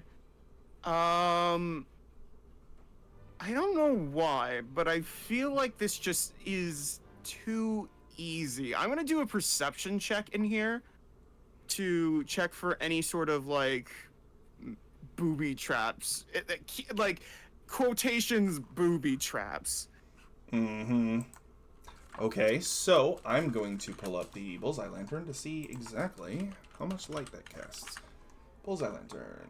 60-foot cone and dim light for an additional 60 feet. Okay, so it's going to be kind of weird. Directly in front of you, roll a d20. All right. This is a perception check. Boom. Ooh. Okay. That is really nice. Add your total. That is a 19. A 19. So, for the areas around you that are not illuminated by your bullseye lantern, you're going to roll again. And if the number is lower, that is what you use. Okay. All right. So roll again. Mm-hmm. All right. Oh. Total? 3. 3. Oh, man. Okay, so any area of illumination in your bullseye lantern is the higher number. Any area in the dark is not. So, with that in mind, and kind of visualizing it in my head, you don't see any traps. Except for when you place the bullseye lantern's light directly on the glass case. And you look at the phoenix feather, and it is actually sitting on a raised piece of ceramic, around which are small little metal teeth in a circle. Oh. Almost like a bear trap. Yeah, I was just gonna say. So if you were to pick up the feather, or it would be pick up the glass, it would clamp down. Mm-hmm. Wait, hold on. I don't know if I have to roll for this, but I'm just gonna ask. Do you think when it would go off, there would be would it be like a clank kind of noise? So, it would be... So if it goes off, if it is made to go off, judging by how advanced Alzanau in general is, not only would it make a clank, but it's probably sending a silent alarm to some automatons. Fuck. Okay. Security bots. Yep. We could continue to use the thieves' tools to see if we can disarm it. You can disarm traps with thieves' tools. True. Okay, let's try that. Heck yeah. All right. So I'll you roll look for it. into this pillar, and you see that there is a small access maintenance panel. You flip it open, and you see just cogwork. Make a thieves' tools check. Oh, Yeah. What's your total? That is Oh my goodness. 24, I believe. All right, so you pop out the key gear silently and catch it before it hits the ground, and the entire system is disarmed. all right. Fuck yeah. All right, Basley. What do you do now? All right. Just in case of any. Oh wait. Oh, do I want to do that? Oh. Here's I just. yeah. Are you thinking of using the prestidigitation and then? I was thinking about using a spell though. Okay. Wait, how many spell slots do you have? Well, luckily the one that what I plan to use, and also prestidigitation is a cantrip, so I don't have to worry Okay. about that. Mm-hmm. The next one I'm also planning on using is a cantrip as well. Remember to check your components, though. Oh fuck yeah, that's true. Hold on. No arcane focus. Shit. Okay, good. It's a verb. Oh fucking thank God. Okay. Pure verbal. Gotcha. Okay. So, just to avoid any other weird stuff, I'm going to use Mage Hand to grab it. Very smart. Very smart. So you take a step back and you reach out your mage hand to grab the feather. And as soon as the mage hand touches it, it kind of begins to fade away. But it has enough essence to it to bring the feather to you before it completely fades. So, you know that sensation when you're holding a plate that is hot enough to burn you, but not immediately? Yeah. That's the sensation you get from holding this feather in your hand. Oh, okay. It's like you can hold it for a few seconds, but you gotta switch hands or else it's gonna burn you. Gotcha. So, you've got the phoenix feather. What do you do next? I'm gonna swap it with the one, with the fake. Okay. You swap it with the fake, and the fake weighs pretty close to the same. And, yeah, it fits on the plinth just the same as the other one. They're about the same size. Mm-hmm. All right. So, before you go to leave, what do? I'm actually going to return. Oh, I'm gonna return on the whatchamacallit, the security system. So it seems like nothing ever happened. Very smart. Okay, so I won't make you make another Thieves' Tools check for that. Mm-hmm. So you place the case back where it belongs. You put the key gear back into the cogs, and you close the access panel. The system is reactivated. You have your prize. Now the thing is, how are you going to get out? You're, I think you, because of that cast, you are visible. Yeah. Yep. Okay. However, you still have that gum arabic and eyelash. Yep, I still do.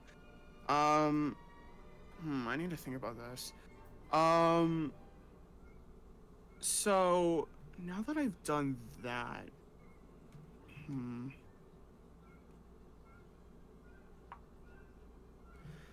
I need to check my spells really quickly. Do you have another spell slot for it, or? What I'm specifically looking for is, I'm mostly looking to see if there's anything I can do behind the door. Cause, you hear feet outside the door. It is seemed that the automatons have picked themselves back up and are continuing their job. So they're probably right by the door, right? Uh-huh. Yeah. On the opposite side. They're about to open it. Oh, they're about to open this door. To come get the first item, yep.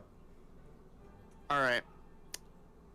In that case, yeah, I'll just go invisible again. Okay. Make another stealth check, since you became invisible since then. Or since you became visible since then. Okay. You may also want to turn off your lamp. Mm-hmm. Yeah. Pretty good. Yeah, that's pretty good. You are at advantage, too, because you're invisible. Oh, true. Yeah. See if you roll even higher. Nope. Nope. Alright. Okay, so 16 plus... That is a 21. Okay. So you turn invisible, and your Aarakocra instincts kind of take over. And you go straight to the ceiling. As they come in. You are just staying in the air. And they do not detect anything. They are none the wiser. They come in, and they grab the first item, which, in this case, is the... okay, so it's a small purple box, like a ring case. They place it on the cart in the middle, and they begin wheeling it back to the ballroom floor. The door closes and locks.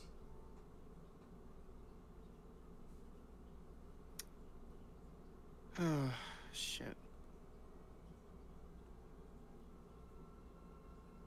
I'm locked in there.